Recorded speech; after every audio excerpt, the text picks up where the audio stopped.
12:30, and that lunch will be deferred until 1:30.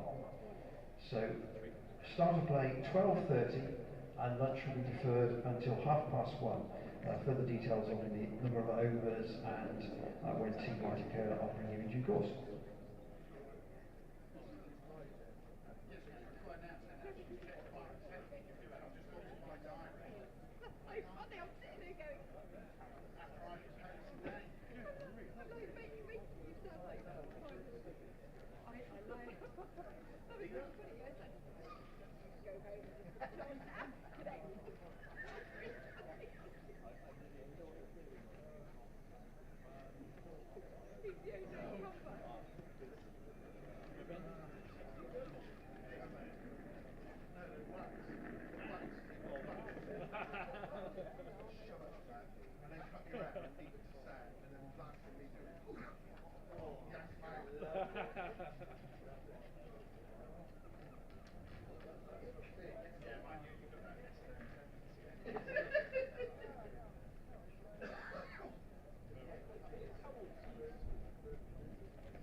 Thanks again, mate. Cheers.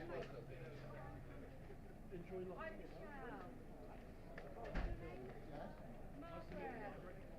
Have a lovely day.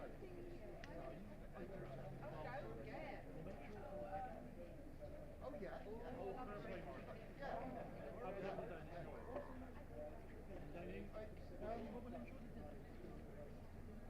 It still brings you out. Saltburn. Saltburn. I haven't watched it yet. It's a bit weird, isn't it? I've heard about it.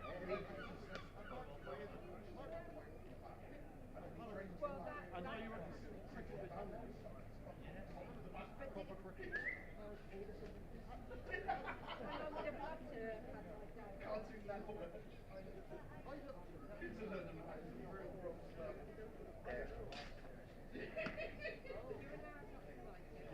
Yeah, that's fair enough. But you have a lovely night.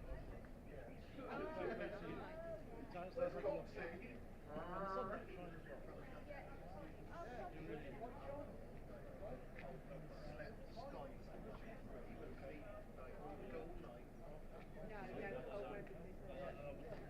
I must be a huge one.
to see, we be on the line.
Just to complete the picture on the schedule for the day then, ladies and gentlemen, 12:30 start, 1:30 lunch. As you can see on the board, there will be 80 overs lost in the day, so that's 104 which we would have started with, that's 24 for an hour and a half's play lost, and tea will be fixed at 4:10, so tea fixed at 4:10.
So good afternoon, ladies and gentlemen. Welcome to day 3 of this Vitality County Championship Division 2 match against our friends from Middlesex.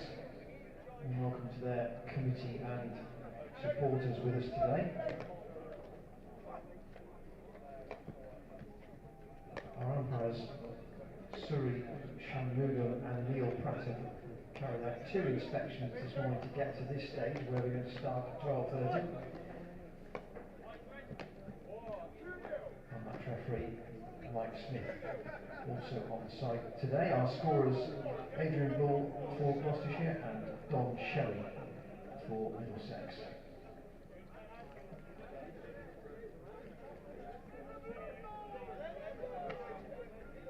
A reminder of the tweaked hours of play. Lunch will now be at 1:30 and tea fixed at 4:10.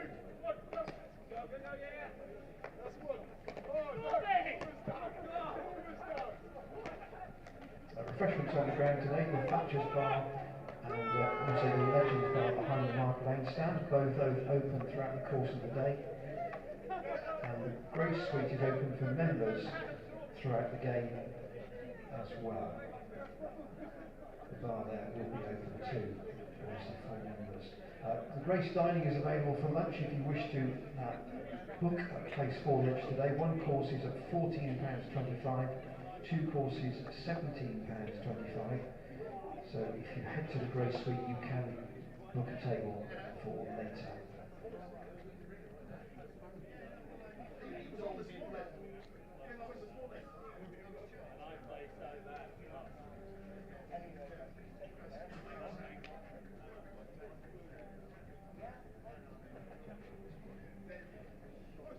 A reminder that as this is day 3 of the game, the price of tickets for tomorrow will be released at tea time today. That is a new strategy from Gloucestershire Cricket this season. That will depend on the amount of anticipated play and the forecast to some degree for tomorrow.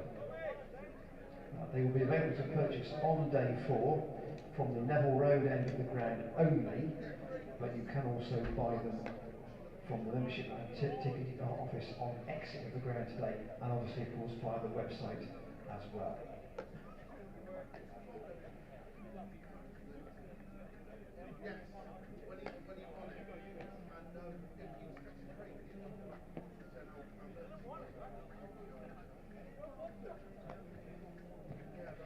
On to bits of housekeeping.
Well, I mean, I could get. Well, what I'd do is, if I was doing that, because I've done a few of those projects, I'd get all the dry materials on the dry, handball them up, and then mix it at the top. As I explained to my builder, they said, "Oh, well, it doesn't really matter. It's 6 1/2 dozen years." I went, "How is this fucking water? You've got to carry all the water up there. Don't do that." You'd have to add to bring 2/3. Yeah, right. I mean, if you can get all this stuff under, that's half the battle. Yeah, well, that's it. So I'm thinking.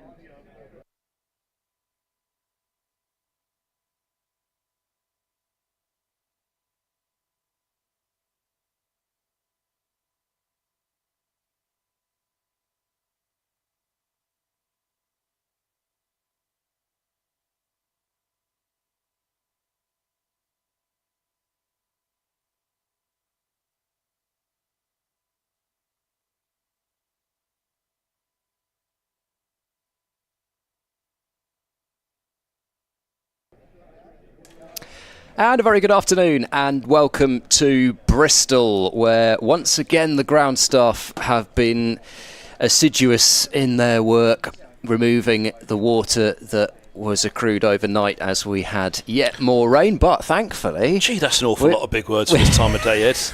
We've accrued, we're assiduous. Warmed up now, 12:30. Has anyone got a paracetamol, please?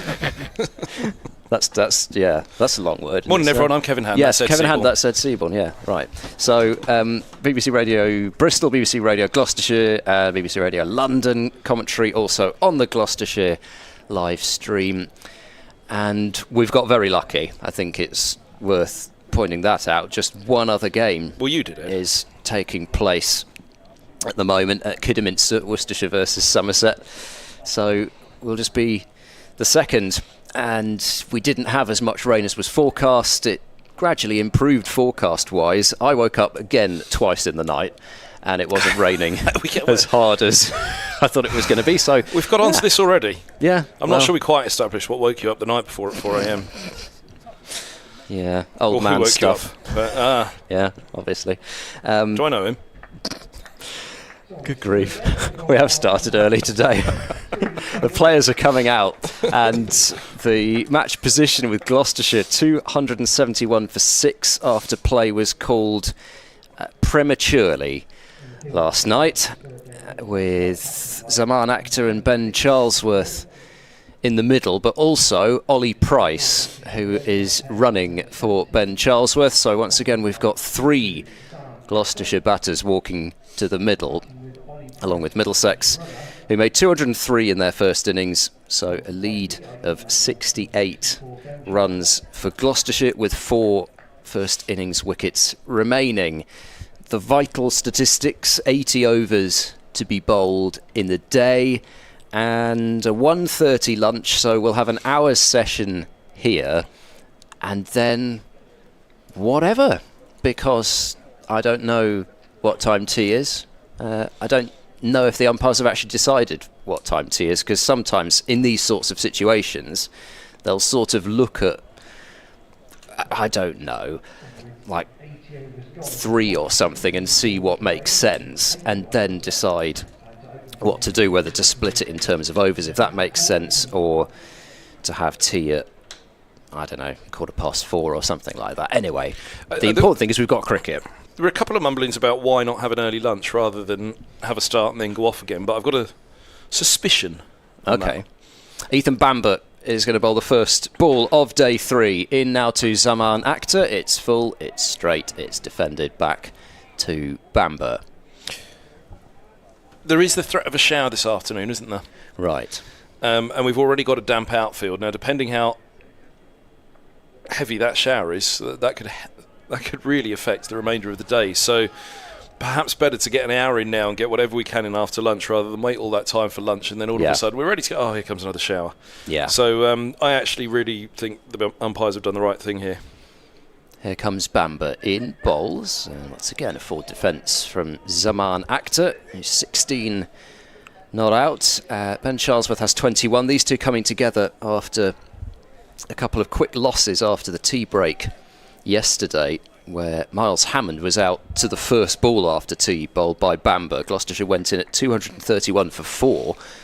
So already a lead of, 28 at that stage, and every chance to sail off into the distance. But 2 wickets, Hammond for 81 and Van Buren for 75. Brought Middlesex back into things yesterday, as standing tall in defence as Actor plays this out into the covers. But these two steadying things somewhat after the losses of Hammond and Van Buren, who were the first batters not just to pass 50 but to pass 40 in the match, and I guess have maybe in the same way as I think Gloucestershire sort of took their time a bit to work out how to bowl on this surface on that first morning. It may be that there's a certain amount of figuring out to be done as Bamber bowls forward, goes Actor playing solidly enough to mid-off, and there's no run. Once again, I should say, because we've probably got quite a few listeners, I suspect, who've been potentially listening to some other games over the last few days with theirs. Well, I can't imagine that they... Oh, you're down them back? They would want to listen to us out of absolute choice. I mean, if we've only got a choice of 50-50, then they might decide to listen to us. But the pitch is a hybrid pitch. So a mixture of artificial and natural grass. This is full, inviting the drive, and Actor square drives it through backward point, and although it's slowing up a little towards the rope, it will make it. And Actor gets the scoring underway with a boundary, 275 for 6. Actor's got 20. This is the first time that this has been used in red ball cricket at Bristol.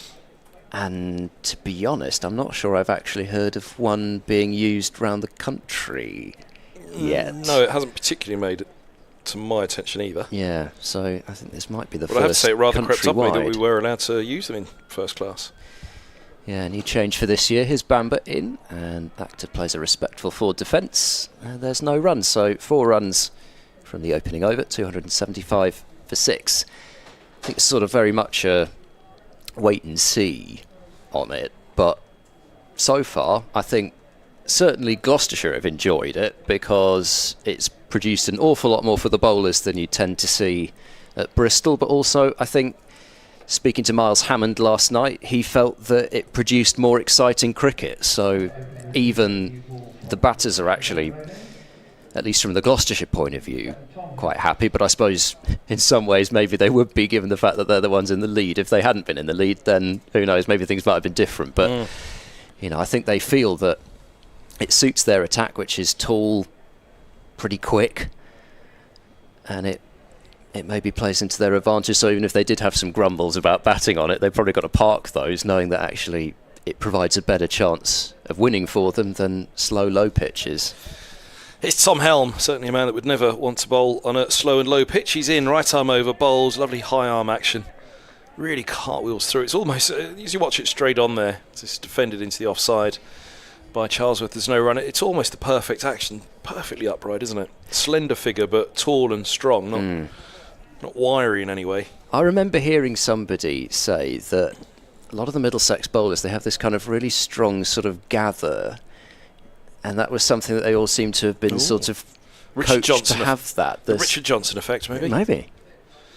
Here he comes, bowls, and it's edged along the floor to gully by Charlesworth. There's no run. But, that front arm comes up and then really sort of prepares before it sort of unfurls before the action. And I remember somebody saying that George Scott, who came here for a while, he had that sort of thing in his action as well, and they thought George Scott was going to be really quick when he was younger. Yeah. It turned out that he bowled more medium pace, but that seemed to be something that the Middlesex coaches liked. 3 slips in the gully go down, Helms in, bowls, and forward goes Charlesworth, clipping away in between mid-wicket and mid-on, and they're going to pick up just the single.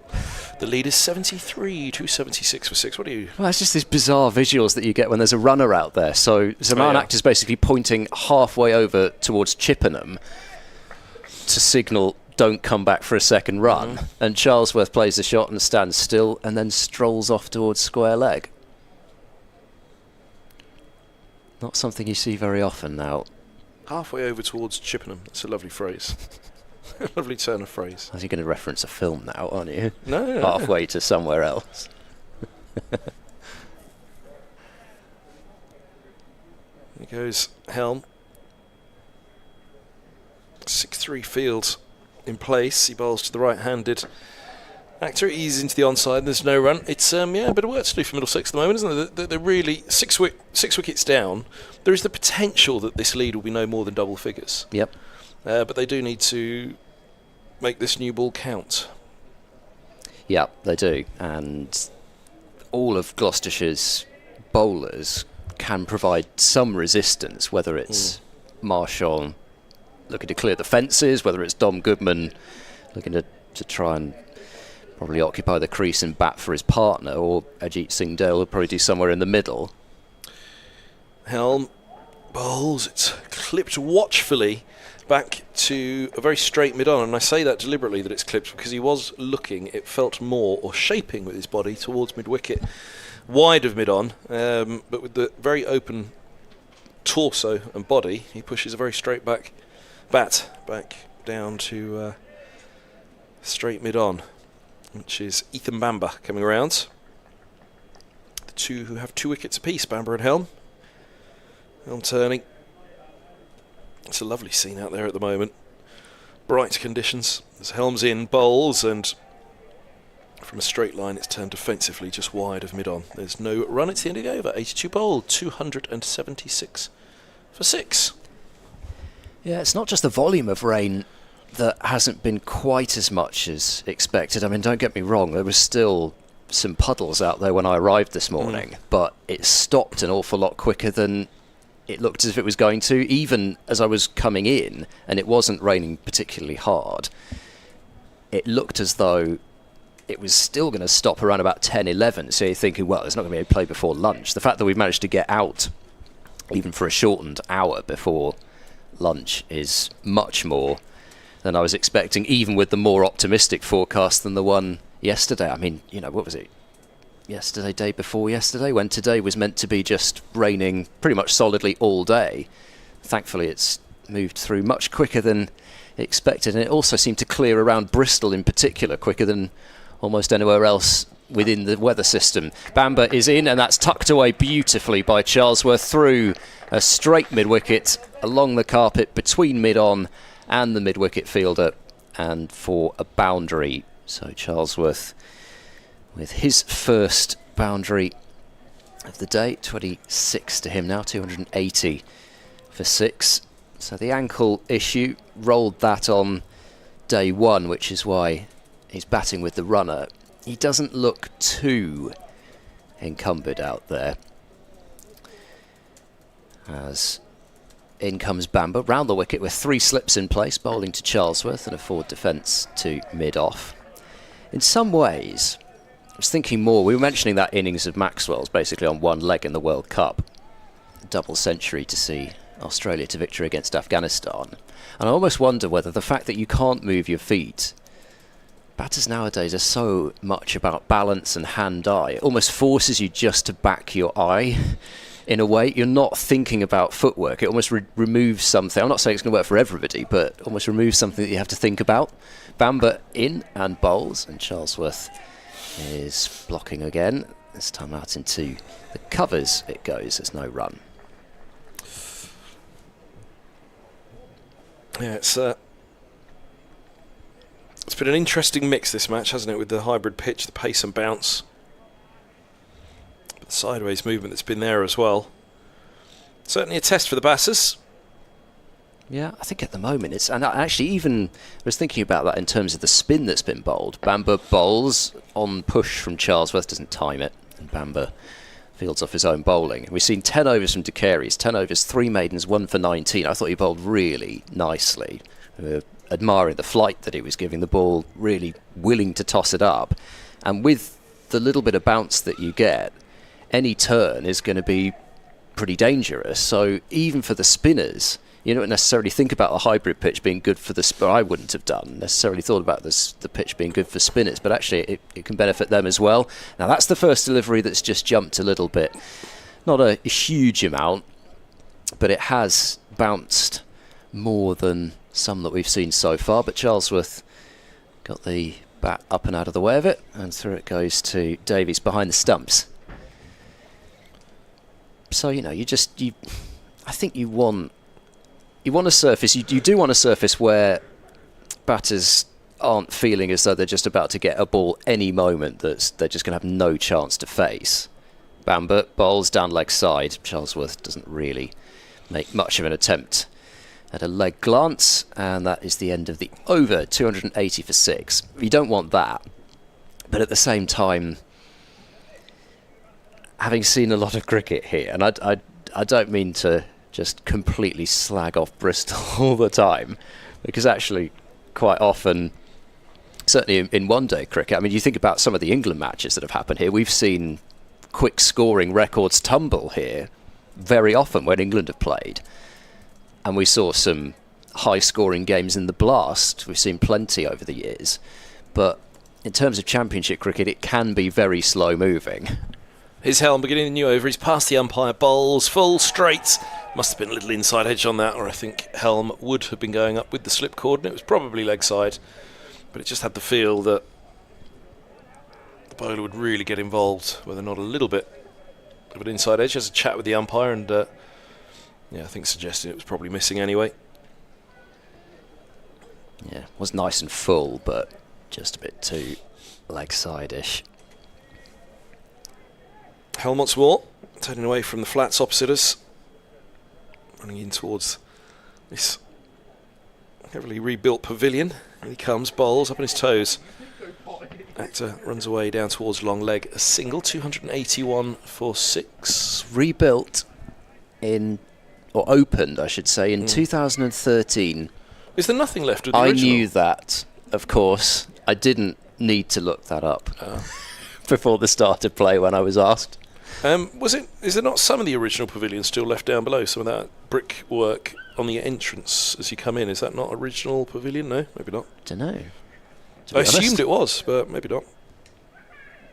Here goes Helm. Charlesworth on 26 awaits, and the left-hander's up on his toes, pushes away into the offside, but off fields there's no run. Yeah, no, not sure, I must say. Of course, as with just about every ground around the country, there's been an awful lot of redevelopment here. The flats at the far end and new seating areas. But of course, as we've touched on before, the club know that there's more that they would like to do that they can't do now on this site, so that is why there's why do they know that? in the works. Well, I think it's just in terms of finances, but also areas that they can't do anything with now. Oh, really? I think, yeah. Such as? Well, I think the car park. I think the car park is probably the main one. Helms around the wicket to Charlesworth, who drives gloriously down the ground for 4. Over pitch by Helm, straight. Charlesworth just offered the bat. Simplicity at its finest there from Charlesworth, lovely. He played one of those last week, and I thought I was going to get Stendhal syndrome. I mean, I don't know. There's really not that much better than a tall left-hander playing an on-drive. What are you looking at me like that for? What syndrome? Stendhal syndrome. Here's Helm. Round the wicket. Bowls and forward goes Charlesworth, and there is no run. Stendhal. AHL. French writer and diarist. Yes, he wrote. Now, let me get this right. Entails a clinical phenomenon in which the presence of a beautiful piece of work or architecture causes... Oh, I see. Chest pains, loss of consciousness. Well, he was supposed to have visited Florence, I think, and been so taken with the beauty passed out. that he saw that it, yes, passed out. Helm in bowls outside the off stump and through to the keeper it goes. Charlesworth sways underneath this. 285 for 6. I forget. It's really irritating me now because all I can get is La Vie en Rose in my head, which is definitely not. I'm sure it's got Rose in. That's terrible. I can't remember that. Wait, how have you got the V and Rose in your That's head? Edith Piaf. Yeah. Well, because it's got the word Rose in, and it's also not the name of the rose either, because that's Umberto Eco. I just can't get there. I'm sure there's the word Rose in it. It's most famous. Oh, wait, there's a word Rose in what? Sorry. In his most famous work. Ah. No, it's not. It's the red and the black. There's nothing. Well, it's a rose colour, red. You know, that's maybe where my twisted mind was going. Like a tail-ender's drive, Ed has missed the mark dramatically. Yes, we've sort of seen a few of those in this match, actually. Here comes Bamber bowling now to Actor. He leans forward and strokes a drive to wide mid-off, but they couldn't run through because short extra got close enough to the ball. So yeah, starts delayed everywhere else, and start delayed potentially until tomorrow at Grace Road. I've seen the video that BBC Northampton's Andrew Radders posted. Radders. Ridiculous amounts of water. Shout for leg before wicket here. Now, has that come back enough? Not according to umpire Pratt, it hasn't. I don't think he's hit that one, but just a question of whether that had quite straightened enough as Actor was looking to flick through the onside. But yeah, normally I would say a choice of every commentary available on the BBC Sport website and app, and it is. You can listen to static and silence from every ground other than here and New Road, if that's what you'd like to listen to. Bamber bowls, oh, that's a beauty. Wow, that's another one of those how did they miss, both in terms of stump and outside edge. We'll get another look at it now. I mean, that's pitched on a middle and off and then straightened on Zaman Akhtar. If you nick those, then pretty much nod your head to the bowler and walk off, really. And he didn't. The three slips are in very close, much closer than they were yesterday. As this is an inside edge from Akhtar, squeezes out backward of square on the onside. Akhtar wants a second run and will get it. Slightly fortuitous there, but for the most part, he's looked pretty robust this morning, is Akhtar. 23 to him now, 287 for 6. And I mentioned his batting efforts last week, where he scored 66 runs across both innings and wasn't out. He's getting that first-class batting average up and up. Bamber in, nicely driven, but it's stopped by Holden at mid-off. What's it up to now? 30, in fact. Of course, it'll go down if he gets out, so he needs to score another 30 runs. But, yeah, I think there's the sense that he's still actually only really beginning to kind of unlock all the talent that he's got with the bat. I was talking with Nick Friend about his hand-eye coordination. Nick Friend of the Cricketer. He's here today. Bamber bowls driven aerially and wide of mid-off in the end. I thought that was going to be one of those ones where he almost timed it too well and brought the mid-off fielder into play, but not to be. It fell short and wide of him. Holden with the dive in despair. And it's 4 more runs, 291 for 6 as Zaman Akhtar moves to 27. But I think I mentioned yesterday about his hockey skills. Played England age group hockey. So you'd think his hand-eye is pretty decent. So if you can unlock that sort of ability, then... Sugar rush required early by the producer. Is that our commentary, or is it just the state of play that you'll you wait so long, don't you? And then in the end, you have That's what I can smell. No, I can't. It'll mess with my vocal cords. What will the sugar? The sweets. Yeah, why? Yeah, so clogs it up, doesn't it? Helm starts the 86th. Bowls and oh goodness me, Charlesworth. His right arm over to the left-hander, and this time he drives down the ground once more, just to the offside of the stumps, having driven to the onside in the previous over with Helm around the wicket. Lovely shot that was. Over pitched by Helm, but Still to be put away, and put away handsomely as it was. Yeah, he's had a pretty good start to the season as well, Charles. Was a game actually quite like Zaman Akhtar's in the first one here, where he scored 52 and 43 in both innings and wasn't out in either of them. Helm in, bowls. Oh, that found some bounce. High up the outside edge. It's played defensively, or high up on the outside part of the bat. It's played defensively into the offside by Charlesworth, who's ridden the bounce well. Yes, that's the one you're looking for, though, I guess, isn't it? After getting driven, he wasn't prepared to pitch one right as full as the one that got thumped down the ground. And we saw a couple of the Middlesex batters in particular getting some raps on the gloves. In fact, Tom Helm, the man bowling, had one himself. Helms in, bowls, and edged! Oh, no. Third slip in place. Just the 2 slips in a gully now. Would have been a comfortable one for third, that. Second had no chance. It flew off a thick edge.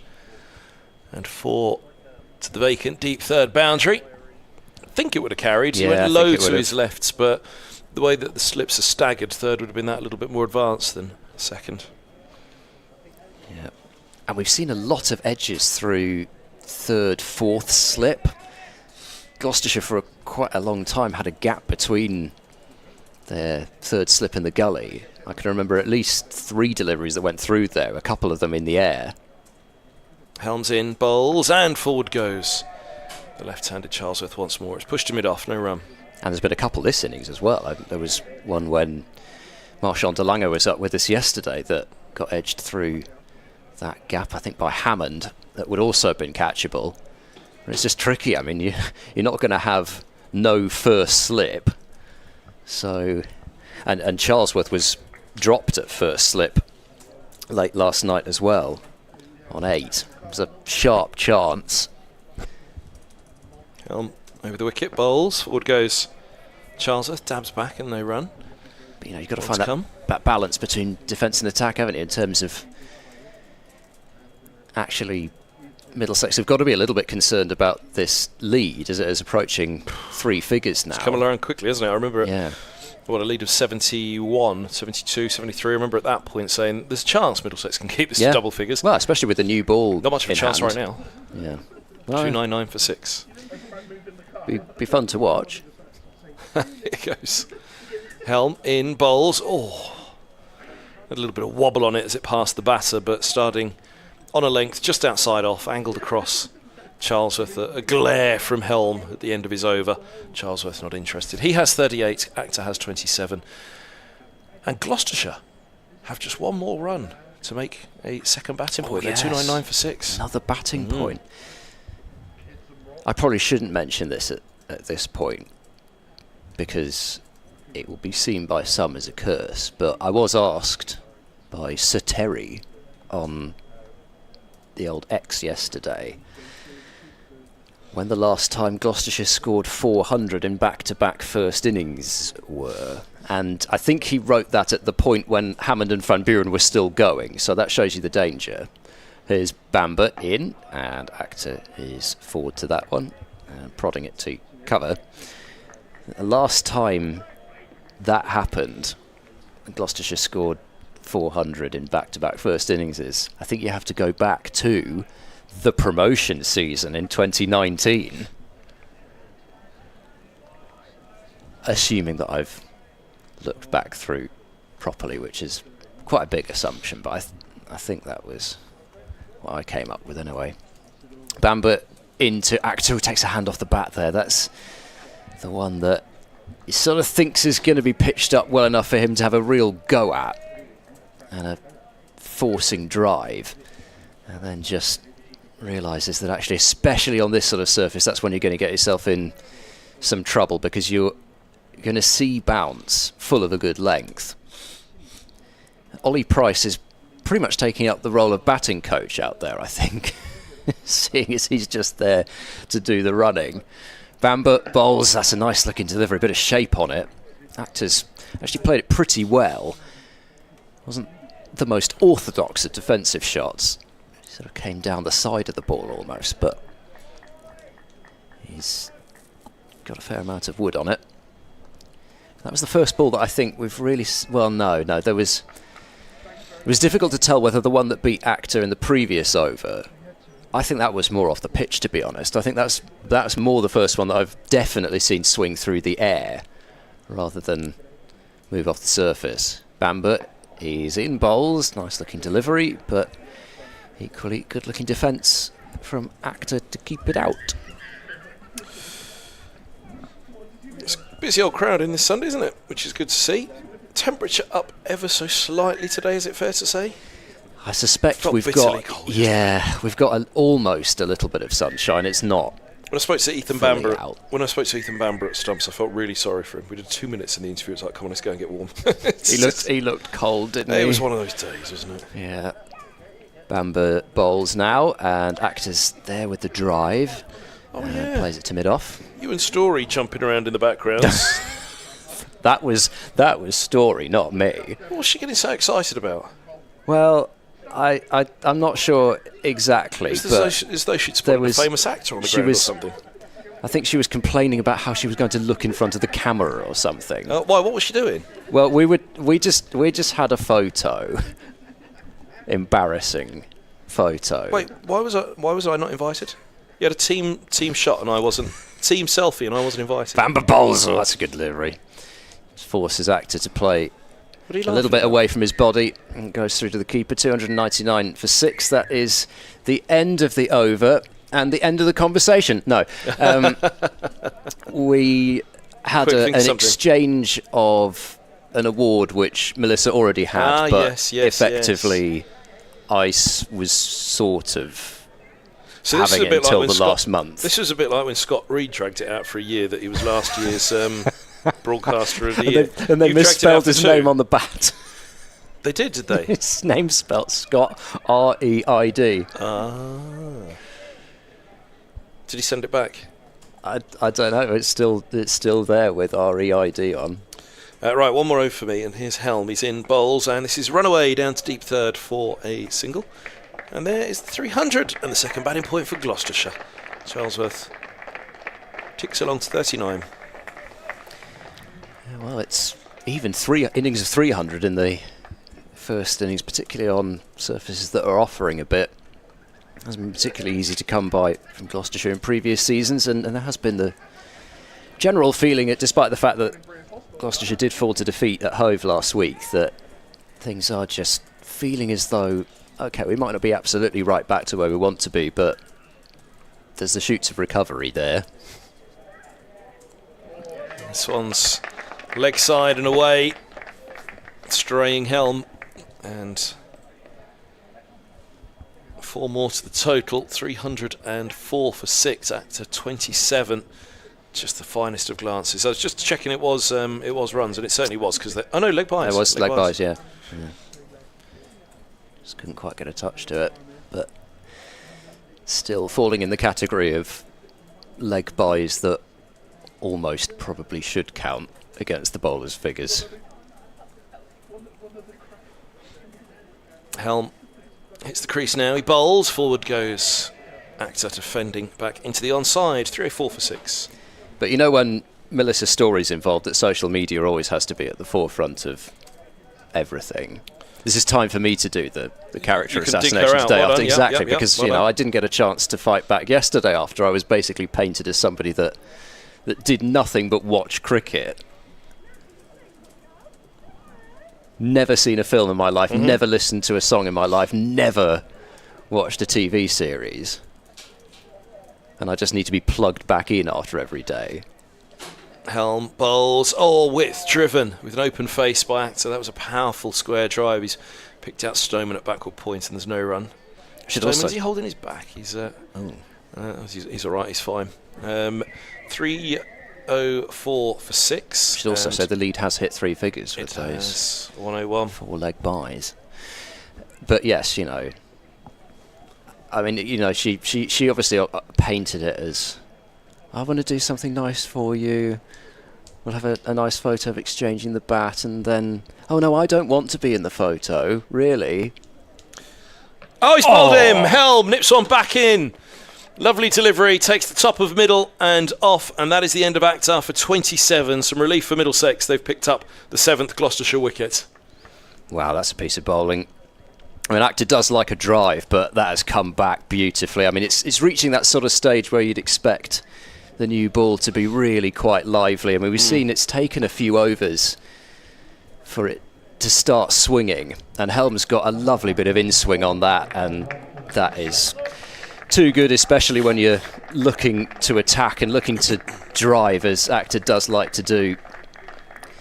And he's, well, he'd be, I'm sure, pleased to have contributed 27, because at the stage when he got out, as we've been saying, there was some jeopardy. I mean, 233 for 6. Gloucestershire could easily have fallen away all out for about, 250, 260, and then, difference between a 50, 60 run lead and one that's over 100, sizable. So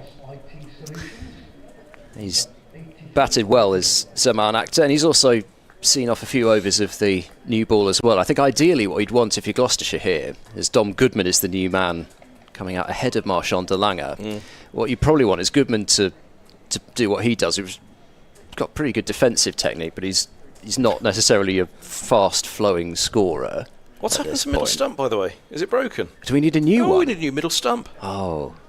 Umpire's got a problem with his middle stump. Here we go. Out comes the umpire brandishing his middle stump.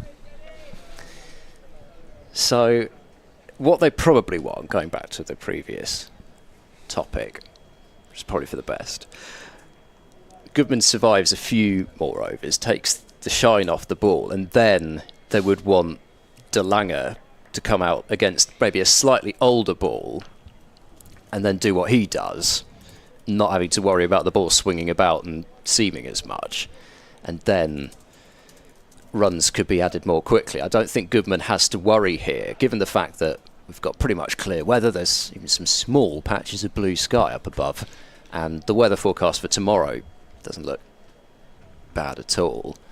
So there's time to there's time to use up if it's for a good cause, which I think it would be. We're reaching the match situation where Middlesex are going to have to go out and equal the second inning score of Gloucestershire and then try and bowl them out for less than 200 in the final innings. It's there or thereabouts, isn't it? You can't really see Middlesex coming out and racking up 450, 500 and, setting 300 something to win. Well, you never know, and that's why it would turn up, isn't it? It's wonderful, isn't it? But we're roughly... And that's what Middlesex would hope for. Well, indeed, Middlesex would have hoped for a one-innings match. Well, they haven't got that. So, they'd have hoped that the first innings cancelled each other out, and then, it's 250 plays, let's bowl them out for less than 250. Which final innings is probably a fair bet. Yeah. But at the moment, bowling them out for 200 would probably be pretty tough. So Middlesex are going to have to, that's what they're going to have to do there. That's the scenario. Anything better than that's an absolute bonus, but they won't want to be setting much less than 200, let's put it that way. And the lead is already 100. So here's Helm, final ball of the 88th. He's into bowl to Goodman, and the right-hander leaves alone through to the keeper. Had a leg gully added for the right-hander, 3 slips, a gully and a leg gully. That's the end of me. A few words from Ed. Well, I don't think it's the end of you. Well, it feels like the end of me. Does it? Yeah, it's been a long day already, hasn't it? Well, right, okay, from that respect, okay. I thought you were just sort of playing the sort of sympathy card for getting booted off commentary then, but no. Well, yeah. Well, always playing the sympathy cards. Right. Good way to start. Anyway, a few words from Ed Seaborn. It's going to be Rita Green. See you after lunch, folks. Yes, we're going to hear from Rita Green for the first time today, having made the trip across, and possibly, I don't know, possibly fairly pessimistic about the amount of cricket that she might have seen, but I think all of us have been pleasantly surprised to get on as early as we have here. And we've got the first change of bowling of the day. Bamber being replaced by Higgins. As Higgins runs in, over the wicket, bowling now to the left-handed Charlesworth. Ooh, he's reached a bit for that one, as Charlesworth played a little bit awkwardly out into the onside, as it was a tempting first delivery from Higgins. Very much not a loosener, but he did just offer that one up for Charlesworth, who had a think about having a real good mow at it. 2 slips and a gully. Higgins bowls again. He's trying to force Charlesworth into a forcing drive away from his body, but this time no shot offered at all. And are all the papers in order, Rita? Good afternoon, Ed. Good afternoon, everyone. Yes, I finally got myself into position here. All the papers are there, the screens are there, the mic's on. All good. Here comes Ryan Higgins bowling, and a full delivery is poked out into the offside. Charlesworth holds his bat out towards square leg, with Ollie Price standing there as the runner, and Dom Goodman at the non-striker's end. So, I must say, that is a beautiful set of notes. Oh, you like my notes? Okay, yes. That's extraordinary. Wow. I mean, I would not know where to start with that. It doesn't show that I've got a social life, to be honest. Higgins is in, and this is a forward tap out into the point area. There is no point inside the ring because they've got a deep point, a deep square, and a fine leg. But Helm, fielding in the gully, stops it. Yeah, Gloucestershire going on well in the main. What do you think about that wicket? Do you think that's taking the wind out of their sails, or do you think, they'll push on even further? Yeah, it's one of those things, isn't it? I think you know, Zaman Akhtar's got a lot of batting ability. He is primarily in the side for his bowling at this point still. Higgins round the wicket, bowls. Charlesworth leans forward and plays defensively to cover, but times it pretty sweetly, actually, even if he wasn't looking for runs on that occasion. But whilst Charlesworth's there as, yes, the top order bat, the injured top order bat, I mean, he does open, and we would have come in down the order in this match anyway, possibly one position higher than he has done. But whilst Charlesworth is there, then I think it's always easier for the lower order to play for the set batter. That's leaning forward Charlesworth, playing an elegant defence to mid-off, and that's a maiden 304 for 7, so a good start from Higgins, who's typically miserly, going at less than 2 runs and over. 17 overs, 5 maidens, 1 for 31. His figures, but every chance with this new ball that he can add another couple on. But, you know, there's, like I say, there's batting to come. Goodman has shown that he can hang around, for sure. And then Marchand de Lange, with his ability to clear any boundary in the country, and Ajit Singh Dale at number 11, who made a first-class 50 last year. Yeah, looking forward to it. We've bigged them up now, haven't we? Well, but, it doesn't. It's not going to happen every time, of course it isn't. But you know, come on, that's, Ed. You know, be that's what this. What Gloucestershire will be thinking. You know, they can get this up to 350 still. Here comes Helm in. Oh, and this one nicely lifted delivery, but pushed out to point. The point fielder has slipped over in not a very elegant manner. I hope he's all right. I think Should he's be all okay, right. but yeah, you can almost see the slip. I think it's Stoneman again. Stoneman seems to have been spending as much time on the floor as your sort of early 2000s Lazio footballer his last couple of days. Oh, but look, it's your not age there a little entirely bit. down to his own doing. Yeah, look, I used to love fielding at point, but you've got to be awfully careful. That initial trigger movement as to where the ball's... You've got, less than a millisecond to figure it out. Stoneman looks all right. Helm in for the second delivery of the over, and this one is defended, and there is no run. I think the game's nicely poised, would be my view. I've been watching from afar, listening in from afar. What's this about? What's this I hear about you being targeted for not having a good cinema knowledge, TV knowledge? Well, no, Should I defend you? I make absolutely no bones about the fact that it is not my area of knowledge, but the fact that I've never watched a single one of them, as seems to have been insinuated, in fact more than insinuated, it's been said outright. That's a bit far. Too far. By the way, cricket-wise, we've ground to a halt.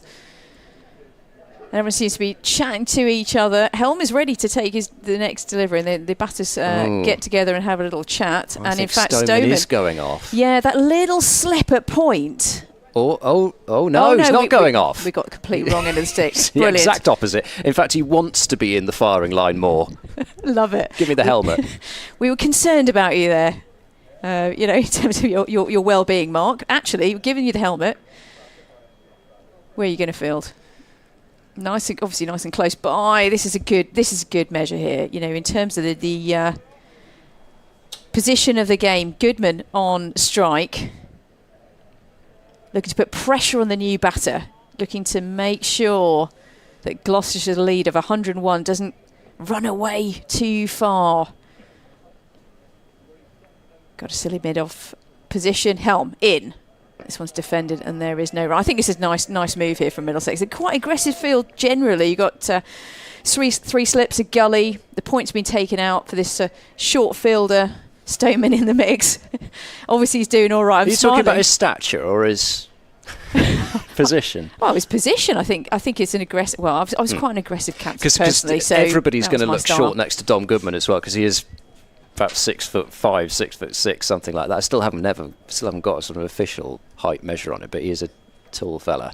Indeed. Helm in. Who's another tall chap. This one's a short delivery over the head of the rather tall Goodman through to the keeper down the left-hand side. You know, keepers can't to be. What do you think about the this hybrid nature here? You a fan or not a fan? I'm a fan. From what I've seen so far, I'm a fan. It could be that it starts doing crazy amounts a bit later on, and I don't know, it takes the batters out of the game a bit too much, but I don't see that happening from what we've seen so far. If anything, it looks as if it might be getting just a little bit easier. Helm in once again. Oh, and he played inside the line. Goodman, I'll give him the benefit of the doubt there, through to the keeper, and no run. I think Helm is bowling beautifully here. That line, that sort of very consistent line length. That's exactly what the batters for Middlesex are looking for. I was listening to Mr. Hand's interview with Ethan Bamber last night. Hard hitting. Well, as ever, well, I'm sure. It was cold hands. I don't know about hard hitting. But questions getting right to the big issues of the day. When Bamber was saying that I need an answer, please, Mr. Bamber. No. Come on. He's not Paxman. Come on. Right, back to the cricket. Helm in to Goodman. This one is driven, but not the meat of the bat. And mid on field, and there's no run. I make that a maiden over. It was. Yeah. Yes, back-to-back maidens. Well done, Rita. Yes, indeed. Back-to-back maidens. This is the pressure that needs to build up for Middlesex. You know, they know that this phase of the game could run away from them, and they know perfectly well how the game is poised with 6 or 7 down now. They want to skittle through and get the bat and the pads on, of course. I'm stating the obvious here, Ed, of course, but from your perspective, Gloucestershire obviously want to stick around as long as possible. Indeed. End of the over let's start again, 304 for 7. Higgins starts the new one from the pavilion end. Bowls and Charlesworth drives, strokes it to cover, and there's no run. I do remember, speaking of the magnificent Jeremy Paxman, a bit of I'm sorry I haven't a clue, where it was interviewing the commanders at the Battle of Balaclava, the charge of the Light Brigade. Round the wicket goes Higgins, bowls full. It's turned to mid-on by Charlesworth with no run. Lord Cardigan, did you overrule the order to charge? And over again. Did you threaten to overrule the order to charge? Magnificent. Oh. Barry Cryer. Is this a comparison to our own Kevin Hand's style of interviewing? Yes, yeah. exactly. Ah, brilliant. That's just what it's like. Around the wicket goes Higgins, and this is played almost sort of diffidently by Charlesworth out into the offside, and there's no run. Well, let's get the drama, increase the drama. Yeah, absolutely. It was exactly like that. But Ethan Bamber did. He's somebody he's that nice guy. you need. No, well, you just need to get him to say what you want said. Yes. Yeah. Well, there's some fantastic post-match interviews in the football world, but I haven't seen that sort of level of. Oh, you wait. Higgins over the wicket now to left-handed Charlesworth. Forward goes Charlesworth and turns the ball to mid-on. There's no run. I feel as though I should finish off what Ethan Bamber said. Like, personally, he said I didn't hit the right areas and bowl 6 balls in a row, and I think that's. Did you not bowl 6 balls in a row? In the right line and length. Bamber Gascoigne over there. I started, so I finished. Oh, Bamber Gascoigne, of course, yes. And speaking of Jeremy Paxman, yeah. I'm trying to bring it back to cricket. You two just. No, we're not having that. We've been on air for 45 minutes. You were the lighter version of Bamber Gascoigne. I've started, so I feel I should finish. Higgins bowls and leaning forward into a defence is Charlesworth. You will get to say fully what Ethan Bamber said. I don't think it's relevant anymore. Sorry. No, I love it. We're too immature, Kevin and I. I know. I'm very happy to be here, and listening to both of you from afar, I think there's been a good bit of banter. Banter. Yes. Lively badinage. Here comes Higgins bowling, and this is clipped to mid-wickets for no run, and it's another maiden over. So this is what happens when you get 3 maiden overs in a row. This sort of thing starts happening. It's 304 for 7, so 91 overs have been bowled. So I don't think there's really any pressure on the 350 in particular. So, I mean, 46 runs in 19 overs, but Middlesex... Well, I mean, also, I don't think they'll be particularly concerned about picking up maximum bowling points at this stage, but still, give it another half hour or so. If these two are still here, then, you know, Gloucestershire, I don't think they would do this, but the dream situation could be they get to 350, and then they just say, right, that's enough. We need to get bowling now. Ooh, I don't know whether they would do declaration. that. That is a long way off, though. I mean, the tail would have to wag considerably still to get there from here. Helm in, start the new over, and this one's a thick edge, and between gully and third slip and to the boundary rope for 4 runs. It was pretty much all along the ground, so pretty safe to a high degree, but 4 runs on the board. I think from Helm's perspective, I'd say he wouldn't be too upset with that. It's obviously clearly a thick edge rather than the meat of the bat in any way, but 4 more to the total. Total now 308 for 7. Dom Goodman will be seriously relieved, though, because he did bag a pair last week, so just to get off the mark will feel great. Goodman on strike for the second ball of the over, and this one's defended, there's no run. Dom, but you know, my many notes here. I'm a notes kind of girl. Please do. He bought the first thing I'm going to come out with. Dom Goodman is born in Ashford in Kent, which is I know very, very well. Where my dad worked at, I think, the very hospital that he was born at for many years. So there's the first useless fact from Rita. But Kent guy, but doing his trade up here in Gloucestershire. And Helm comes in, tall, elegant bowler, comes in, really bends his back into this one. It's a short delivery through to the keeper, no run. But he's a tall chap, isn't he? And that, in fact, he's going to have a little chat with, who's he going to have a chat with? Do you know, that's hilarious when that happens, where the non-striking batter comes down the wicket for an intentional quick chat, but the batter just goes to mid-wicket, to square leg and goes, nah. Well, especially when the non-striker in this case is somebody who's not facing any deliveries, being Ollie Price, the runner. True. Very true. Ollie Price, be ready. His Helm in. This one lifted on Goodman. Controlled, it was certainly not, but it flew over gully. And they scamper through for 2. Not in control. And as I said, Helm won't be too upset with the fact he gave away 4 on the first delivery of the over. Big thick edge down to the boundary rope. That one got really big on Goodman. He got onto the back foot and it flew over the slips and gully and into a safe area, and they scamper through for 2. Score now 310 for 7. Yeah, that really could have gone anywhere, couldn't it? I mean, it's something you see a lot. You see a tall, fast bowler come out and you think, well, he's going to get bounced, especially with somebody like Helm bowling. In Helm. And this one's down leg side and actually quite nicely controlled and played down to fine leg or long leg. And they go through for a single. That'd be a bit of relief for Goodman to have a nice stroke down to long leg, and that always feels nice after a couple of rocky balls. But down onto the boundary rope, but not over the edge. So 311 for 7. I'm struggling with 300 today. 300 definitely, ladies and gentlemen. We just can't believe that Gloucestershire have scored 300. No, it's not that. I promise you that.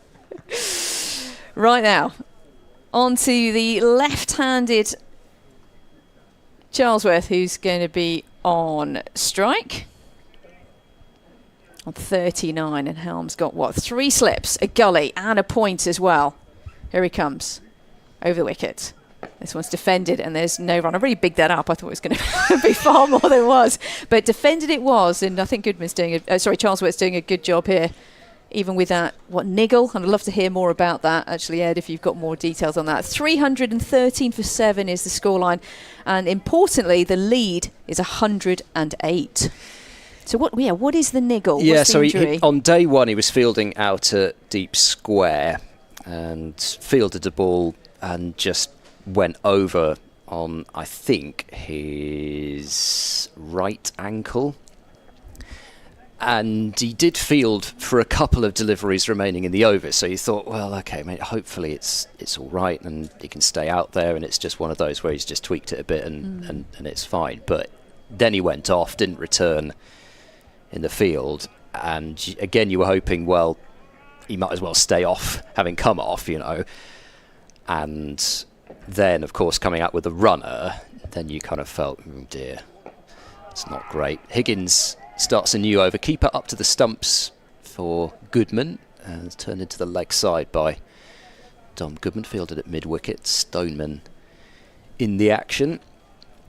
But I didn't get the impression that it was enormously concerning. He's clearly walking pretty much okay. So it's more of a precautionary measure, do you think, to have a runner? I hope so, anyway. Higgins bowls full and Goodman prods forward and plays to mid-off. There's no run. So, yeah, I guess you just hope it's something that, with the round off coming next as well, hopefully it's something that is just so short-term that he doesn't miss much cricket. Gloucestershire are going to need him, not just in the Championship, but also in the Blast. Starting in under a month now, as bowling is Higgins, and letting that one go is Goodman, 3 to the keeper. Well, it's amazing to think, I mean, this is only Gloucestershire's third game. We barely got underway. And we're talking about the Blast like it's just round the corner. So much cricket to come. Yeah. Western Storm here as well, and yes, a couple of internationals, both the women and the men. Can't wait for my first Western Storm game on comms this year. Nice. On Wednesday at Taunton. Higgins is in bowls and Goodman plays respectfully to mid-on. There's no run. Yeah, Wednesday and Saturday, so if you're free, do come and support the Storm, who won yesterday. Quite an impressive win, actually, against a Thunder side, including the likes of Kate Cross, Sophie Eccleston. Eccleston, 10 overs, 3 maidens, 3 for 16 she bowled. But Storm did still manage to get up to 250 and actually defended it very comfortably. That's a great effort, as you say. Any side with Eccleston in it. Especially after losing their first 2 games. Confidence wouldn't have been massively high. They did play very well at Headingley. It's leaning forward is Goodman. And won't find a single as mid-on comes to the straight to field. Yeah, it was a bit of a clunker that they started with against the Sunrisers at Cardiff, and were just never in that game, bowled out for a very low total. Not really the way that you want to start the season. Sunrisers are clearly much improved from previous seasons, as we've been talking about with Kevin over the last couple of days. Last ball of this over, Higgins from his angled run bowls to Goodman. Ooh, he's tried almost to let that one go. Ball sort of hits the bat. It's one of those unintentional deflections, which again can end up in quite a lot of places, but this one straight down into the floor. And it's another maiden from Higgins. 7 maidens in his 19 overs, 1 for 31. Score remains 3-1, 1 for 7. And the lead 108. But I think to come back and win that game after losing what was a game that they probably felt against the Diamonds. Holly Armitage made a century and they dropped her early on. You kind of feel, well, if they're taking that catch. But 2 home games coming up and, every chance to get a couple of more wins. Start of the next over. Helm in and defended by Charlesworth. No run. 3 slips, Gully. We've got a sort of a deep point. Mid-on, mid-off. Ollie Price sticking around over there. He's not fielding. Yeah. It's just so unusual. I know, isn't it, it's to see done a me a runner, couple quite of times frankly. thinking there's a fielder at square leg. But although there is a deep square leg as well in the midst. So yes, ladies and gentlemen, a runner in there. I know that there's been a couple of mentions about not being able to see it on the feed. Of course not, because kind of every angle, but got a runner in, which is quite unusual in the game nowadays. Helm in. And this one's a short delivery over the head of Charlesworth, and there's no run. I always find runners pretty an interesting position. I don't think it's necessarily always a brilliant thing, isn't it? You rarely practice in the game to have a runner. For me, my most favourite runner situation was in the 2003 World Cup. God, I know we're going back a bit. I'm showing my age. India against Pakistan. What a game. When Tendulkar hit 98, but he had Virender Sehwag as a runner for most of that, poor lad. Helm in again. This one's defended to the point region, and they go through for a single.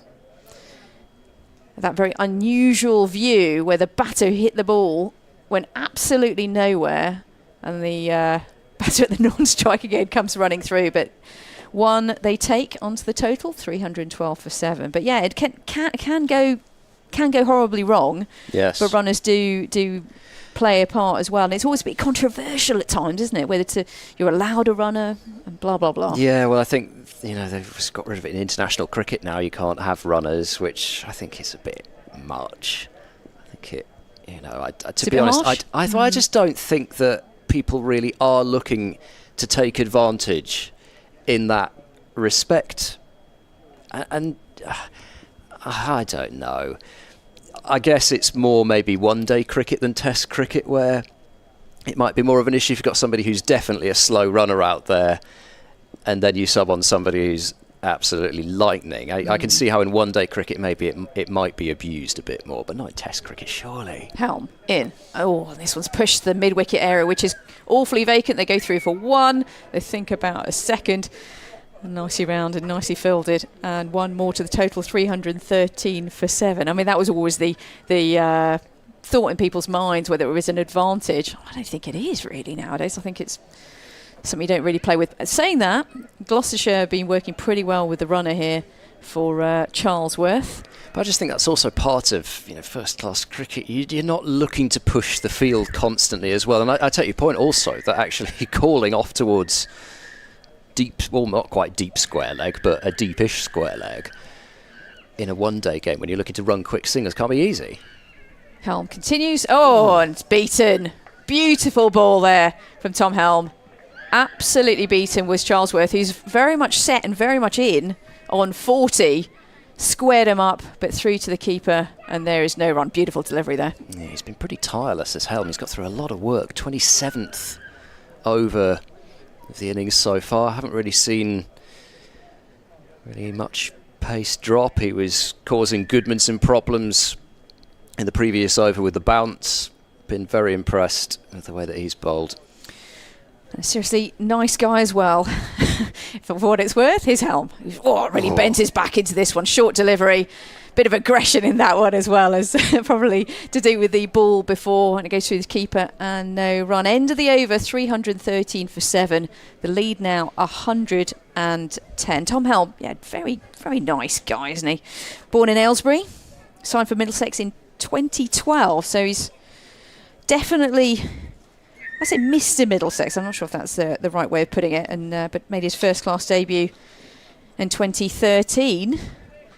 But very elegant delivery action, very tall tall point of delivery as well. And I think the Higgins and Helm combination here actually is a really nice combination. Yeah. Higgins far more medium pace, but very much wicket to wicket in his delivery action. Nice to see. So this will be the last over before lunch. And yeah, Middlesex have tried to have Helm or Henry Brooks bowling, and Brooks hasn't actually bowled that much, with a Bamber or a Higgins from the other end. Higgins to Goodman, leans forward into a defence. And a lot of these players, is the first time I've seen them in the flesh, because this is only the second championship match involving Gloucestershire and Middlesex that I've covered. They haven't met since 2021 at Cheltenham, and that game I did cover, but Tom Helm wasn't playing. Three slips in a gully. Higgins moves in. Bowls! Oh, that's a beautiful away swinger, which has Goodman reaching for the ball, playing to start with on the original line, but then just following it as it swung away from him. Ryan Higgins doing what he does, nipping the ball about. New ball, pitch offering enough assistance that he can take advantage. And overcast conditions as Yes. well, so atmospherically there's something in it there. Higgins into Goodman, who skews an edge past gully. They will take a single. I suspect that's all they're going to manage. And indeed, that is the case, as another throw goes over the head of Jack Davies. They did that quite a few times yesterday, Middlesex, and there was one overthrow, but that was at the far end. 314 for 7. Goodman has 9. Yeah, that. I think they can consider themselves a little bit unlucky here, Middlesex. There's been a couple of thick edges, and that one that came onto Goodman and got really big on him. It could have gone absolutely anywhere. But Gloucestershire have ridden their luck this morning. I say this morning, before the very late lunch. Higgins over the wicket to Charlesworth, who's... what he's done with that. He was almost looking backwards as he left the ball alone. He left the periscope up there, out the side. That was the most bizarre leave I've seen in a while. Or at least it almost wasn't a leave. Again, it was quite close to the gloves, referencing that dismissal of Leas Duploy in the first innings, where he just left his gloves there. And the bounce causing the gloves just to be taken as... Oh, that's beaten him on the inside edge and gone over the top of off stump now. Higgins doing everything but take the wicket. He's not giving Charlesworth a glare, but you know that inside Higgins is going to start to be fuming a little bit, because he's not somebody that... I mean, he's such a terrific competitor. We know that from his time here. He's not going to take that sort of thing happening to him on a regular basis lightly. This is the last ball before lunch, as in comes Higgins and bowls, and that's the away swinger to the left-hander. Angles across him, but Charlesworth plays it out to point. And that is that for the shortened morning session. 65 overs remain to be bowled in the day's play. Gloucestershire have advanced their score from 271 for 6 to 314 for 7. The one man to depart being Zaman Akhtar, who was bowled by an inducker from Tom Helm for 27. Charlesworth has got 40 and Goodman has got 9. And the sky's getting a little bit darker for now, but at the moment at least it looks as though we should remain dry. Pretty entertaining hours play, just whetting the appetite for what's to come, hopefully. Indeed, with not a huge amount of cricket going on right now in the county championship, you could be pretty gripped by this game, and Gloucestershire, I'm sure, cannot wait to tuck into their lunch. One wicket fell, and it could have been more. Middlesex didn't do a huge amount wrong with the ball, but I think Gloucestershire have done pretty well. I think they have. Ollie Price is raising his bat to the Gloucestershire coaching staff down there, who are giving him a round of applause. Josh Shaw's also down there. Looks like he's going to do some bowling over lunch. Standing ovation for the runner, Ollie Price. It's good to see. Got a good sense of humour, does Ollie. 314 for 7. Then the lead for those superstitious ones is 1-1-1 over the lunch period. So you're going to have an awkward lunch. We're just going to enjoy ours, I think, as normal. Myself, Ed Seaborn, Kevin Hand and Rita Green will be back with you on the BBC Sport website and app, and on the Gloucestershire live stream in around about 40 minutes' time.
Well, good afternoon, everybody, and welcome back to the County Ground Bristol, where the players are on their way out to the middle, and we're ready to go for what is a very, very important session in this match. Gloucestershire are looking good. They are 314 for 7, leading by 111. Middlesex wouldn't have been too disappointed with their 203 in the first innings, but they've got a little bit of work to do here, and they need to do it pretty economically.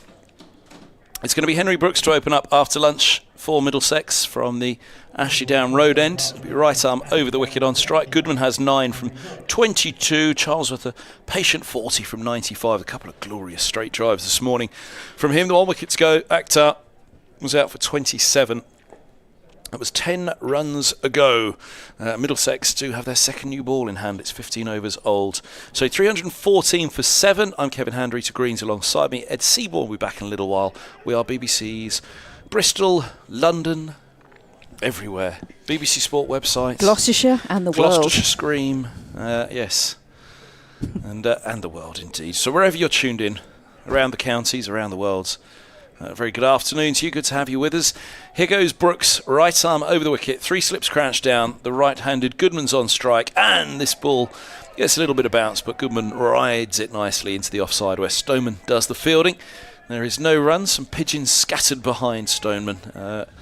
Middlesex will hope that they're not scattered by the ball anytime soon, because they do need to keep the run rate down here, Middlesex.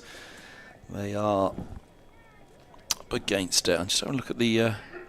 says yes, Charlesworth. It's always confusing, is it? Charlesworth said it by the square leg umpire because he is injured, so the non-striker is the sub-fielder, the runner. As in comes Brooks bowls, and a thick inside edge trickles to mid-wicket where Ethan Bamber comes around to collect, and the ball thrown around the field between Jack Davies, the wicket-keeper, Stephen Eskenazi, Mark Stoneman, the skipper, up at the non-striker's end. Not the skipper, my apologies. That's Lester Ploy, the wily old head. Well, I can see why you did that. That's the past, a little bit of the past then coming through, isn't it? The skipper. Skipper. He's had a few stints to it. Here's a full ball, leg side, clipped down to long leg by Goodman. He moves to 10 with the single, 315 for 7.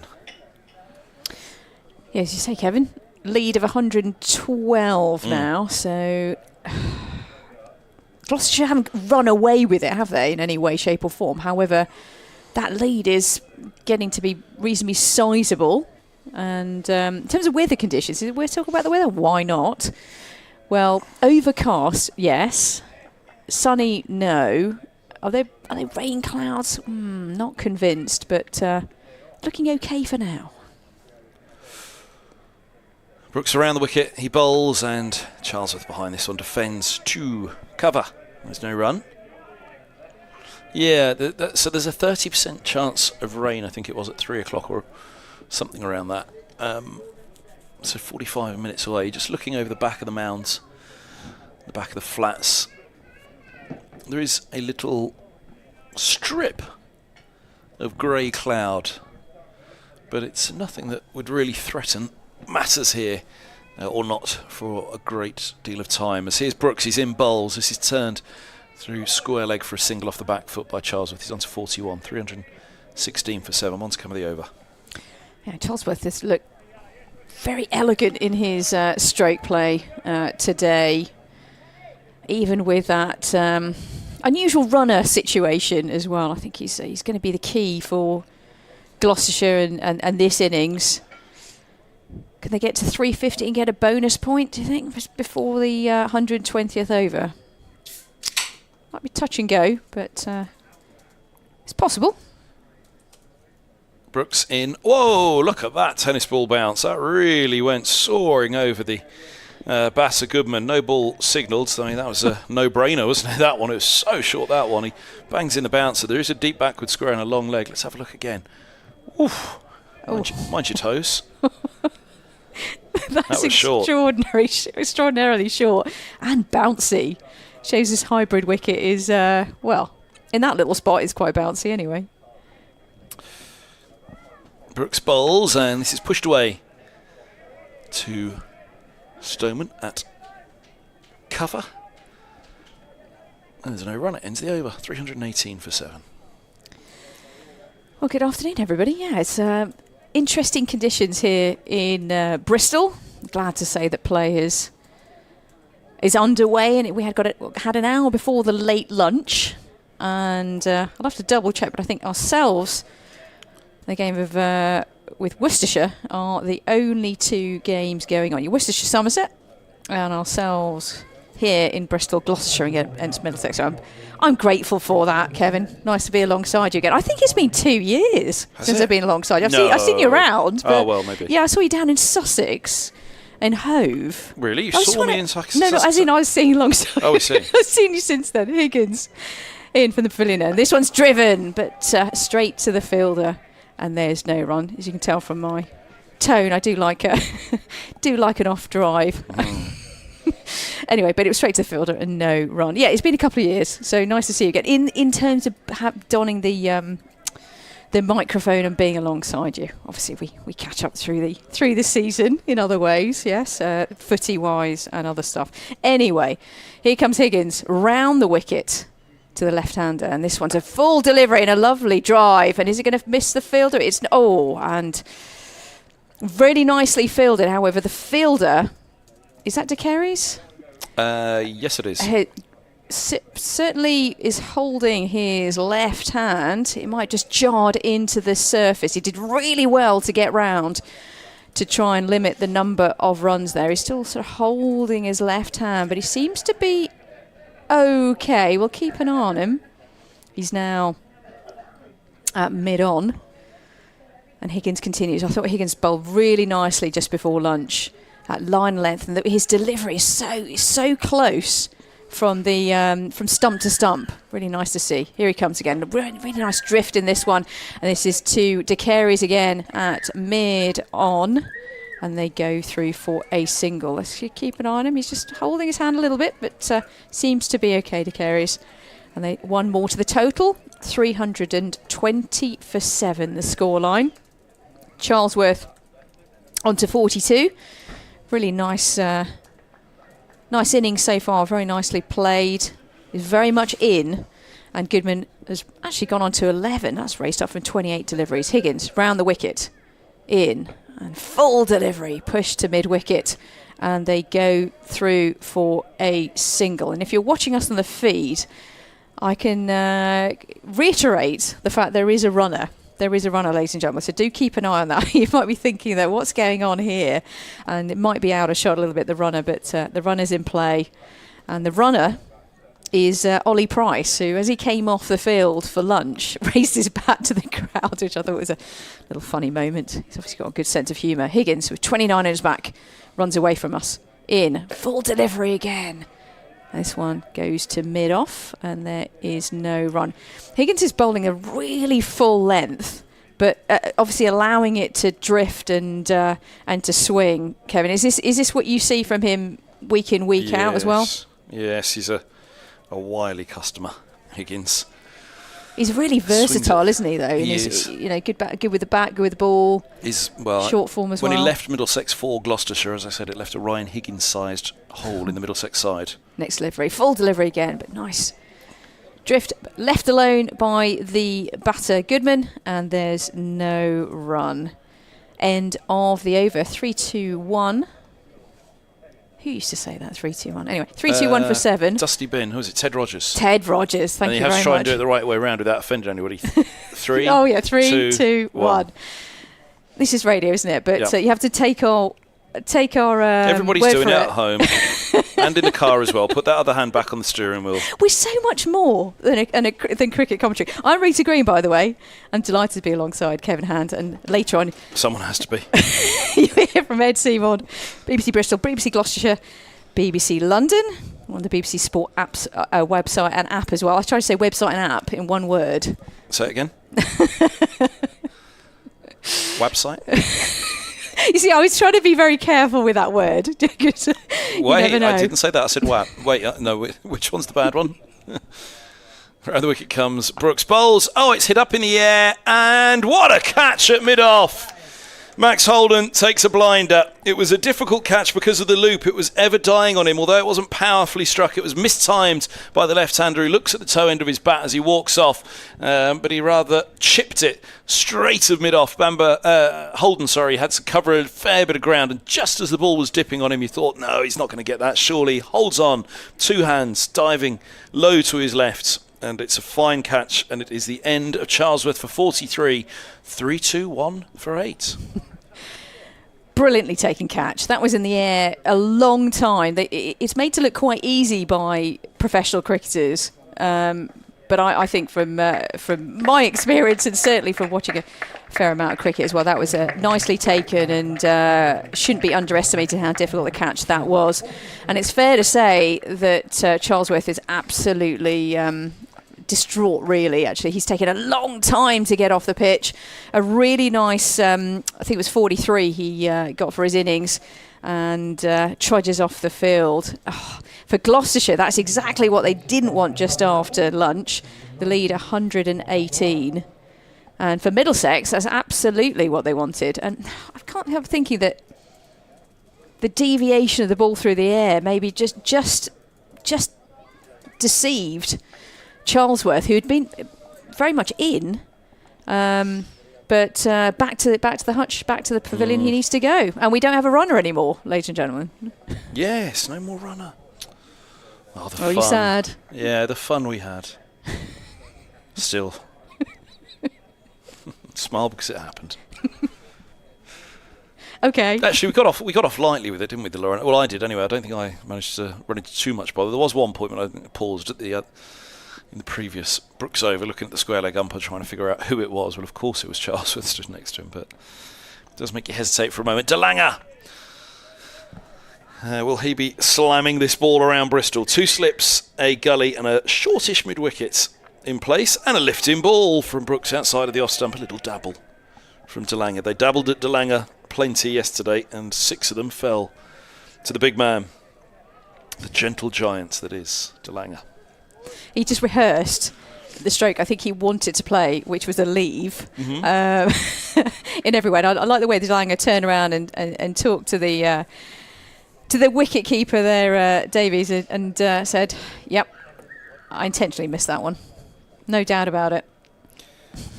Deep third has just dropped back from gully as Brooks is in, and this is eased into the offside by DeLanger, backing away outside leg and pushes its cover.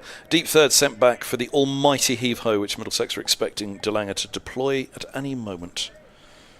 Well, Ed was saying that he's quite looking forward to, I hope I haven't misquoted him, DeLanger with the bat. Could be... Who said he was looking forward to it? Ed. Is he allowed to say that? It's bias. I think he's allowed. We'll let him off. Here's length ball, skied. Deep thirds drop back. Keeper's going for it. Davis has called it. Davis gets underneath it, and Davis takes an excellent catch at a deep-ish third, halfway back. He'd really gone a long, long way there. Slip thought about it. Deep third could have run in and taken it, but the wicket keeper was decisive, called early, and did very well because it was in the air for a long, long time, and he actually feared that he'd got himself into position. He thought it's been up there so long, is he just going to second out himself? But he didn't, and he holds on, and DeLanger departs. He goes for a third ball duck. It's 3-2-1 for 9, and Middlesex are nearly through. And how the game has changed. Double wicket. It could be a double wicket. It potentially could be a double wicket maiden. This brilliant, inspirational change with Brooks on from the Ashley Down Road end. And God, how many balls did he face? 3. Yep. All 3 of them were far from convincing DeLanger. It's fair All to the say. build-up. Yeah, it could have been. I could see why Ed was. The curse of Seabourn has struck again. Oh no, hang on. Let's not miss. Steady. I don't want to get in trouble. You know. Where is he? When he walks back Haven't even in, got we'll to tell him. tea. Yeah. We did the Canterville Ghost yesterday. Now we're on to the curse of Seabourn. He did say though it could just be a couple of balls and out. To be fair as well, just to make it balanced. You see what I'm doing here? Yeah.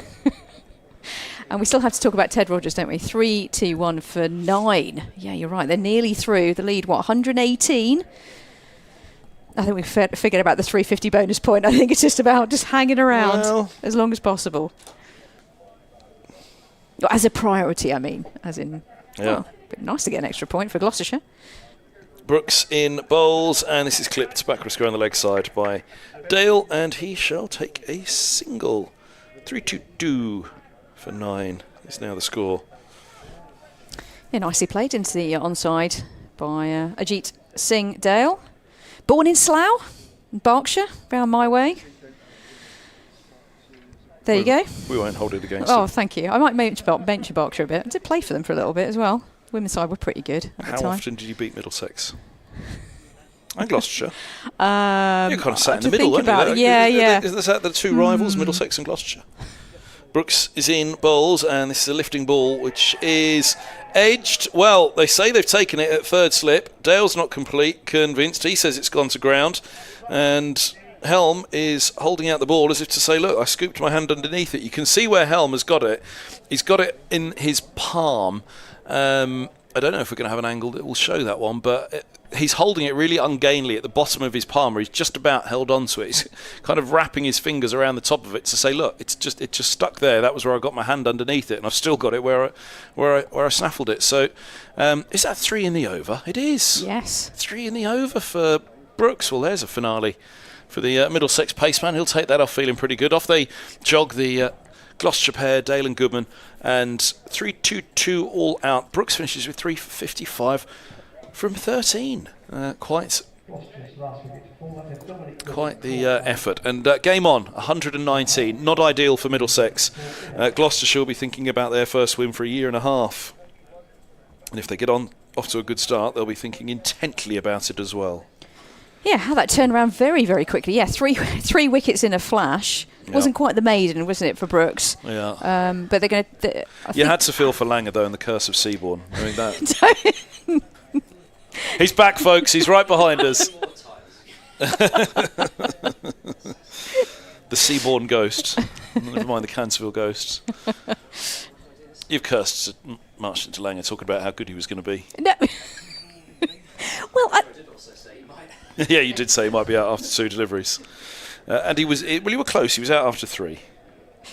it was a very entertaining innings, but not fruitful from a runs perspective. But yeah, indeed, they trail by 119, to put it another way. I mean, that will be job number 1, to try and get through that 119 and then just see tomorrow. Do you know what job number 1 is for me after lunch? Oh, don't are you going to talk about cake? No, no, goodness me, no. Staying awake after that chicken and bean cassoulet. It was linked to food, That was the yes. best press lunch I think I've ever had in 20 seasons. The chicken and bean cassoulet at Bristol today was superb. That's an incredible statement. I can't think of a better dish than that. It was delicious. Maybe I'm a fan of a bean.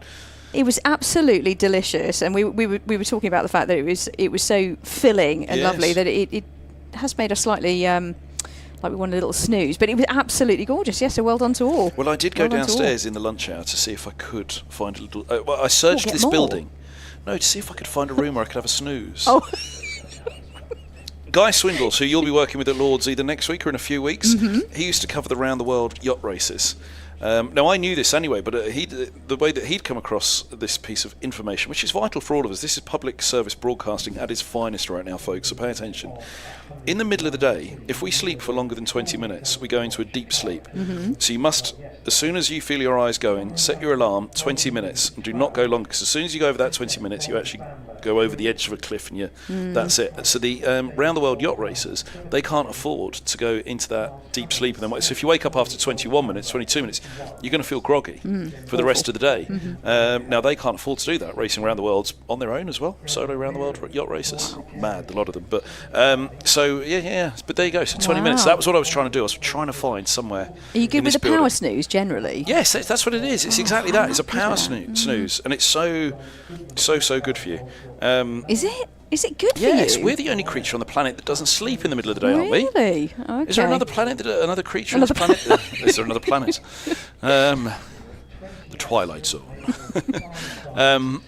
Is there another creature on the planet that doesn't sleep during the day? I don't think there is. Somebody's going to correct me now, and there will be. But, so 20 minutes.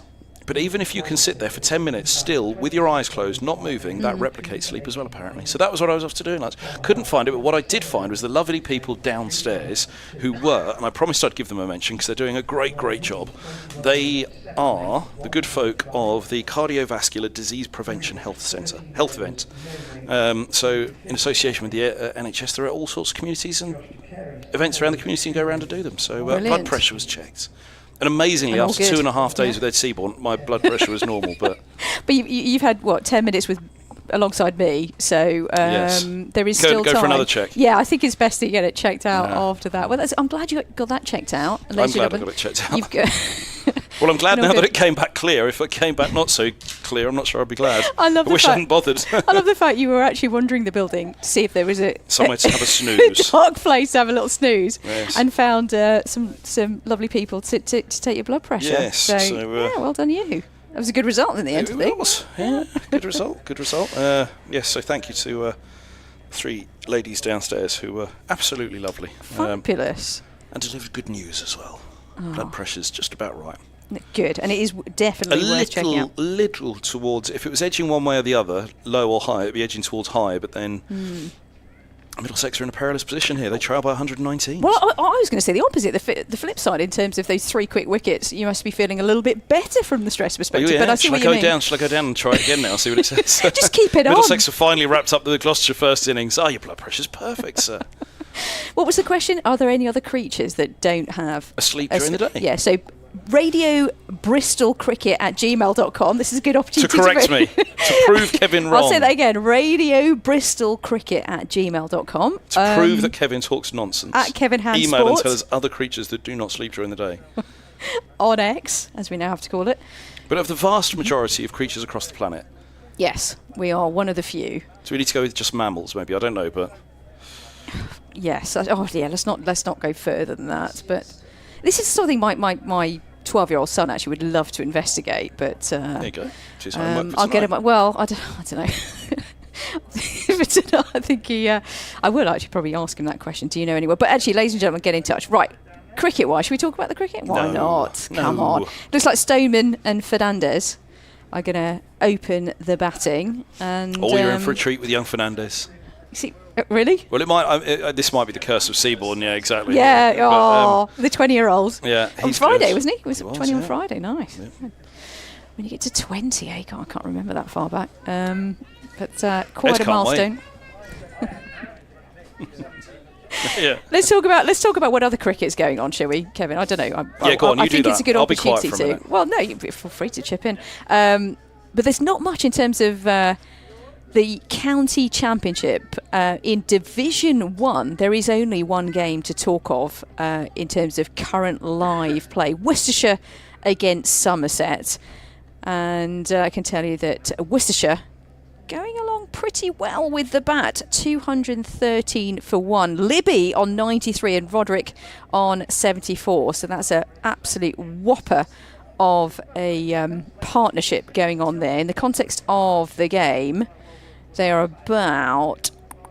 trail Somerset by 100 runs with 9 wickets remaining. So that game is going on, just up the road? Not Rita, but up the road, certainly north of where we are. If I get my geography right. And of course here at Bristol, I'm pleased to say that play is just about to resume. We're between innings at the moment, so hence you're talking to me. Yeah, you're listening to me rather. Talking about other games going on as well. And in the context of this game, Gloucestershire, well, they lead Middlesex by 119 runs. They're just about to take the bat. And plenty to do. Overcast conditions here in Bristol. Right, some hard-hitting questions for Mr. Hand sitting next to me. The captaincy to deploy. Yes. Going well? And the right decision yeah. for the club? Okay. Yeah, it's. I mean, look, Roland Jones. With the game at Lords next week, they decided to rotate him out. So, I think it was. In hindsight, Roland Jones. I think the bounce that he'd have got on this pitch would have been a pretty good decision, because that's been one of the major things in this match, hasn't it? Been the bounce on this surface. So, of all the Middlesex bowlers on any surface, Roland Jones, and of all the bowlers in any team in this country and around the world, he finds bounce. So he'd have enjoyed this pitch as De Lange did for his 6th. So in hindsight, I think if you could roll that clock back, 10:30, first morning, who are we going to send out for the toss? They'd have sent out Roland Jones, and he'd have played, and maybe rotate somebody else out for this game. But hindsight, isn't it a wonderful thing? But the right decision, I think, because Leicestershire at Lords next week, Roland Jones played really well in the first few rounds. They obviously looked at this, the hybrid, they looked at the attack they had, they made a call. And Lias Deploy as captain, I mean, look, there's every chance that if Lias Deploy is at Middlesex for many years to come, he will eventually become the long-term Middlesex captain. Certainly that's the rumour anyway.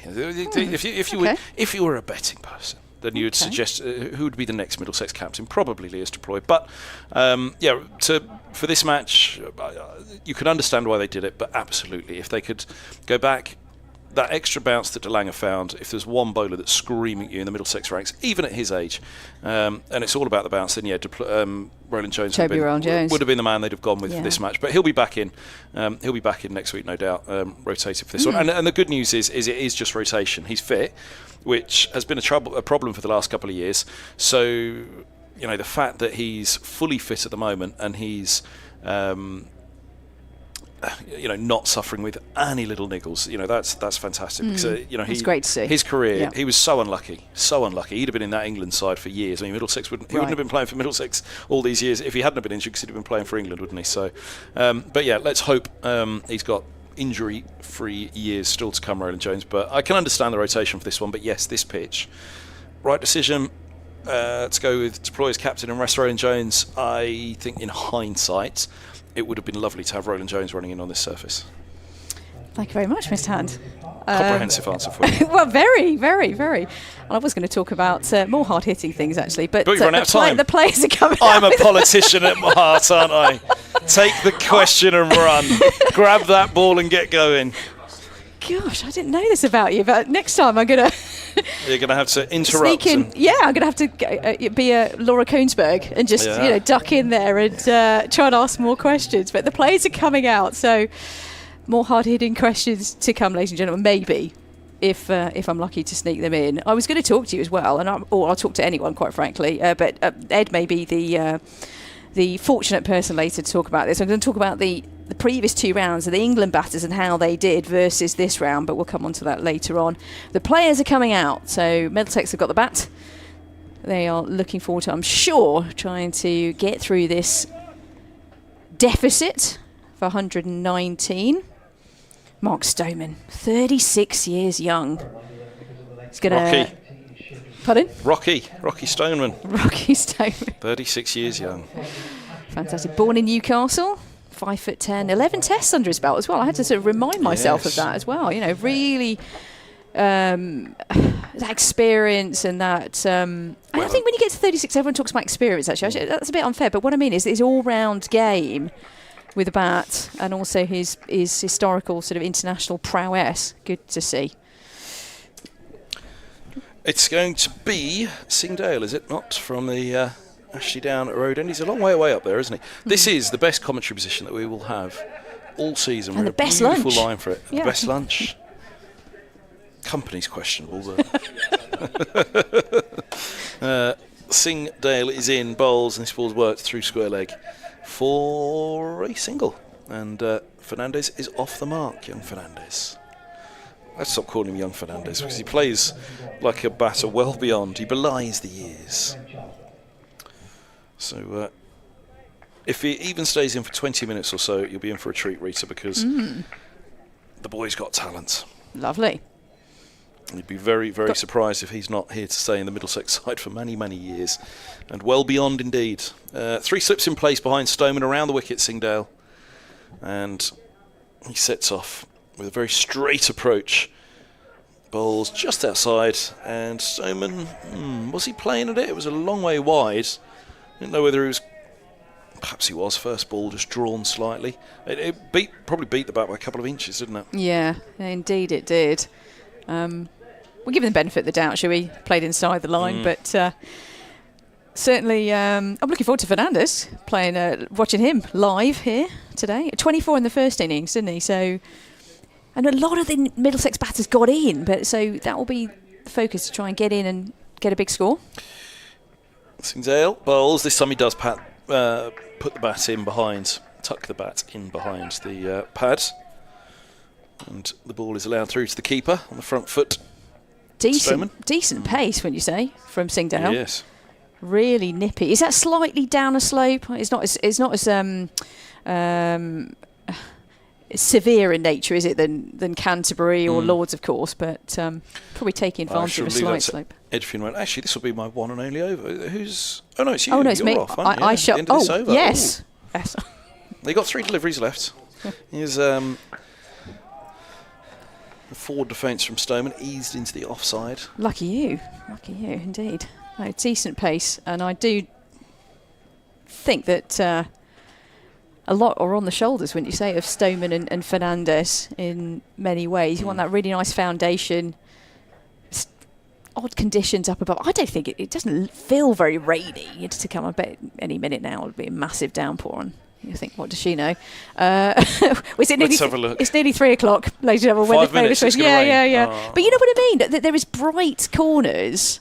Where is going it? Completely over there. There's behind the. No, the rain. Oh no, there's no rain for now. 5 minutes apparently. Oh, it's over our left shoulder. Singdale is in, bowls to Stoneman. It's pushed into the offside, and there's no.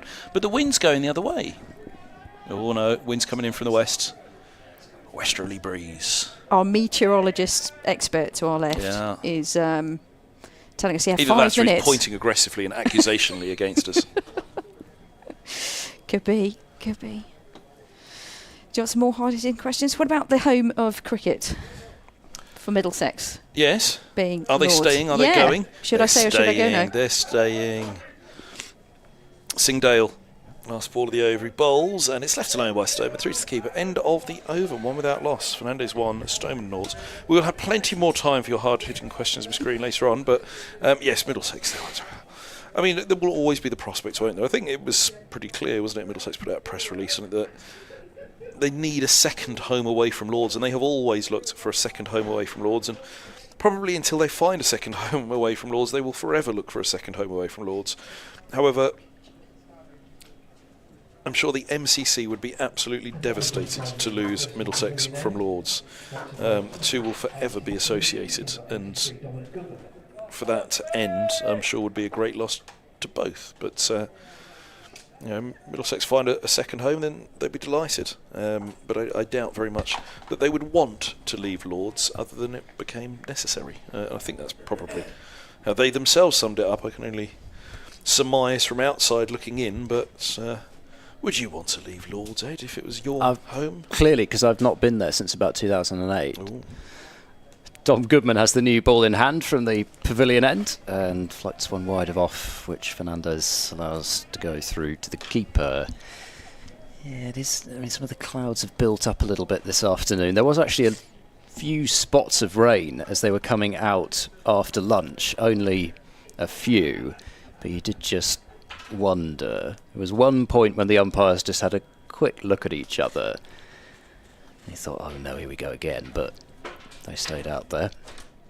Goodman round the wicket, bowls and worked away wide of the diving gully. Might have just slowed it down a touch there, Dent, for backward point to pick up. And I think that is Tommy Borman on the field at backward point. If memory serves me, number 71. Who's on the field for Ben Charlesworth. So Miles Hammond is at first slip. So he's worked his way back into the slip cordon after a couple of years. As this is clipped away by Fernandez through square leg and scatters the pigeons off, hopefully somewhere other than the Bristol outfield. And it's 2 runs to Fernandez. Middlesex up to 3 without loss. The other thing is, as quickly as we've gone off for bad light, even now, you almost sort of feel, well, are they going to start getting twitchy about the light even before the rain? It's not bad, but and to be honest, I don't think it's particularly bad yesterday evening. This is worked away off the hip by Fernandez. Might be another couple of runs here with the fielder having to run to his right. No, they're not going to take on the arm of Singdale down at long leg. And it's 4 without loss with Fernandez all 4 and Stoneman back on strike. Rita was mentioning Stoneman's Test career. Yeah. I can't see Mark Stoneman without thinking about that first Test at the Gabba, first Ashes Test of 17-18, when everything was just looking wonderful. Stoneman and Vince at the crease, and you thought, oh gosh, is this actually going to work? Goodman bowls to Stoneman, who plays inside the line as that one jumps a little at him, but wide of off stump. And then, yes, exactly, then after pretty much a session of batting between Stoneman and Vince, Stoneman, I think, nicked off, and then there was that horrible run out of James Vince looking for a single to extra cover that wasn't there. And I think it's fair to say things probably didn't get better after that even. Goodman bowls, Stoneman plays quietly, angling the bat, and it's fielded in the gully by Chris Dent, so 3 from the over, and Middlesex 4 without loss. You also do wonder, though, all these openers of the Stoneman vintage, do they look at the current era and think, oh, if I'd played in this era, I probably could have averaged mid-30s at least, which is basically what, what you're looking at. I don't know. Maybe Stoneman doesn't think that way, but you always do kind of wonder if they feel as if they had if they're sort of backed, as they like to say, in the same way. Here's Singdale down the leg side. Fernandez stepping across, tries to glance through to the keeper. They all get excited. I think Sam Robson's probably the one, really, of that era. Yes. He had the best average alongside Sir Alistair Cook post Strauss.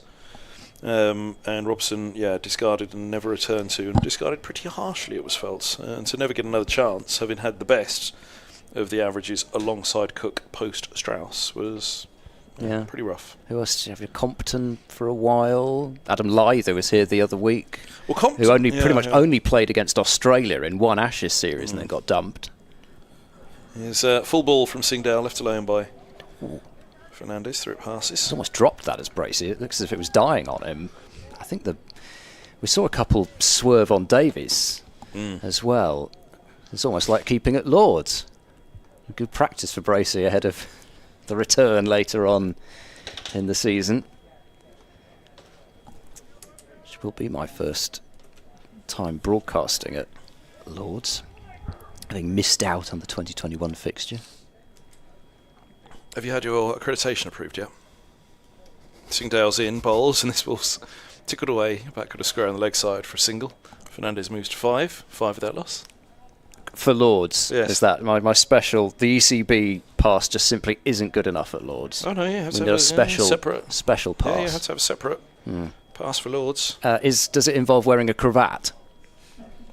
No, but at the rate you're going, you won't get your special accreditation for Lords. Which was where this all began, or was heading in the first place. Yes. Let's say approved by Kevin Hand. Signature. In comes Singdale and beats Stoneman, pushing forward on the off stump. Through it goes.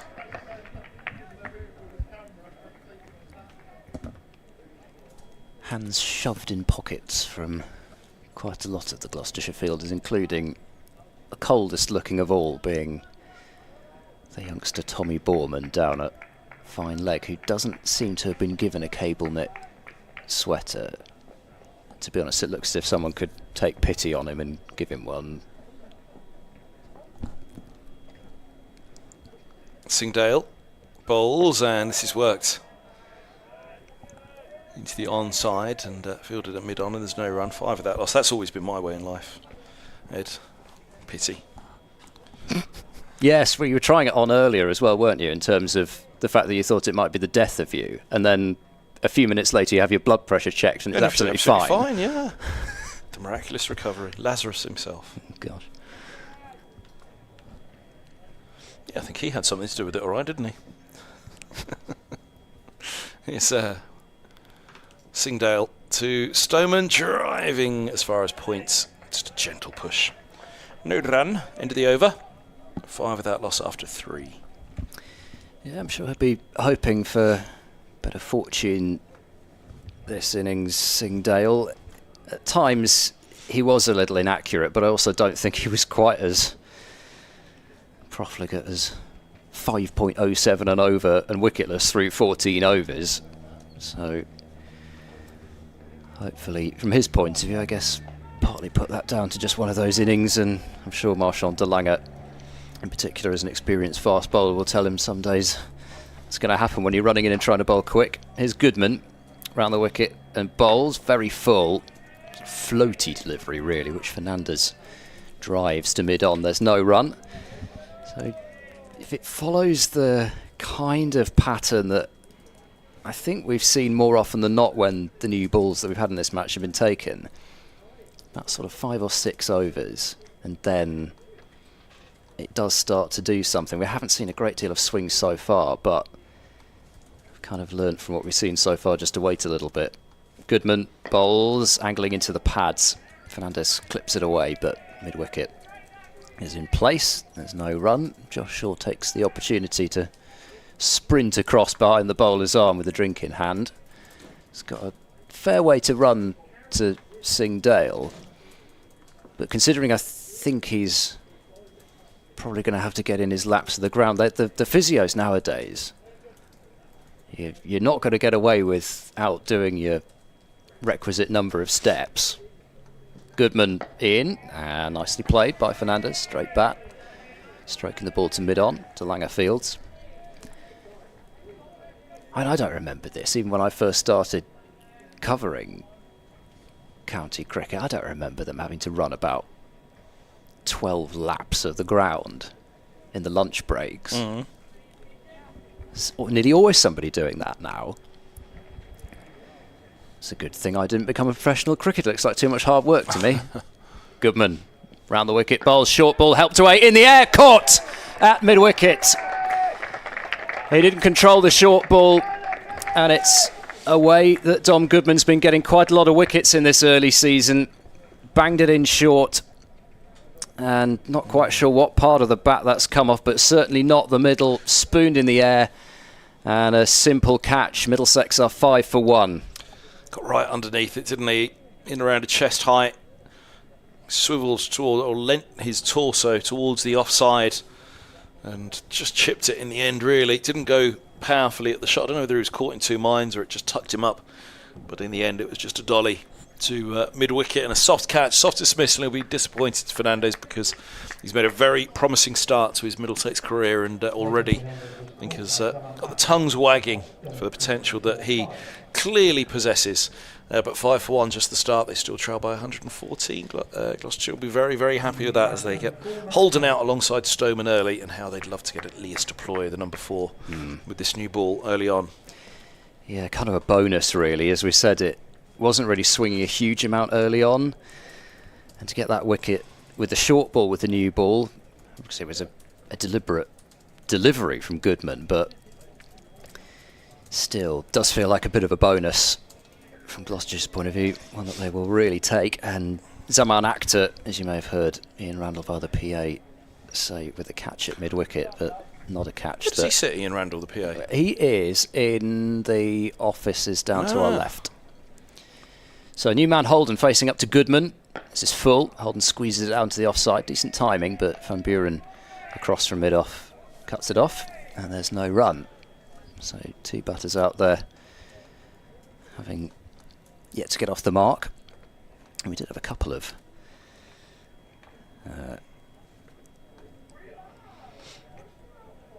well, in fact, was it first innings Jack Davis, and I can't remember who it was. We had somebody out there at one point with a pair of batters who'd not faced a ball.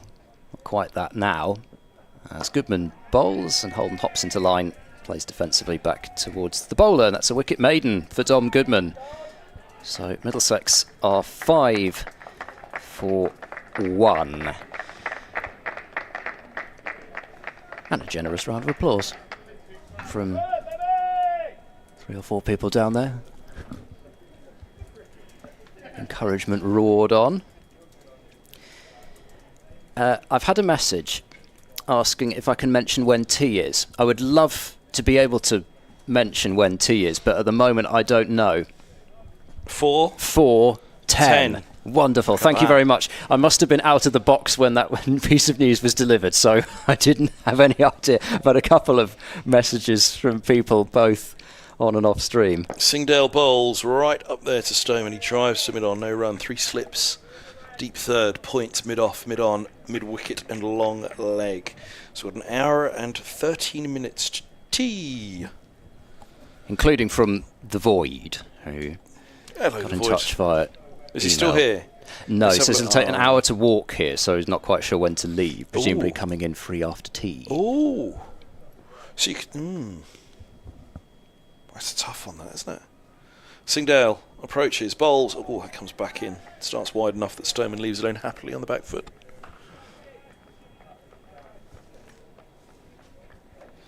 Also had an email from Mark from Madrid. He says, back when Dom Goodman made his debut, took part, I believe, in that amazing rear guard against Hampshire, indeed. I was on the treadmill almost all that innings. I was behind the sofa. People were talking of him perhaps batting at 7 or 8 as a bowling all-rounder. Do you think that it's still reasonable ambition for him to take wickets and maybe score 3 or 4 50s each season in the lower middle order? Well, I mean, I suppose he's not really yet had a full run with the bat, but yes, possibly. Singdale's in, bowls outside of the off stump. It's left alone through to the keeper, as there's no run. Yeah, I mean, you know, there's clearly some ability with the bat there, but yeah, whether it will get to the stage where he'd be regarded as a bowling all-rounder. But that's certainly right. I had a couple of messages from people saying that they felt that he would end up at 7 or 8 later on in his career. That was 3 years ago. He's had a few injuries to deal with, and he's been studying. What on earth did you want to do that for? Here comes Singdale. Stoneman pushes back up the track and there's no run. Although you have revealed your love of the arts earlier, Ed. So, clearly a man who studied hard. Classical arts. Well, what were you quoting earlier? What, Stendhal syndrome? Yes. Well, And his works and the works that made him pass out. Is this why you can't have mirrors in your house? no, that's just because they'd shatter if I looked into them.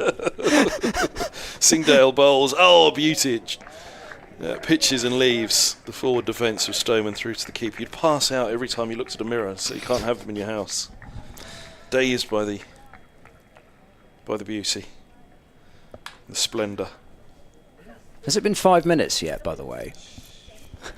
Oh, what?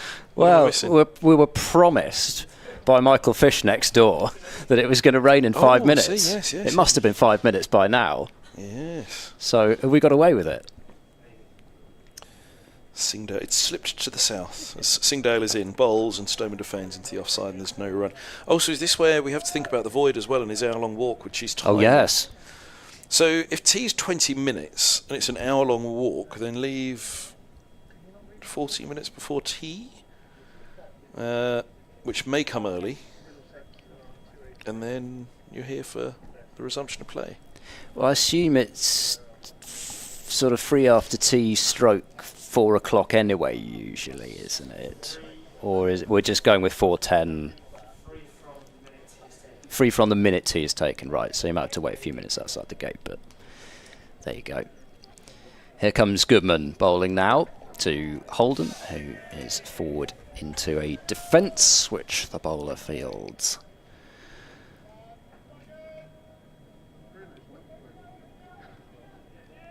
Decent buzz out there. Gloucestershire up and about. It's, to be honest, quite rare that they've been in such a position, and I suppose you were kind of worried that there might come a point, and it still might well happen, especially if somebody like Deploy gets going. As Goodman bowls, and that's played softly down into the gully by Holden, and there is no run.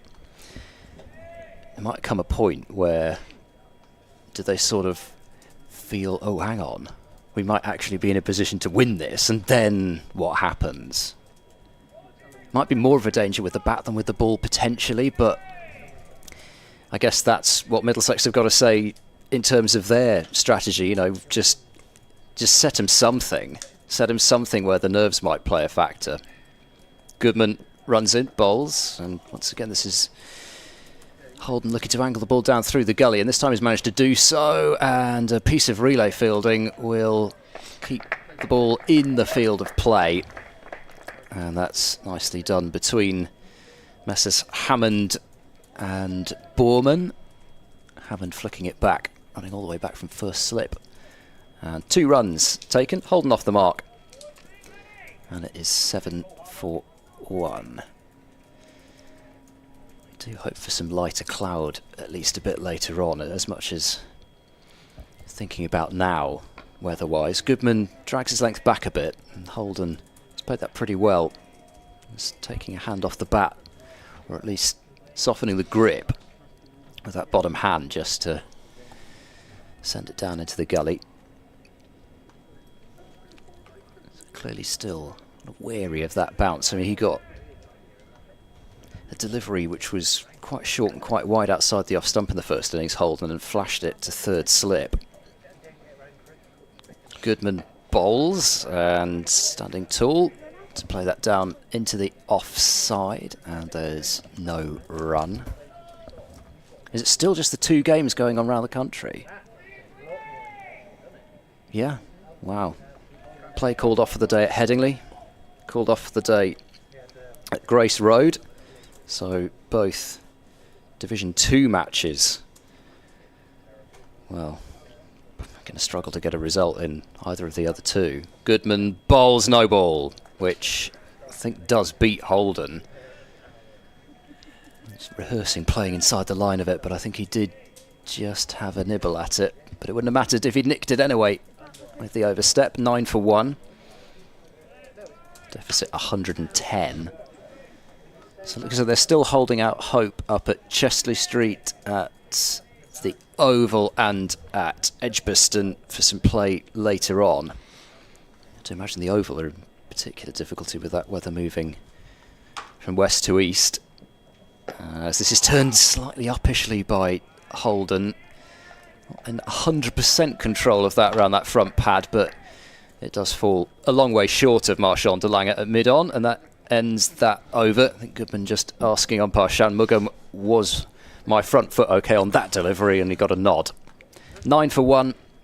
We've had 6 overs of this Middlesex second innings, still trailing by 110. Yeah, Singdale, Ashley Down Road End, right arm around the wickets. Mark Stoneman on strike, 97 in the Glamorgan match at Lords at the start of the season. He's on 0 from 16 here as 40 goes and plays defensively to point, no run. He'll be determined that this is the innings Middlesex need it to be. Again, it's one of those match situations where you say this really has to be top down. It can't really be a lower middle order rescue act. Trailing by 110, a bad start, maybe an irretrievable situation for the visitors. And Gloucestershire could have their first win in a year and a half. September 2022 last time. How many months is that now then? It's more than a year and a half, isn't it? That's yeah, it is. It's just, it's over, months? Isn't it? Yeah. We're not counting. Counting the days. What was the Richard Ray Leicestershire one where Richard Ray ended up crying on the air, didn't he? Bless him. As his Singdale eased into the onside, it's fielded at mid wicket, and there's no run. 9 for 1 because they've gone such a long. And we've all been there. Even I have to admit, I said it. I was with Mark Church at the Oval for the Surrey match where Middlesex beat Surrey, having lost 10 games on the bounce or something, and it was, they were getting pelters from everywhere, and it was tough. It hangs heavily. These are sports people who want to do well. They're not there just for the fun and games of it. And when they beat Surrey at the Oval, Surrey in T20 at the Oval, it was emotional. You could kind of see the emotion on the players, and you know them, so you know what it means to them. Here's Singdale. He bowls and an inside edge from Stoneman. He's forward and across. If there wasn't an inside edge way, he was probably outside the line of off, and it's only Singdale who's particularly interested in that one. We'll have a look at the replay, but he's starting pretty much there or thereabouts on off, and then he moves across, which is where he struck it, and it's high as well, you'd probably reckon. But yeah, so I can fully understand how Richard Ray, 22 games or something, wasn't it? It was a long, long time. It was. I mean, I think he'd gone. I can't remember whether was there some story about he missed the one win that they had. Oh no, or something like that. Was not that having that? I had a feeling. I'm sure this was the end because like it ended up on 5 Live Breakfast the next morning, didn't it? It's his Singdale in, and Stoneman drives it in, he's gone. Length ball outside off stump, nips away from the left-hander, and Singdale has the second Middlesex wicket. Both openers are removed. Stoneman has gone for a duck, little bit of width, he was looking to play with it, looking to drive, and just nips away from the Middlesex opener, and the left-hander makes his way back. Couple of big breakthroughs early here for Gloucestershire. Trouble for Middlesex. They trail by 110. They're 9 for 2. He can do some good celebrations, can Singdale, but you could see a bit of relief in that one, I think, after having gone wicketless in the first innings. And who knows, keeping spells short. Might not have been his last over, but he was getting towards the end already of this one, because you'd imagine Marchand de Lange would want to come tearing in from that Ashley Down road end fairly soon. And that was one of the first deliveries that I think we have seen do a little bit in the air. Equally, I'm not sure Stoneman would be particularly wanting to see. Some of the width was what attracted him. But as it moved away, the length wasn't there, I don't think. Yeah, I think you're right. It was the length rather than the width, wasn't it? Yeah, I mean, you can understand if it was a half volley that you lean into that and drive it through the covers. But that far away from him, as soon as it moved again, you're then stretching for it, aren't you? So.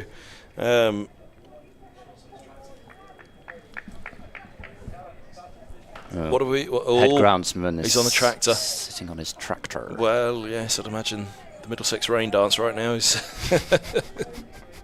in full flow. Lias Deploy, this is a massive moment for this innings, and as a result, this match, Middlesex trail by 110. The stand-in skipper, as I was grilled by Rita Green about earlier. Was it the right decision to drop Roland Jones and go with Deploy? Short point in place. He's an advanced point. Singdale's around the wicket, he bowls, and it's edged and it's short.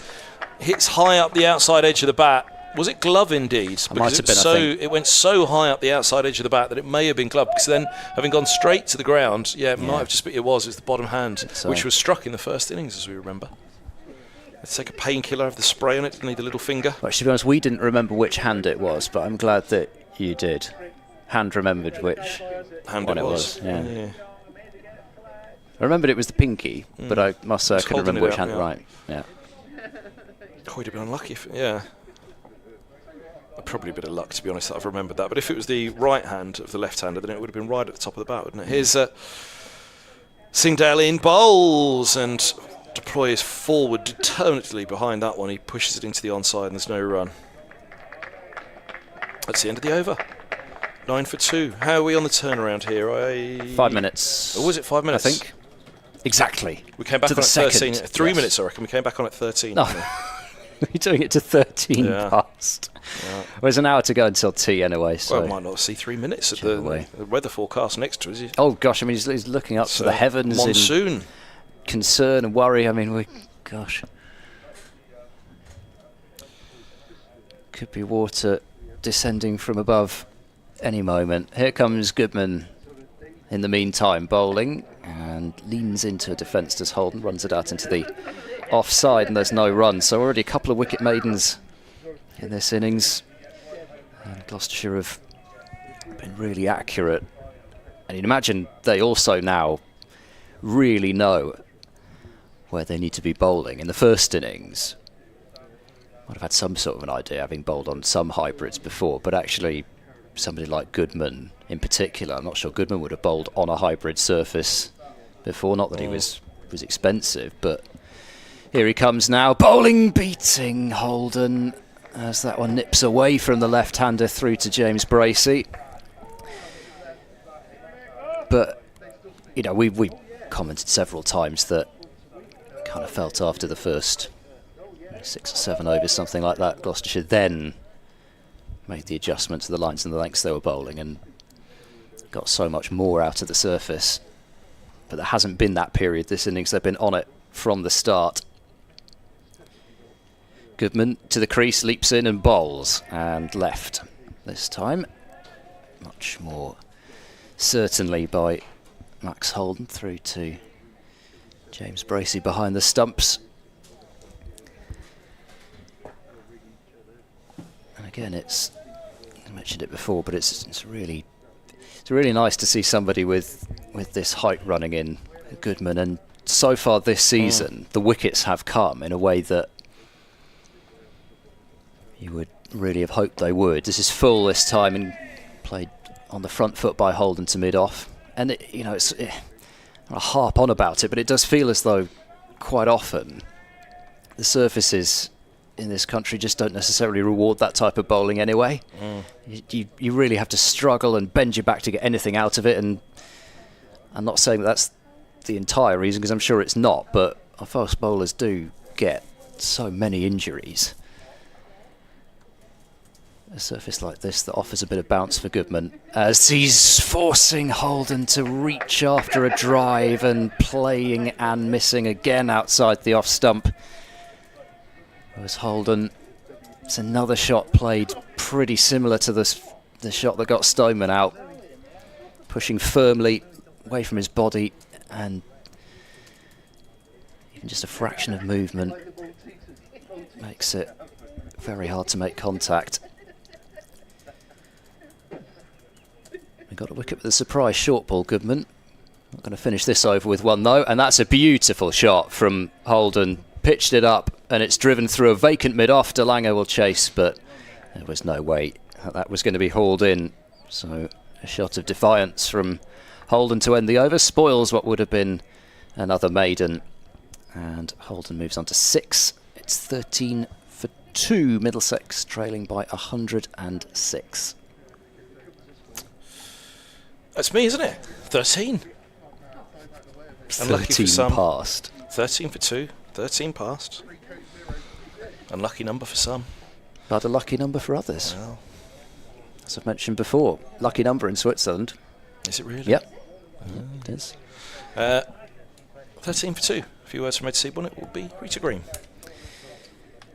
Yeah, a lot of airlines, I think, remove row 13 from their seats, but if you get row 13 in Swiss Airlines, I don't know. I don't think you get anything complimentary, but I'm sure you'll have a lovely flight. In comes Singdale round the wicket bowling, hand off the bat from Deploy as he works that one round the corner to mid-on. Again, you'd wonder, there was that wrap on the gloves in the first innings, and Deploy did this rather a lot in his stay. And it was quite an uncomfortable stay at the crease. Never mind that wrap on the gloves from Deploy. He made 20 in the end before being caught behind off the bowling of Goodman to that ball, which did just take his gloves. And you just wonder whether it is the glove that's causing him to, or the wrap on the gloves I should say, as this is left alone by Deploy stepping across his stumps, with Singdale bowling round the wicket, taken by Bracey. Just wonder whether it's just how Deploy wants to play the ball on this surface, or whether either he's feeling a bit of pain in the hand, or whether he's just concerned that he might feel some pain. Either way, the defensive shots at the moment from Deploy are not looking especially comfortable, but you know, with his quality, the amount of runs that he has scored of late in his career, if he's allowed to settle, it could still be concerning. Singdale bowls, and coming forward is Deploy again, playing a sort of manoeuvring that defensive shot. It's not just a smooth vertical bat defence, it's still almost like he's jumping at the ball a little bit, but you know, so often these sorts of players, they settle down after a bit. Rita Green is back with me. Hello, Ed. Hello. You forgive me, do you, for what have you done? For the chat about Marsh and DeLange earlier? Oh, it's all forgotten. It's all forgotten. That's good. Goodness knows, after the amount of ribbing from Kevin Hand, Singdale bowls, that's a nice delivery, and that is the danger with this method of going so far across. Starting effectively as Deploy did with his front foot almost level with, or the back of his front foot I should say, level with off stump, and then he comes across even further and plays at a ball that is at least 2 stumps widths, I would say, outside the line of off stump. He's feeling for it, and he doesn't look the most comfortable, this Deploy. And, well, Singdale's pace, he is pacey. Here he comes, bowls. Deploy plays that one quite nicely, just with an angled bat towards deep. Third gets off the mark, and it's 14 for 2. Deploy up the other end, but He's only left one ball for Holden to face. Yes, the mighty Hungarian, this deploy, who went viral with some absolutely stupendous innings played in that European Cricket League for Hungary over the winter. I think he scored something like 140 in a T10 game. But of course, you had the bowling with all due respect, awful. yes, due respect, you had a professional cricketer and an incredibly good one as well, up against some club bowling. 4 slips, Singdale to Holden, hops into line and plays defensively to Van Buren in from mid-off. 1 run from the over. So Singdale's just gone for 3 runs from his 5 overs. So if he was looking for sort of a response after that first innings, well, he's certainly getting it at the moment. And also the rewards of that wicket of Stoneman, a huge one to get a man of that calibre without scoring. 14 for 2.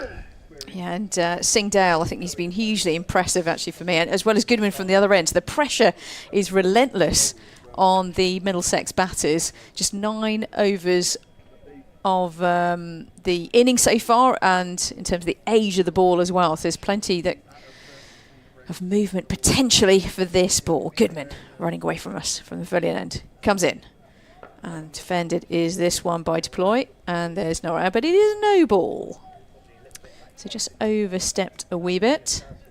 Umpire with gloves on, keeping rather and a snood. I think there's a snood in action as well. Has he got one of those on? I think so. I've seen several umpires with them on. Yeah, from around the country. I was at Canterbury last weekend, and you could only just see eyes pretty much of the umpires. Deploy on strike. Next one from Goodman. Oh, this one jumps up to him, and Deploy does not look comfortable with that one at all. Luckily for him, it came down onto the ground pretty quickly, but that wasn't controlled in any way. Another dot ball, but Goodman's causing mayhem out there. I remember Richard Illingworth had that sort of full-on snood. Well, like a balaclava almost. Yeah, exactly. Like you say, yeah. You're just almost just peeping out from behind it. A couple of years back, it might have been the Surrey game we had here, where there was hail, which covered the ground after day 1. Goodman in again. Oh, and squares up Deploy a little bit here, but controls the defensive shot, and there's no run. Because in those days, we were down in the Marquee during COVID. It was at the start of 2021. And the players were still cordoned off. Nobody was allowed in the ground. It was just before the part of 2021 when the spectators were allowed back in. And the first evening, Matt Taylor came round for an interview, and I was a bit worried for the integrity of his umbrella. He had to kind of lean over and interview them from the marquee whilst they were on the field, because you couldn't go that near them. But he was just given this little umbrella, and it was pelting down with hail. Goodman round the wicket this time. Oh, and a full delivery. And defended well this time by Deploy, and there's no run. But you can hear the cheers from the slip fielders and the keeper as well. That was a nice full delivery. Yeah, they were funny. But hail? I mean, what time of year was that then? So that was first game, so it would have been early April, You never know what you're going to get this time of year, but it has been cold, to say the least, but I'm delighted to be here and delighted that there's cricket on here in Bristol. Next one comes in from Goodman. Slightly shorter of a length. This one goes out to point, and really nicely fielded by the point fielder, who goes to his right-hand side and dives down. That's a really good effort. That's what you want to see in the field to the highest degree. Who's that at? It's Tommy Borman, the sub, who's on for Ben Charlesworth. Okay, I wondered why that number wasn't on his number on the back of his shirt was not on my list. There we go. Yes, of course, Charlesworth going to be probably not taking the field in any way, shape or form with the field in order. Right, Goodman comes in round over the wicket this time, and this nice shape on this one, but left to go through to the keeper, Bracey, and there is no run. Did I say Bracey? I meant Davies, sorry. I was so busy, so eager to tell you some of the facts that I wrote down late last night. Was it late last night? It was a bit. Yeah. Better be good now, right, Rita? So Jack Davies I want to talk about him. He's born in Reading. There's a Berkshire theme to my way of thinking. I'll tell you in a minute more about him. Goodman in. And this one, oh gosh, this was going down leg, but definitely was movement through the air, and Deploy did not deal with that in a convincing manner, but survive he does. He's got on just the one run from 14 deliveries. It hasn't looked convincing for Deploy, has it? But end of the over, 16 for 2. What does that mean? That they trail by 103. But Jack Davies, know that I used to play for Berkshire. Come on, Rita, got to get it out there. But played for Berkshire as part of the Berkshire double winning season in 2017 Minor County. So in my book, decent bloke. Okay, from a Berkshire perspective. I'm neutral, ladies and gentlemen. Credit where it's due. And also another Berkshire guy just about to bowl who's born in Slough. Yes, of course, yeah. Here comes Slough's Ajit Singh Dale bowling a delivery that spits up a little off the surface at Max Holden, but again he's played it well. He's got a decent amount of bat on that and has assisted it down into the ground. There's no short leg. I've got 4 slips. I mean, it's a good point. Would you stick one in there with the bounce? I don't know. It's tempting. He's tended to bowl quite a full length, I guess, as Singh Dale, but you're kind of thinking about, I mean, where would you take him from is the other thing, and I don't know. Singh Dale runs in bowls, and this is firmly pushed with an open face by Holden to Goodman at point, and there's no run. A 6th over for Singh Dale here, and we have yet to see the 6-wicket man in the first innings, Marchand de Lange, who is fielding up at mid-on. De Lange, an actor, first change, so you don't lose a great deal in terms of pace and bounce. He bowled beautifully in that first innings. Absolutely cracking. Singh Dale runs in, he bowls, very full, and it's dug out into the offside. Van Buren's knocked it down. Really good piece of fielding that saved at least a couple of runs. Might have been timed well enough towards that particular part of the ground to be a boundary if not stopped it at all, but kept it close enough to himself even that they didn't manage to take a run. 16 for 2. Saved a couple of extra runs there, didn't he, Van Buren? And I think it's fair to say that we need that in the field. We need that if you're a Gloucestershire perspective. Keep the pressure on. Middlesex, they just want to get away here.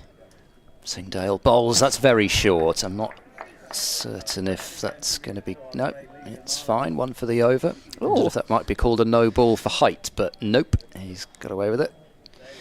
Yeah, 6 for 49, wasn't it, in the first innings, De Lange. I mean, I watched from afar, as I mentioned. I thought the pace, the aggression, exactly what Gloucestershire really needed to put Middlesex on the back foot, because so many batters got a start for Middlesex. Stoneman 29, Fernandez 24, Ryan Higgins on 30, even Josta Carey's on 37. Singh Dale in and standing tall to defend Holden to mid-off. There's no run. Are you feeling a little bit nervous in the sense of, no, you know, a Gloucestershire potential win? I mean, I'm just putting it out there. You know, no. It's no, you're not feeling nervous. No. Are you not that kind of guy? No, not really. Chilled, you know, just fine with it. Well, you know, what happens, happens.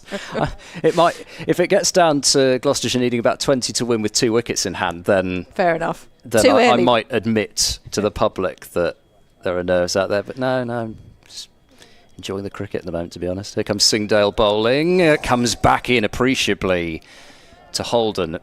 He was not actually in any danger of being out because he's lifted his hands and bat out the way, but it's probably closer to brushing his jumper than anything else. Some real movement off the deck there from Singh Dale. It's another maiden over from him. Terrific spell of bowling. 3 maidens out of his 6 overs. Just the 3 runs conceded and the wicket of Stoneman. Be surprised if he goes a 7th. So you'd kind of expect there to be a change from the Ashley Down Road end, but there's going to be a change from the Pavilion end as Goodman has 5 overs and has donned some extra sweaters, at least 2 of them, at mid-off, and Zaman Akhtar is into the attack. So change of bowling, as Ed mentions. By the way, I'm Rita Green. We've got Kevin Hand rejoining us in a little while. He's gone down to get his blood pressure checked once again, just to double, triple check he's okay. We'll get the thumbs up for him to rejoin us at some point. Here comes Akhtar with first ball of the over. Oh, this one's jagged back into Deploy. Oh, is it waving to the physio again? And there's a wave to the boundary. And he's looking at his hand here. And it jagged into him, didn't it, that delivery? And he's played in a quite uncontrolled manner and hence probably hit the hand again. And there's going to be a short delay as the physio comes out. And also the water bottles come on for Gloucestershire as well. I say the physio's coming out, but the water's coming out and the towels are coming out before the physio. But they will. But it gives us give me a good opportunity to ask you some hard-hitting questions. Oh no, you've prepared some for me as well, have you? I wondered about this. I was building up as hard-hitting. I think it was more hard-hitting than even I thought, actually, previous ones. But there we go. Chris Dent, back injury, and Matt Taylor with a toe injury. So how big a blow was that, do you think, for Gloucestershire in the shape of the season as well? How do you think the squad are holding out for a long season? Well, I think in terms of the bowling, apart from Matt Taylor to have basically a clean bill of health, this is something that Gloucestershire just have not had for ages, where there's only been one bowler injured. And so much of the season, I think, probably across formats, depends on the fitness of the likes of Marchand de Lange, Ajit Singh Dale. Those, for want of a better term, points of difference to an attack.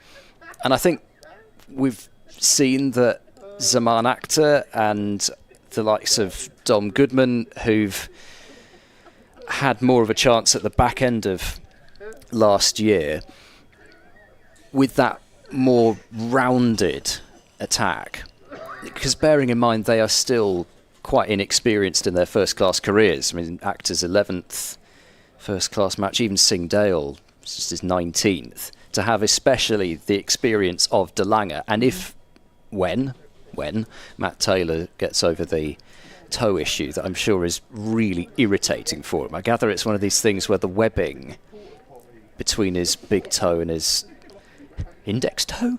Second toe? What do you call it? Second toe. Do they have names like index? I don't know. Anyway, I'm sure they do. That webbing, yeah, that one, seems to be kind of an issue, and it just, I suppose it's like the webbing on your hand, and you just it takes a long time to heal. Yeah, a tricky one to recover from, I imagine. So once he gets over that, then you really can rotate the bowling around, and it's exciting to have that number of young bowlers available, but at the same time you have to make sure that you're keeping them fit, managing them in terms of the number of overs that they're bowling. And last year Gloucestershire really were down to the absolute bare bones in terms of the bowling attack. They've pretty much had at least a full attack, if not almost two full attacks, injured at the end of last season, and a club like Gloucestershire can't afford that. If you're a big county, you can afford to be missing half your squad. I mean, Surrey do it all the time. Players Indeed, just come I was in, going to out, mention in, out. Surrey as having quite a large squad, of course, as an example. Yeah. But so you can't have that here with that number of injuries. So de Lange, so the reliance on or the confidence having de Lange as well as Singh Dale and Akhtar, you're saying that is that's more of the focus actually, to have that attention, but actually having the other players come back can only help the squad, I'm sure. Is that the summary? Yeah, I think so. And Tom Price, it's allowed him. He's so far only played one of the first 4 rounds, and somebody also who had some injury concerns at the back end of last year, somebody really important in terms of balancing a lineup, given the fact that he's an all-rounder. Right, here we go. Next ball of the over, and this one has gone right into Lewis Deploy, rather, and he's got a bit of a problem here. In fact, the umpire calls on the physio immediately. That got really big on Deploy very, very quickly, and he is out of sorts here, Ed. I think it's fair to say, isn't it? He's got a blow on the hand the previous ball.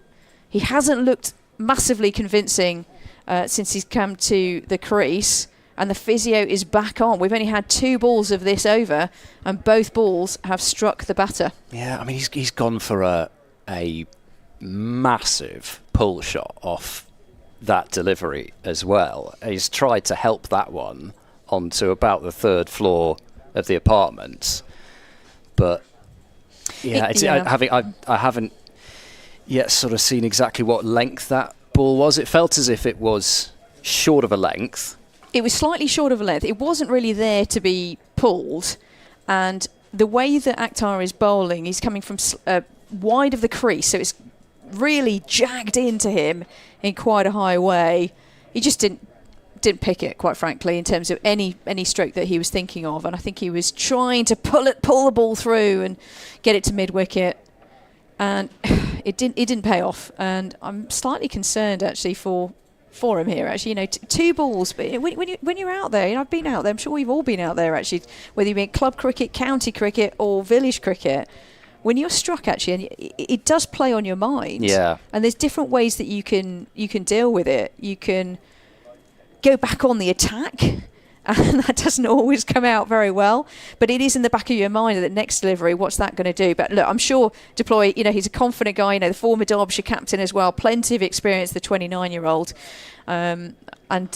getting 20 in the first innings as well. He definitely has had a few runs out there. I'm trying to. I think what's happened is, looking at that again, I think he might have top edged it into his helmet. I imagined that the way the umpires were waving indicated it was definitely a concussion check, but to me it didn't look as if it had smashed him straight into his helmet. I think he might have top edged it onto it. Yeah, I think you're right. He was looking to hit that a long way, and you do just wonder where his head is at the moment. Short leg is in with the helmet on, and this one's incredibly wide from Akhtar and through to the keeper Davies, and there's no run. That is not the ball that I think Akhtar wanted to bowl. I think he would have wanted to be a bit more menacing with the next ball of the over, but not to be. No, so short leg is in with the lid on, and I was just looking at the physio for Middlesex, and he was just indicating to somebody else. I think it was the St John's Ambulance guy actually, who I chatted to earlier on today as well. That it went into the helmet, but he's okay to continue. Akhtar in, and this one jagged into the batter. Deploy defends this one, goes to point, and there's no run. This is a really testing over from Akhtar, who's just come on from the pavilion, and this is first over. He's right on it, and Deploy's just going down the wicket, just prodding the wicket a little bit and just getting his composure together here. Yeah, and it's so important for Middlesex this innings as well. I mean, 2 down, still over 100 behind, and Deploy, a man who won his first-class career average is basically 48.5. Deploy on strike, Akhtar, and this one's a swipe and a miss from Deploy. Wow, he is, as I said, you can go one of 2 ways after getting hit, and he got hit twice. One on the hand, one on the helmet in this very over, and he's going on the attack here. Well, this is the issue, isn't it? The innings is too important almost for Deploy to play a wild shot and get out here. 16 for 2, trailing 103. He clearly feels he has to do it. Here comes Akhtar in again, and this one's jagged in to Deploy on the back foot, defended, and there is no run. A hugely entertaining, thrilling, and maybe quite painful over there from Akhtar. 16 for 2 at the end of the over. Deploy on 1 and Holden on 6.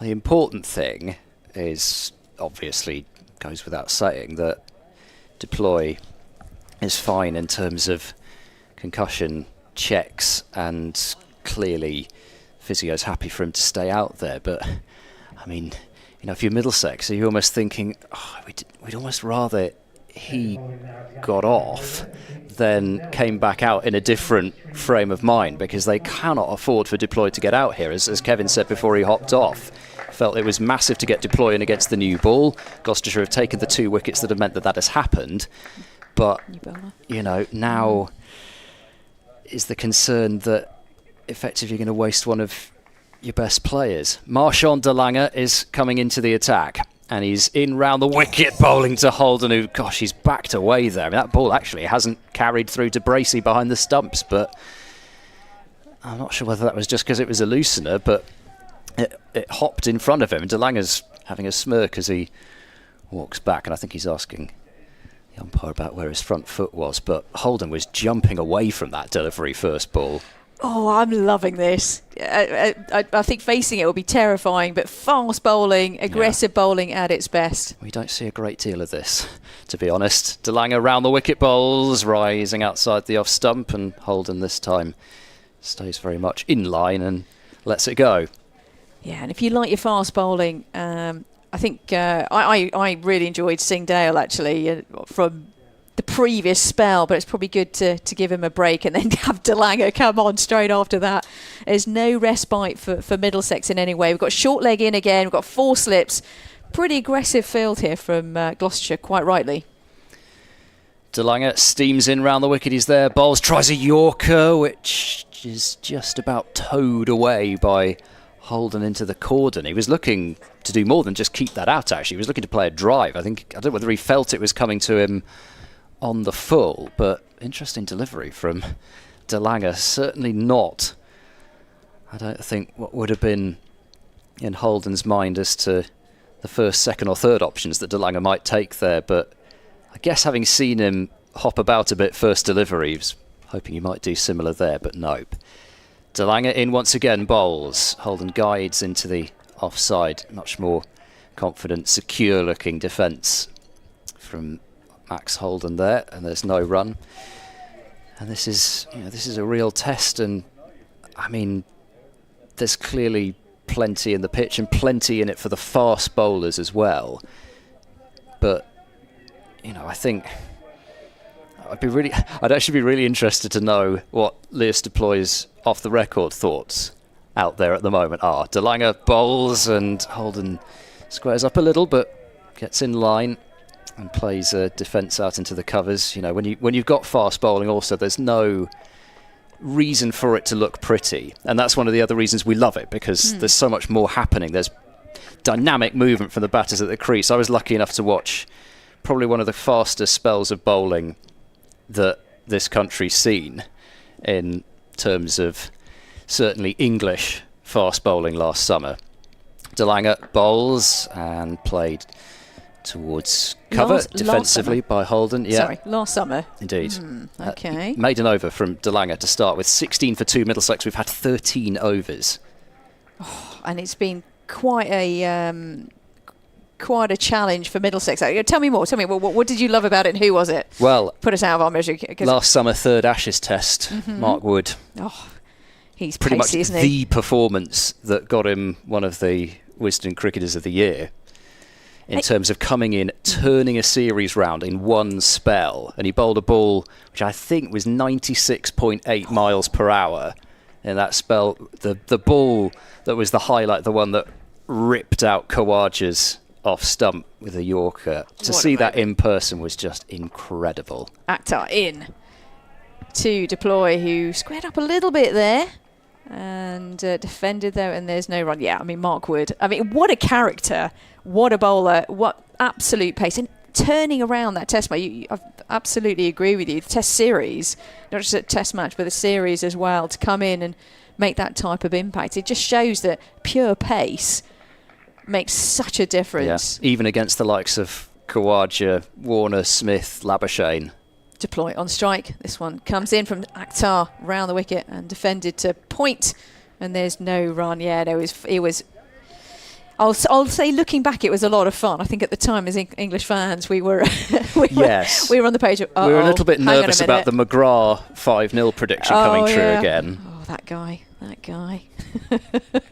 mean, Jofra Archer is a name that sort of is synonymous with fast bowling. Will we ever see him bowl the longer form of the game for England? Who knows? Akhtar in again, and this one's a full delivery. Akhtar in, and this one's defended to point by Deploy, and there's no run.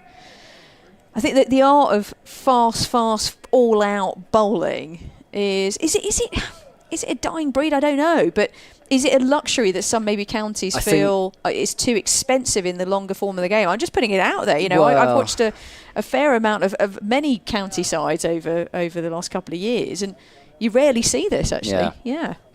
Akhtar runs away from us with 17 on his back. Round the wicket to Deploy, and this one slightly down leg side and tickled in to the square leg area and all the way over the boundary row. Oh, and the fielder just falls over on the matting as well. Hope they are okay. You always worry a little bit when it comes to fielding prowess and making sure they're okay. They're okay, but 4 more to the total, and that's talk about a stress relief there for the Middlesex side, and especially for Deploy. 4 more to the total, 20 for 2. Yeah, and he you don't want to put the curse on him, but this over, there's been a lot less of the jumpy movements from Deploy. He looks a little more secure in himself. Next one comes in and is punched to the right of point, and again this goes to the boundary rope off the back foot, a punch, and Deploy was feeling obviously a little bit better here, seeing the ball far more in a fullness sense. I wonder whether, I don't know if he had a couple of I don't know, physio came out and just massaged it and it just eased up a little bit, maybe his hand, and feeling a little bit better out there. But consecutive boundaries for the captain, Deploy, and Akhtar. What's he going to bowl here? He's going round the wicket to the left-hander. So he was going down leg. He didn't quite get his line right on the previous ball, the one before rather. That one, the next one was a bit wide. Here it comes. This one's a much better delivery, straight at the stumps, defended, and there is no run. Interesting over, 8 from the over. Akhtar so slightly ruined his figures a little bit there, but you see what he's trying to do, trying to really jag it into the batter Deploy. But the total now 24 for 2. What does that mean? The trail by 95. And, well, after that initial, well, harem scarum time, yes, time of losing your openers, Middlesex have sort of settled down a little bit. Well, I think you're certainly feeling a lot better as a Middlesex supporter having watched that over from Deploy than you were any of the previous ones. I mean, the wild swings, and let's say they were absolutely wild, particularly that one off the Fuller delivery that he tried to cart down the ground. Here's Marchand de Lange bowling short, pulled away by Holden. He's got a fair piece of that and will pick up 4 runs through square leg. So he was committed to playing that pull shot. I think de Lange's had one delivery from round the wicket there and is immediately pointing he wants to come over. So not dissuaded by having seen Nathan Fernandez pull a ball to mid-wicket, which was the first Middlesex wicket. Holden ready to take on the short ball and puts it away, 28 for 2. And they've got a short leg in now rather than the mid-wicket as well. So really, the only way that Holden could have been outplaying that shot was a real full-on top edge down to Goodman at fine leg. Certainly nowhere near that. Positioning mid-on just a little bit wider now, so the on-drive is very much inviting, but de Lange's not bowling that. That's hooked in the air. Round the corner, it's gone for 6.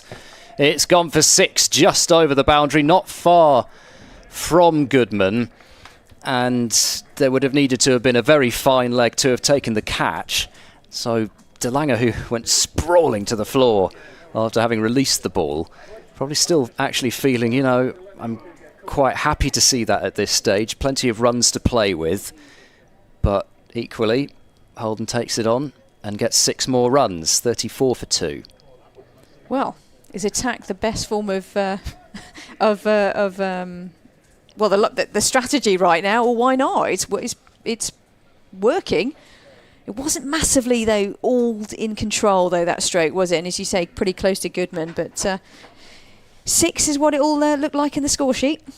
Well, it's certainly exciting, and it's always exciting when you get these sorts of periods. And Gloucestershire have got to decide whether they want to go full-on short ball, because actually the ball's still quite new here, as this is pushed in the air forward of short leg. Boorman's got a hair after it with the shin pads on, and I think about 2, even though the ball's not made it outside, as it were, the 30-yard circle, and they will take it. So 12 runs off the first 3 balls of this over.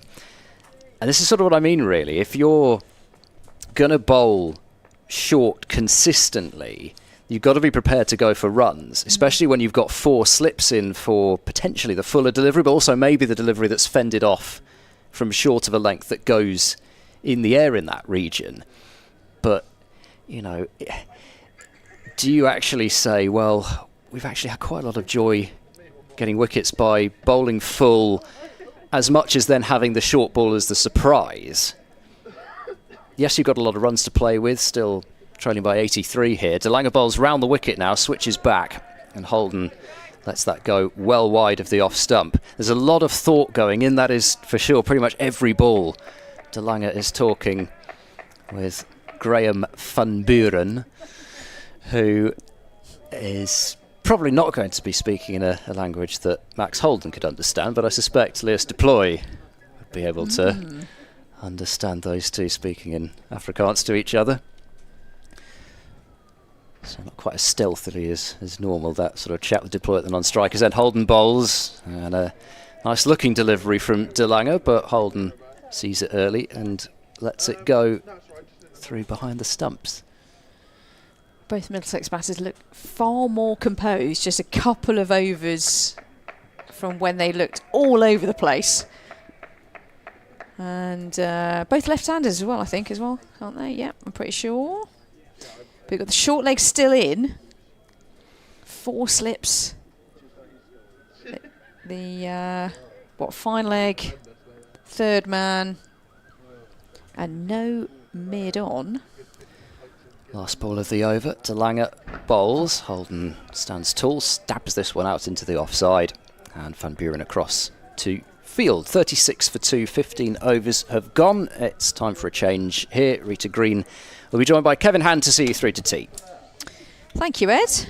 Yes, myself, Rita Green. Kevin Hand just going to be joining me very shortly. You're listening to BBC Bristol, BBC Gloucestershire, BBC London, and on the BBC Sport website and app. The app is rather good. If you haven't checked that out, do check it out. Right, some correspondent addresses. It's a good opportunity to tell you all about that. radiobristolcricket@gmail.com. radiobristolcricket@gmail.com on the old email. If you want to turn to X, formerly known as Twitter. I'm Rita Green UK, Kevin Hand Sport, and @EdCricket6. So there we go. That's how you can get in touch. You can find us, ladies and gentlemen. And Akhtar continues from the pavilion end. There's a breeze from left to right as we sit. But nothing much to talk about in terms of trouble. Akhtar in and squares up. Deploy a little bit there, but nothing to worry about defending. There's no run. Hello, Kevin. Trouble for Middlesex. 83 behind, 8 wickets standing. They need a big partnership from these two, or one of these two, to go big. They're going all out attack, it feels, over the last few overs. And the sun is out. Oh. The what? Yeah, that big yellow thing in the sky. Akhtar in, round the wicket. This one's defended to gully, and there is no run. Genuinely, this is big news. I'm telling you this. Take it, please take what I say as absolute gospel. The sun is out, bright sunshine here in Bristol. Thank you very much. I mean, compared to the other grounds around the ground, Kevin, I feel very, very lucky to be here in so many ways. That's because you're with Ed and I. Sorry? That's because you're with Ed and I. Exactly. And had a lovely lunch. Well, you're with I.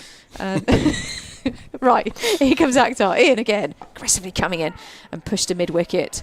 They think about a single, but a big no from Deploy, who's on 9 from 28. And there is no run. Yeah, big trouble here. 36 for 2. But there's a calmness now to the innings, I feel, Kevin. Mm-hmm. I feel as though those hard-hitting questions from before might take a little break, by the way. So don't worry, okay? They won't be coming out We have a anytime soothing soon. approach to tea. Akhtar in once again. Oh, this one's pushed to gully.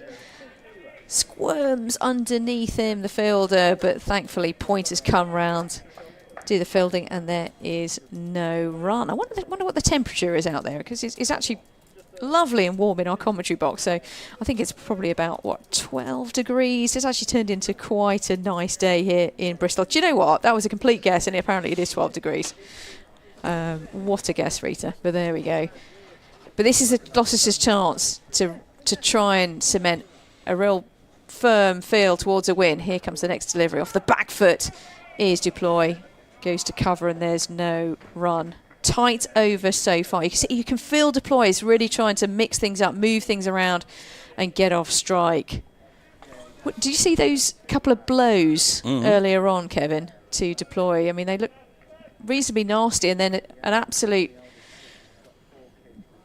waft of a bat, to say the least. I don't know, that seemed out of character for a batter of Deploy's nature, but there we go. Akhtar in. Full delivery. In fact, almost Yorker length delivery, and pushed towards the cover region very nicely by Deploy, who's probably looking for that full delivery. 4-2 the total over the boundary, so that's ruined Akhtar's figures for the over. 4 from the over.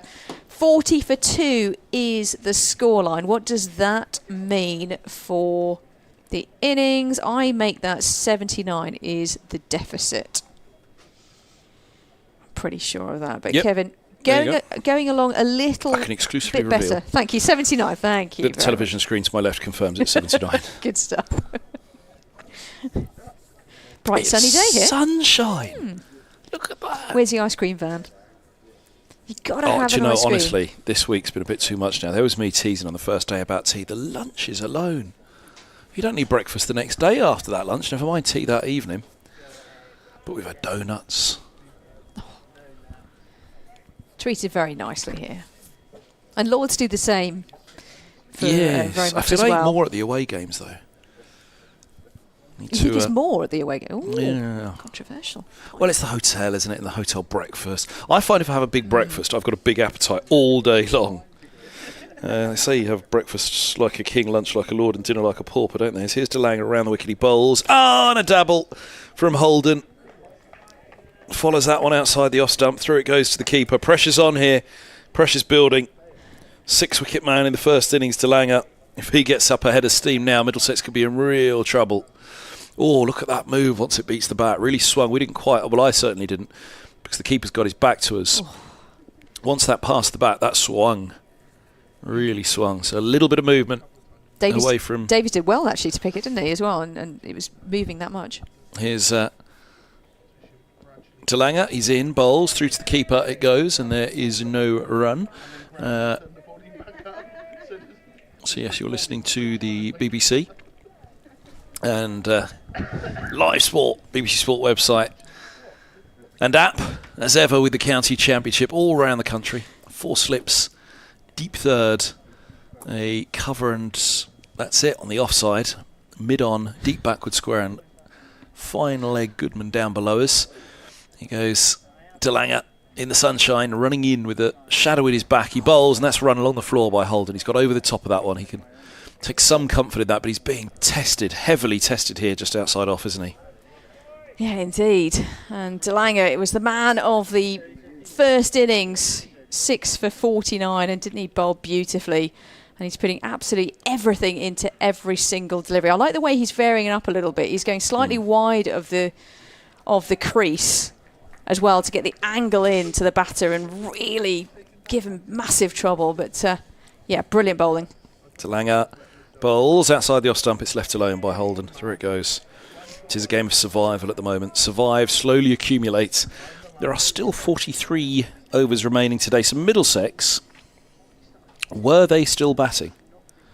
At the current run rate they're at, they would be, what, 130 more from here? So they only lead by 50. So they've really got to be thinking about batting for a fair time tomorrow, because they will not be going anywhere fast this evening. As DeLange is in, bowls, and Holden leaves alone outside the off stump. Want to come with the over. Yeah, it's a really good point. I think the weather tomorrow is looking half decent, and should get most of the day's play, she says. It's hard to predict at these times, but you know, it's not going to be a washout in any way, shape or form. So Middlesex have really got to do a job here after that fabulous win against Yorkshire. That was really nice to see. If you're a Yorkshire fan, if you're a Middlesex fan, really nice scenes. But we're backs against the wall here, certainly Middlesex. Another fast delivery there from DeLange. Wow, that was absolutely pelted through. And Bracey, I think, did a pretty decent job to actually pick it out as well. So that's good. The Bristol-born Bracey. There you go. 3 Bs. But at the end of the over, 40 for 2. What's the deficit? Still 79. That was maiden over. Yes, he's pulled the maiden over. Oh, it's lovely out there at the moment, isn't it? Yeah, I want ice cream now. Now I've mentioned it. Now I've got that. I said it, to be fair. So it's my own fault. But then once you get it into your head. I did promise a couple of the... all the cakes you brought, and we're still finishing the donuts from yesterday. And now we've got jelly babies up there as well. We're not going to starve in any way, shape or form. Akhtar continues from the pavilion end. This one's thundered in and defended, and there is no run. Can you have too many sweet products? Probably. Yes. If you're not running Judging around by much. my waistline, the increase in my waistline after the last 3 weeks, yes. It's been about 3 weeks. Got a week at Lords next week, and then a week off. I'll have to, I'll have to plan accordingly. Go easy on the sugar. Do a few 5Ks. Yes. Or your marathon guy kind of guy. We'll find out in a minute. Akhtar in. Oh, full toss. And there's a big appeal that goes up. Oh, that was a convincing appeal. And the ball goes flying through the keeper. And it goes through for a leg by. 4 more to the total. And Akhtar can't believe that wasn't given. He took his time to stop his appeal, and it was that strong that even the keeper, Bracey, still has his hands on his head. Whew, what do you think, Kevin? Well, deploy bats on off stump, doesn't he? So any movement across will have put him outside the line of off. So did he move? We'll see in just a minute.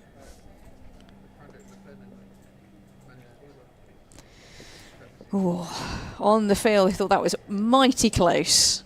Akhtar in. This one's down the leg side, and there's another big appeal, but less convincing. And this one goes through to the boundary rope as buys, leg buys, 4 more to the total. Whew, Akhtar's absolutely thundering them in. Full and true.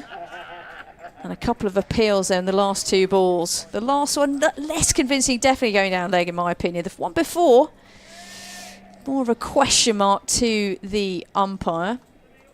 And Middlesex are certainly, well, put under pressure to a high degree here. 2 wickets down already, 48 for 2. The deficit 75. Akhtar in. This one's back of a length and defended, and there is no run. What should we talk about next? Let's talk about the lack of runs for England batters in the first few rounds. Oh, goodness me. And a few more runs in this round. So, shall I tell you all about it? Why not? Go on. Crawley with a 5 and a 4. Duckett got 21, 5 and 9. Chop 'em. 63. Pope 11 and 11. Root 2, 51, 5, 32. Brooke, I'll tell you more about that in a moment. Akhtar in. Full delivery. And this is a massive appeal. And they are mightily convinced. And the decision is not out. That's close. Oh, I thought that was the most convincing of the lot. Most of the fielders still look completely perplexed.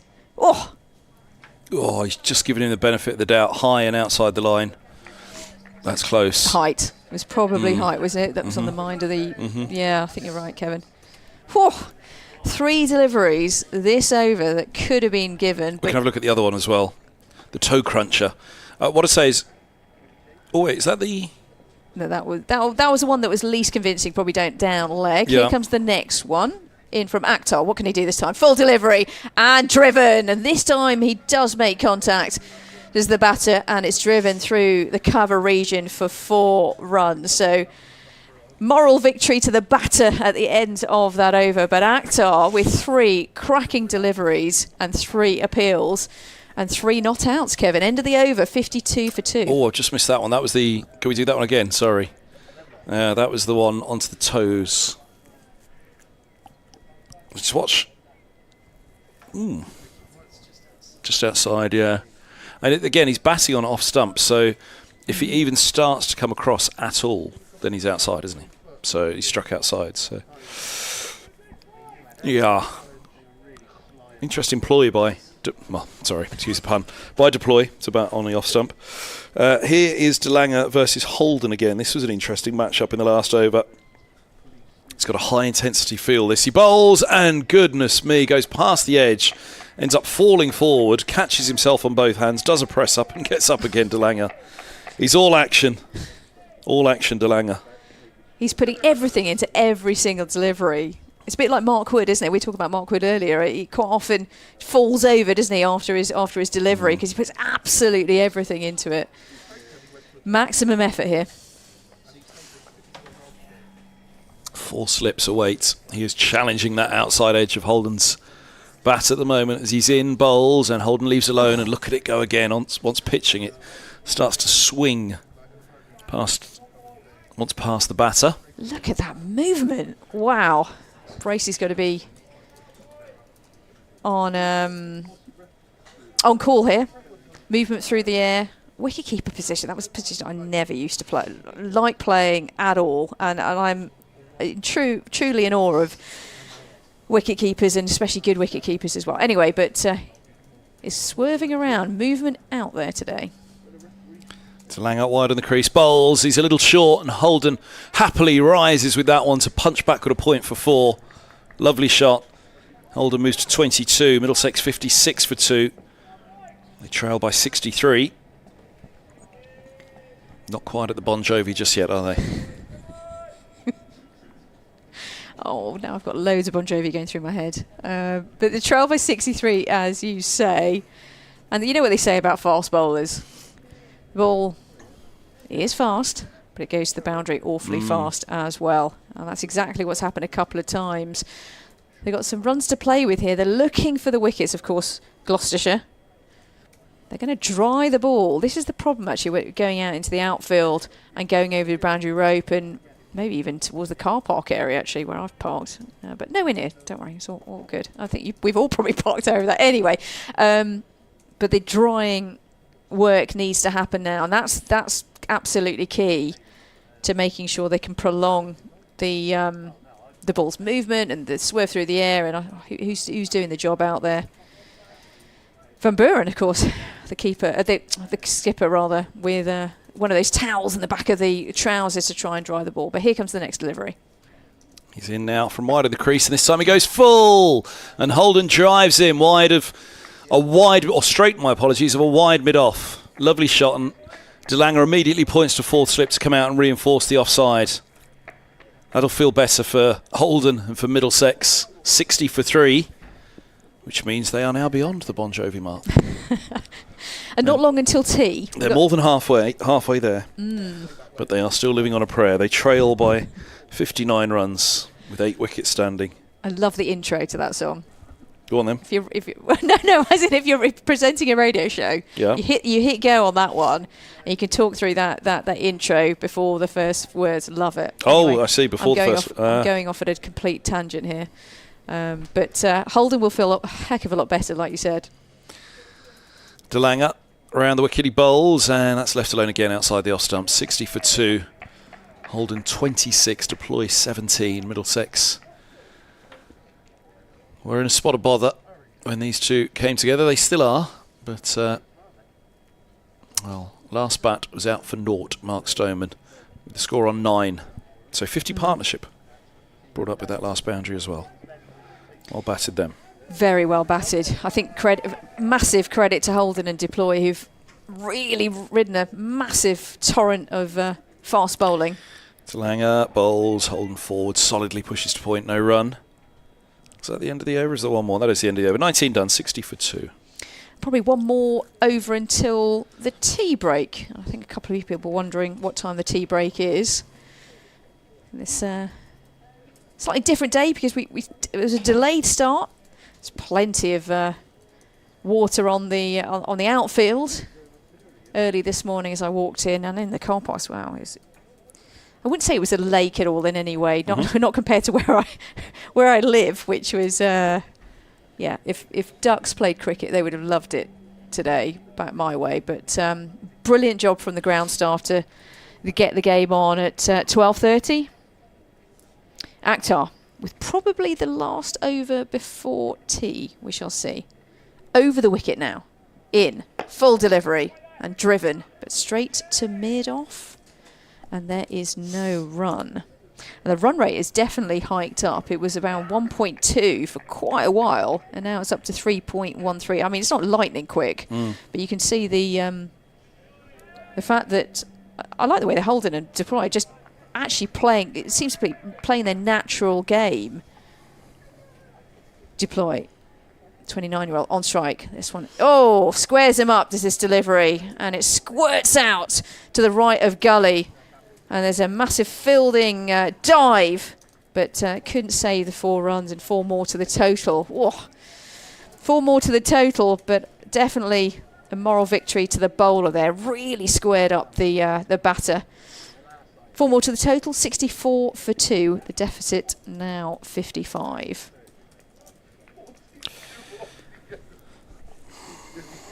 Goodness me.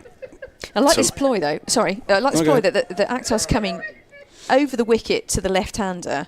So this is the usual game, isn't it, of outswinger, outswinger, outswinger, and then the one that jags in, which will be the LBW shout, if it hits the pad. Here he comes. He's in. And this one's very wide. This was so wide that it is officially a wide. That was incredibly wide. It was. Good stop by Bracey over in front of second.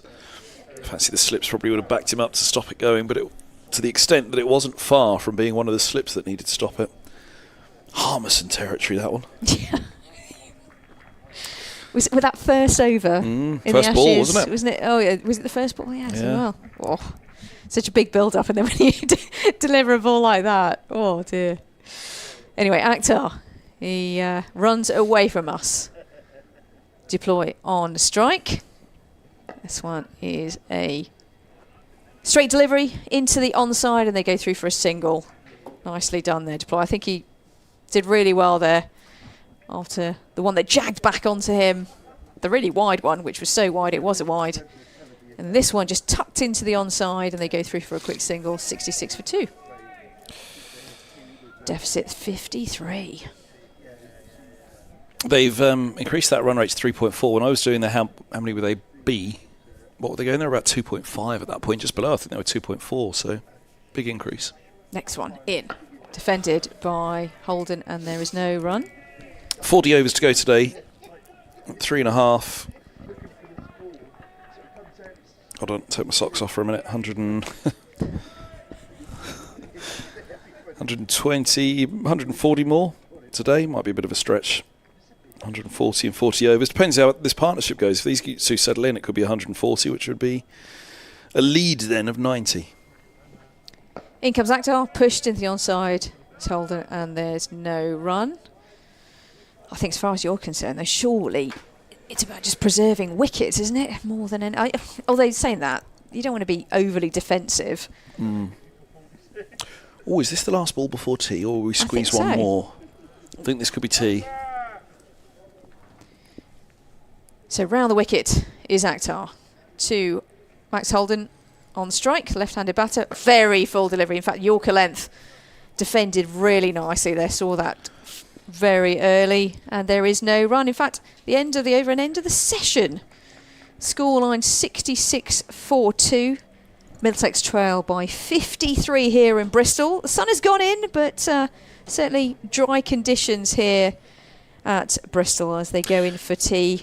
Kevin, what are your thoughts on Middlesex's position? We saw 3 wickets in an over to wrap up the Gloucester innings, didn't we? And then all of a sudden Middlesex were 9 for 2, and you thought this could happen in a real dash. But good from Holden and Deploy. But you look at those names: Higgins, Eskenazi, Davis. There's a lot to come, and a lot who need to get some really vital runs. Somebody needs to emulate the 81 of Hammond and the 75 of Van Buren and try and set Gloucester somewhere around 200. Because anything below that, you'd fancy the hosts to get that first win in some time. Well, ladies and gentlemen, we're going to take a quick break during the tea break, and we'll be back a little bit later on. So the state of the play is that Middlesex, they trail by 53 runs, and we'll be back with you very shortly.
and just calmed everything down.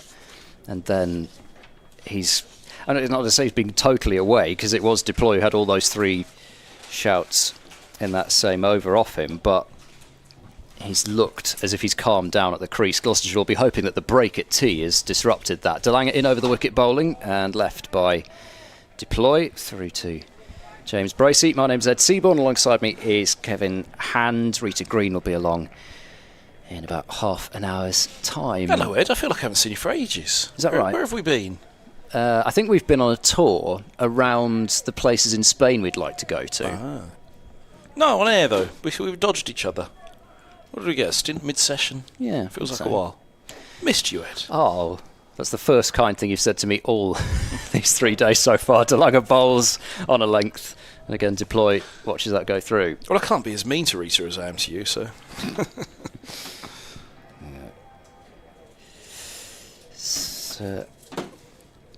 Partnership, which is, as you said before the break, has really steadied things. Not just Deploy settling himself down, but Holden in particular. It was as if that first ball from DeLange was kind of whoa, but actually after that again he's looked much better. DeLange bowls. Oh, he's given him the charge here as Deploy and sent this one way up into the air, and he's connected with that, and it has gone. I mean, you can see people looking back in the stand in front of the flats, and that has gone, I think, over the top of the seating and into the area underneath the flats into Legends Walkway. At least, if it's not gone there, then somebody's just gone looking for it over there. I must admit, I didn't see exactly where it landed, but wow, that is some way to make an impression on DeLange straight after tee. And in fact, the umpires are not even going to bother waiting for somebody to go and fetch the ball. Gone that far? What a new one. Goodness me. I've seen there's three people now who've gone over the back of the stand, but unless they've gone to fetch it from behind the flat, surely it didn't go that far, did it? But did it go through the... there's a little... Oh, look, here come 2 of them back. Did it go through the little walkway where you have the big letters as you arrive into the county ground Bristol that greet you by saying, "Bag search"? It's the first thing you see when you pull in through that car park, isn't it? Bag search. Goodness knows he's done well to hit it in that particular gap if that's where it's gone. So at least for now, we're going to have a replacement ball and Deploy his first 6. Holden struck 1, but fair to say it wasn't quite as majestic as that one. He actually played one of those shots early on in his innings, Deploy, when he'd just been struck both on the gloves and then I think top edge onto helmet. But he didn't make any contact with that one, but made plenty with that last delivery. DeLange, what's his response? He bowls full. Deploy is playing that one so bizarrely, really, almost with his feet sort of open and trying to access the deep third area. DeLange's having a smirk with Holden anyway. Smiling assassin, 6 runs from the over. It's like the smiling 72 for 2. Jack and the Beanstalk, isn't it? So it gets down to the end of his follow through. Deploy battling the giants, David and Goliath. It's David's slingshot work there, didn't it? The big 6 down the ground. Yeah. Now Goodman, who had a bowl at tee, we think, don't we? Yeah, it looked as if he was, which was odd, doing a bit of bowling. I haven't had enough bowling today. I need another bowl at tee. Well, what does that mean? He went out with the physio, just felt a little issue. Around the wickets to Max Holden. Goodman's in, up on his toes. Holden eases to point, and there's no run. I must admit, I didn't see the physio there. Mark Thorburn was there, who is kind of looking after the bowlers, and the fizz. The fizz, I didn't see.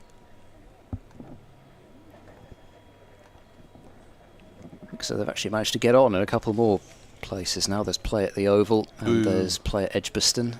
Goodman in bowls outside the off stump, left alone by Holden through to the keeper. It passes. I don't mean it. I'm only messing around. Good breakfast at the Oval. Or used to be anyway. They look after you well at Edgbaston. They do. At least in my brief experience, as I say, I get to cover a championship game though, which is probably not a bad thing from the one-eyed point of view, because Gloucestershire tend to get absolutely slaughtered there. One-eyed at Trent Bridge, never heard of it. What, Trent Bridge? It's Edgbaston, sorry. Yeah, this ball's full outside the off stump, left alone by Holden. A late leave, through it goes. That's what DT always used to call Dave Bracegirdle and Martin Emerson, the founding members of the Cyclops Society.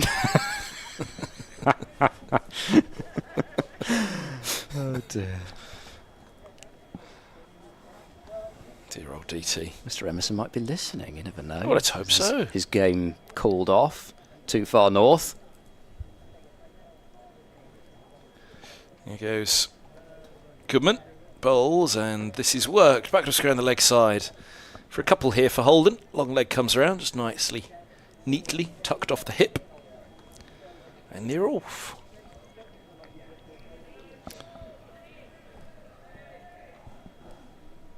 .74 for 2 to go, the 22nd. Gentle crowd on a Sunday afternoon here at Bristol. Sunny day though. And free entry now. After if tea. you fancy coming along. Sunday roast, come and sit it off. We can walk it off, we can Yeah. walk around the ground. And see there's deployees into the offside. That's not a bad way of doing it. You No, can't- exactly. You can get in pretty much between- all so the way now you around could- and still now you see could- the cricket. well, exactly. Now you could walk around the back of the stand before the next delivery's bowled, then stop, see the next delivery, walk around again. Just keep walking around the ground. Which most you don't Do you know actually what? even have to That'd be a do good that, way. because you can walk around the front couple of rows. Yeah, but then you might have to of talk the to seats, people. and Wow, and I was painted as antisocial yesterday. Goodman's in, bowls, and this is driven straight of the wide mid-off. And they'll look at a couple here. Holden keeps a close eye on it. That's Deploy's job, Max. You watch where you're going. And Deploy comes to the non-strikes, and there was never a second. Holden moves ahead of Deploy. He has 30 from 55. Deploy has 28 from 47. And Middlesex have 76 for 2. And by Jove, I think they have a chance of making Gloucestershire bad again. They trail by 43 runs. I think we could be fairly safe. Yeah, on steady. Well, the first innings was a bit of a collops. There was 2 partnerships, wasn't there? And similarly Yes. last week against...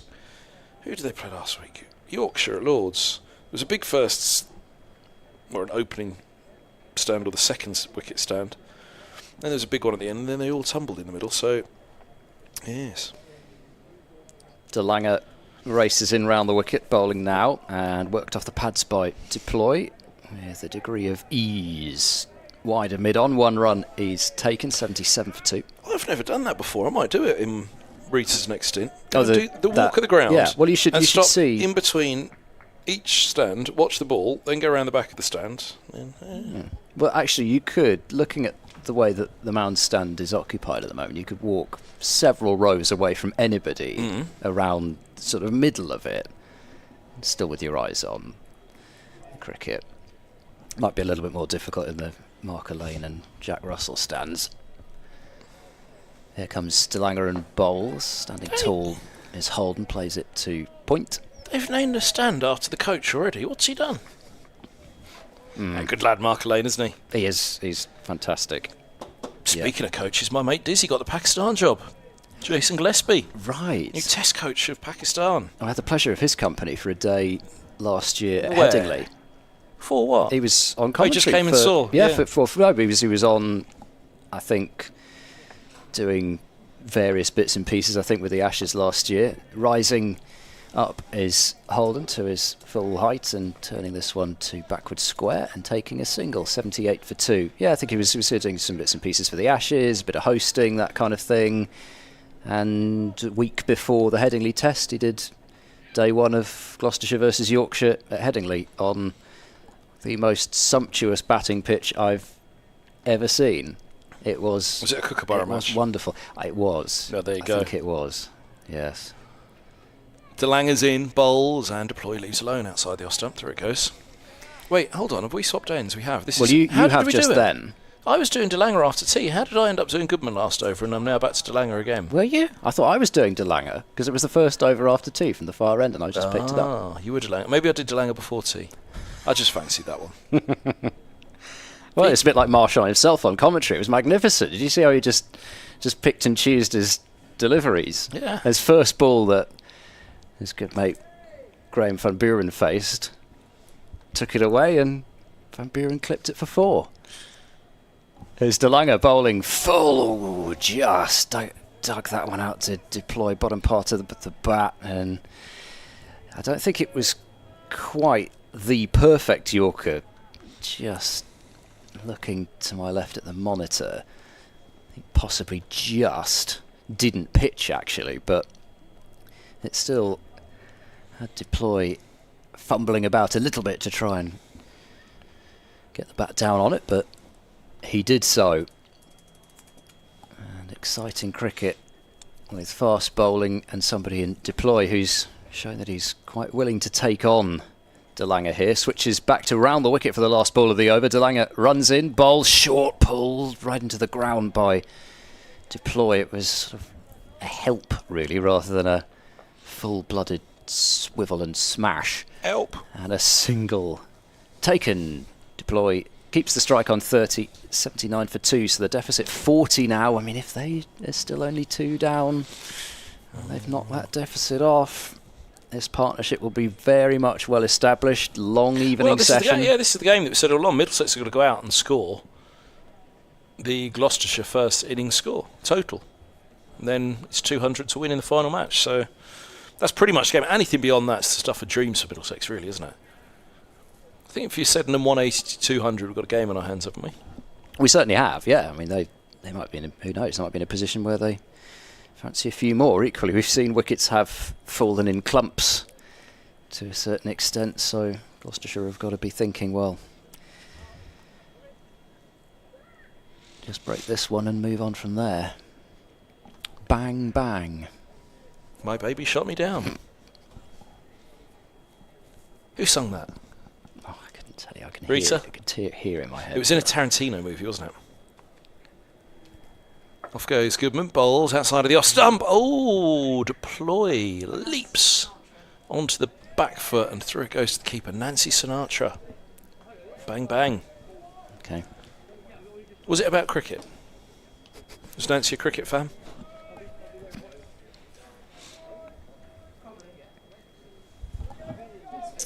Yeah, big fan of the 100, actually. I reckon Frank liked a fine leg glance, didn't he? There goes Goodman. 2 slips in place and up on his toes. Deploy looks to defend. In fact, he was as much looking to turn into the onside, but through to point it goes. It deflects away. Head snaps to see where it's going, but safe.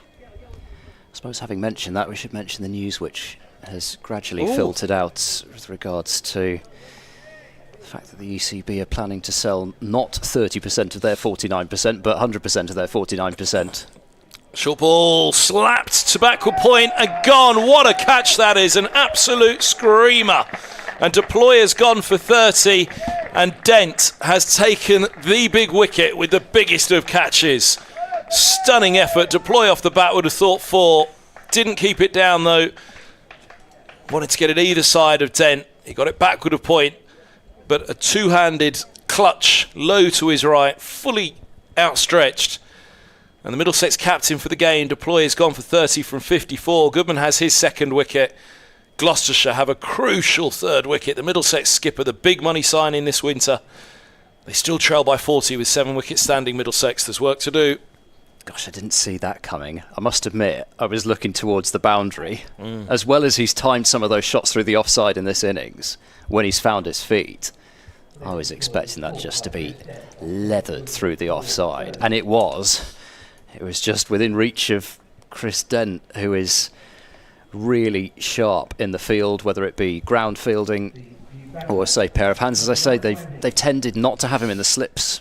Ever since he injured his finger quite badly and ended up with one of the sort of massive plaster things over the top of his, I think it was maybe the top joint of one of his fingers, I forget which, got dislocated.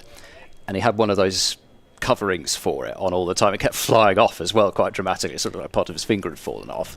But ever since then, he's not really tended to field in the slips very much. And I don't know if it's because he's worried about doing something like that again, or whether it is just because Gloucestershire feel they've got enough decent slip catches. Ollie Price has come through and been one of the safest pairs of hands out there. And now he's sort of lurking here, there and everywhere. He is fielding at fourth, slipping in the gully a fair bit in this one, especially with Ben Charlesworth out. But he'll lurk, and there's every chance that he can pull off something like that in the field. 79 for 3. Ryan Higgins. Cometh the hour. Cometh the former Gloucestershire man. Here comes Goodman. Bowls swim outside of the off stump. Through to the keeper. There's no run. I mean, they do need to match those big 50s that Gloucestershire recorded. And you look to Holden, you look to Higgins, there's still Eskenazi to come. This is a big, big day for Middlesex in their season. They've just beaten Yorkshire at Lords, which laid down something of a marker from a newly shaping side, I'd say, with Middlesex. No Mercer anymore. There's only 2 left of the title-winning team in 2016, and neither are playing in this match. As on the back foot, Higgins eases this into the offside, and there's no run. Robson injured, and Roland Jones rotated out. Simpson departed to Sussex in the winter. Mercer retired. Finn had previously gone on to Sussex before his retirement. Gubbins now at Hampshire. Compton retired. Franklin retired. Voges. Although Voges only played the half of that season. I was trying to think who your overseas players were that season. George Bailey played a crucial role as well. Full outside the off stump. Driving is Higgins to Goodman, but the umpire signals a no ball for overstepping. Every little helps. Yeah, it's also the 3rd no ball, I think, from Goodman. And whilst he's looking, to be honest, whilst it's been the pace at the other end that's caught the eye, Goodman at the moment has the 2 wickets of the 3 falling. Just do not want to have that happen off the wrong ball. Just short of a length, this one from Goodman. It's east to backward point by Higgins, no run. End of the over, deploy. Caught a backward point by Dent. A truly spectacular catch. The player that he was catching, the ground he had to cover, the moment in the match.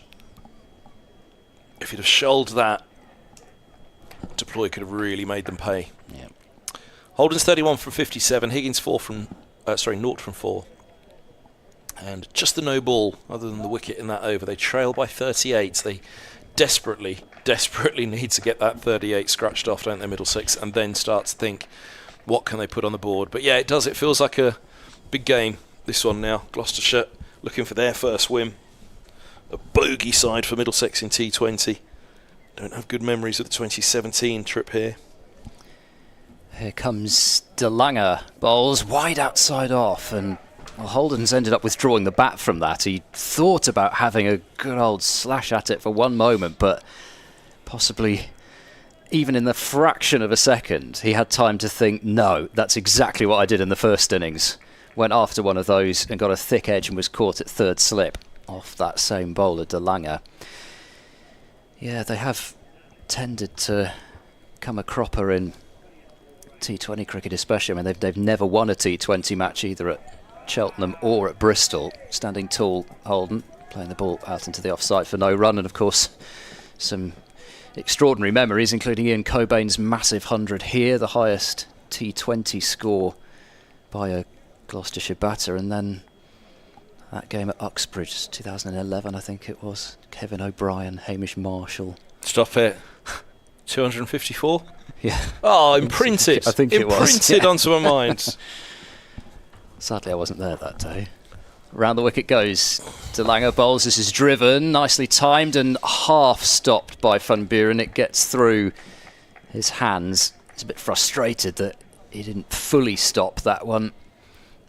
Allows the single but saves 3. 82 for 3. Holden moves to 32. Higgins will take strike to DeLanger for the first time. If you can name Gloucestershire's 2 overseas players in that game, then I will be mightily impressed.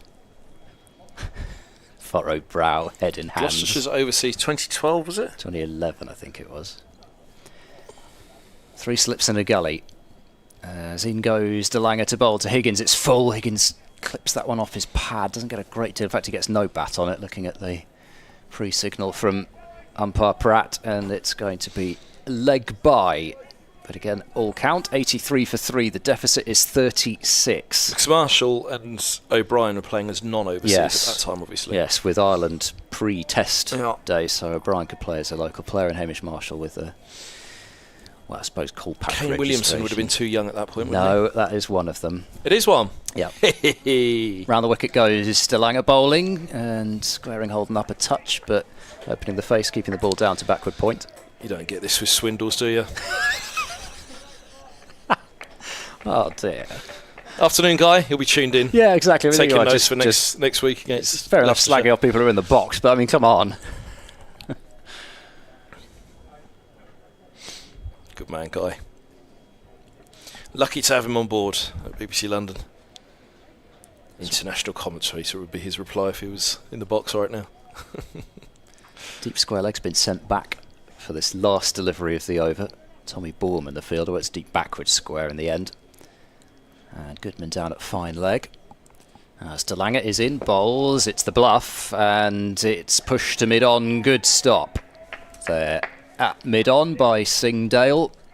I'm not sure whether that would quite have had the pace to get to the boundary, but would certainly at least have been a couple of runs that it got by, so some decent fielding in the over from Gloucestershire, 83 for 3, and the deficit 36. Kane Williamson, and are we going bowler for the other? Yes, we are. Pace or spin? Spin.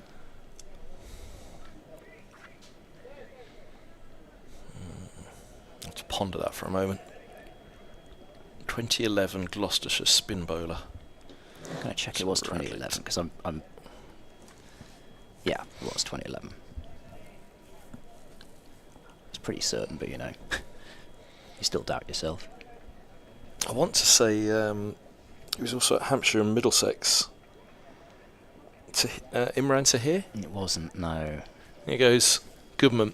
3 slips and a gully outside the off stumps, left alone through to the keeper. Did Tahir have a stint at Gloucestershire? No, no. He's leg had a stint at break, quite a off few spin, places. slow left armour. Off spin. Off spinner. Oh, overseas off spinner. That's a bold move. You don't see many of them now, Well, do you? I think when it comes to, he says without giving it completely away, when it comes to off spinners. It wasn't much better. Ah, Morley. Yes. Of course. Morley Kartik and Kane Williamson is your overseas. Eh? Here's Goodman in, bowls outside the off stump. 83 for 3. Taya Muridaran. I don't think 100 I'd test remember. wickets. I don't think I'd have remembered that one. Pleased with the Williamson though. Yeah. Well, I remember doing a championship game here, and Chris Rogers got out for 87 in that game in 2011 here. Right. It's, Yeah. You see? Not That's just good. a pretty face. That's good. Goodman's Goodman's in. 3 slips and a gully. And this is full, dug out by Higgins, and there's no run. Yeah, it would have been 2011. Maybe could have been 2010, but Kane Williamson was overseas. And I remember all the talk about Williamson, and he failed in that game on a couple of occasions. And everybody was saying, this guy is gun. You know, look out for him. And, of course, absolutely right, but it didn't happen in that game. But I remember Chris Rogers getting out for 87, and I was on my own commentating in the commentary box up the back there, and all of a sudden Rogers appears at the back of the box. I was like, oh no, you can't be happy. Here's Goodman in, bowls outside of the off stump through to the keeper. It's left alone. I'll be happier up here. So 87 being the Devil's number in Australia as well. Yeah, sat down, did a stint up at the back of the Jessup. Buck Rogers, good man. It's nice. Tunes in quite a fair bit actually to Middlesex. So afternoon to you, Buck, if you tuned in. And of course, talking of title winning season, Rogers, who looked as if he might have won the championship for Somerset, I know, yeah. had that final day played out differently. Goodman bowls and Higgins defends into the offside, and there's no one. That was his first year away from Middlesex. He was with Middlesex till 2015, and of course mentioning Jason Gillespie, he hit that record with Middlesex against Gillespie's Yorkshire at Lords, 472 the target, 241 not out. Rogers. Middlesex absolutely thumping records, as Angus Fraser said, the greatest innings he'd seen by a Middlesex batter. And he'd seen Callis, Gatting, Ramprakash. Patsy Hendren. Glad you said it. Here's Goodman outside the off stump. It's left alone by Higgins through to the keeper. 83 for 3. Holden 32. Have the strike. Glorious sunshine and no trouble of dark lights. Dark lights? Yeah, bad lights at the moment. Yes. You have dark lights. You can't. Well, I really. suppose it. Yeah. That's a Dark space. It's a bit like when you what's talk the one about in space. They don't know what it is yet. what dark Haven't figured it matter out. Dark matter, yeah. or dark energy. Ooh. Two different things. Well, dark energy's something like Harry Potter, isn't it? But Well, who knows? Perhaps J.K. Rowling has unlocked the secrets of our universe. But yeah, there's far more dark energy in the universe than dark matter. there's dark energy in a few commentary boxes around the country. Here's DeLanger bowling and a forward defence from Holden, calmly pressing to mid-off, and there's no run. Mentioning no names, Chesley Street. I really hope Marty's not listening. I hope he is. I'm having nothing to I'm do having with everything this. to do with that. Yeah. Hello, Marty, if you tuned in, mate. Miss ya. When are we going to see him this year, Marty? Let's have a look. Have you got a 50 over maybe game not. there? Not going to see him. Not going to see him all season. Might be the only time we meet. Here's DeLanger bowling, nicely played. It was full and just pushed through straight mid-off, and nobody's catching that. 4 runs to Holden. He has 36. Deficit moves from 36 to 32 as Holden's just moved from 32 to 36. 87 for 3. Those are an Aussie. Eskenazi's in next. These two need to get the score off 87. He's played a bit in Australia, I suppose, Eskenazi, but... Well, he's you enough speak time to him. Yeah, If you speak to him, there's no doubt where his accent is. yeah, right. He's a big bash winner. Yes, along with David Payne of Gloucestershire. And around the wicket comes DeLanger, bowl short. Holden hooks it high up into the air, but it falls just short of Borman coming in from deep backward. Square leg, 88 for 3. I thought the Gloucestershire employee, nameless, next to me, had just banged his hands on the table in frustration, but no, he's just put his feet up. He's a man after my own So annoyed I that saw that, yeah. it didn't quite carry. 88 for 3. He's a man after my own heart. You can't sit there all day with all the blood going down to you. You've got to get your feet up and elevated. It's bad for you to sit down all day. We had this the first day. No, we had bad standing up the other day. It was didn't yes, we? it was a standing up. It was one No, foot it's in bad front sitting of down. the other. Yeah, exactly. Higgins on strike. DeLanger in now to bowl to him. A short ball. Higgins pulls, but doesn't beat Dent. He fields at forward square leg. That time in just the right spot. It does feel, he says again, opening himself up for more ridicule for another curse here, but it does feel like a Ryan Higgins situation. Come out just a bit behind, especially add in former stomping ground, former team. Just feels like the sort of situation that he would revel in. DeLanger bowls full. Higgins works it down to fine leg, and that's his first run. 89 for 3. The deficit 29. One delivery left in this DeLanger over. And somebody, I don't know if we've decided who, is, I guess, making way at the end of this over as we've reached 5 o'clock. Who was on just before tea? I think you're off, aren't you? I think you're right, Ed. Yeah. Last ball of the over. DeLanger into Holden. Short ball, but he sways out the way of it. Well played by Holden. They need to have a go at that. And despite the stare from DeLanger, I think it's going to force Holden. Or should we go by overs of 8? There's 40 overs in this session, of which I reckon we're getting 32. Because if I go now, there's still 33 left.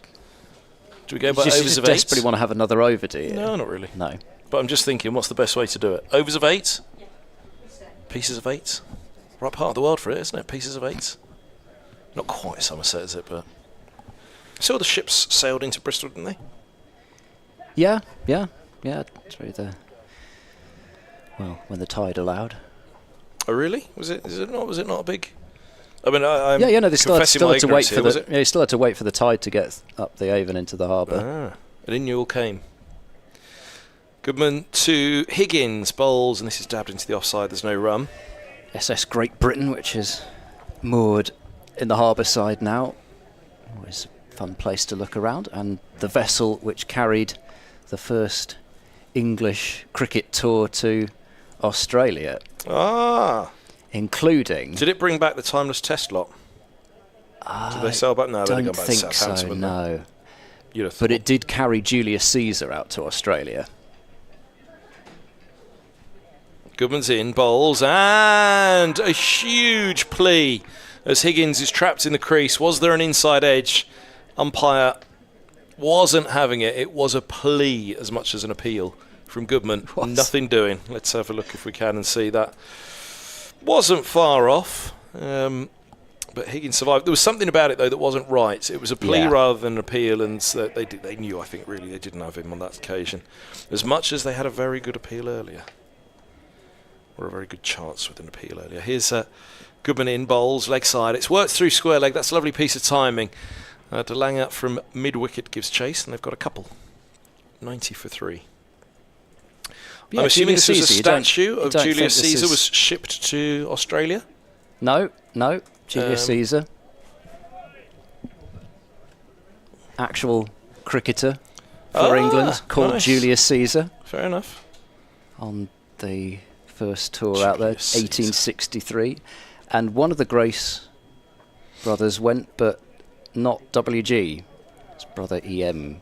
Grace was on that trip. This ball's full outside the off stump. It's left alone by Higgins. Through it passes to the keeper. There's no run. Yeah, so I think there was a certain amount of, from what I was reading, a certain amount of kind of competitiveness between Sydney and Melbourne as to just how much of a spectacle they could put on for these matches, which was a fair amount of time before the Ashes were born. Here is length ball from Goodman. Outside the off stump. It's left alone by Higgins and through to the keeper. Born out of a cremation. Yep. 18. Well, actually, but there was a tour to North America. I think that was the first full stop. Tour to North America, playing Canada and the USA in 1859. In comes Goodman, a forward defence from Higgins. And there's no one. Well, cricket was formerly the #1 sport in America until the war. The first international match played was in New York, wasn't it? I think between the USA and Canada. That was the first international cricket match, I believe. Was it really? Yeah. I didn't know that. Well done, Ed. Did not know that. So, do you know where in New York it's played? do you know, I always They've got a forget. market during the World Cup this It's not year. Battery Park. It might be Oh. something like it's somewhere down in right at the bottom of Manhattan. Ah. And I can't remember. I always have to try and find the poster. Is there anything there that marks the first I international don't cricket think match? there is. I don't even. I'm not even certain that there is even a park left there, because I'm pretty sure it's not it's not Battery Park, but I always forget this. Occasionally gets mentioned. I don't think it was somewhere like Union Square either, but I think again it was Lower Manhattan anyway. Here's Singdale running in and bowling, and there's no short leg in place, and Holden is able therefore to be fending that one off down into the ground where a short leg would have been. He's just rattling his fingers a little bit. There is Holden. Oh, I've gone over, haven't I? This I should have been out of the way. See you, Ed. Putting you off with talks of tours to North America. I gather it was incredibly cold when they played up in I will say one thing North before I America go. as well. Bradman took the Australians to America on tour as well to try and revive cricket. Met Right. Babe Ruth. Round the wicket, Singdale, and hopping as he plays that defence is Holden out into the covers. I think they played at somewhere like Rochester in New York State. I seem to remember that temperatures are supposed to be sort of, in our degrees that we use, which actually makes sense and are a sensible temperature scale. Something like about -2. So, you know, the cricketers at the start of this season have got nothing to complain about. So Singdale into his 7th over now bowling, and defence from Holden. Again, he's not looking quite as comfortable this new spell of Singdale, but it's jammed down into the ground and there's no run. And Rita Green is back with me. Hi Ed, -2 for a cricket like game. that, yeah, I think so. Well, when you come all We've that got way, I guess you kind of got to play the game, haven't you? Yeah, you're right. It's quite an Battled expensive through trip. the stormy seas of the Atlantic all the way out there, I guess. I'm not sure. I don't think it was particularly warm for any of it. Singdale bowls, worked off the hit by Holden to deep backward square.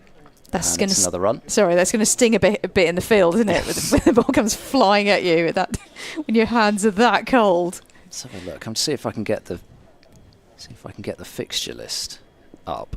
1859 English cricket team in North America. So they played.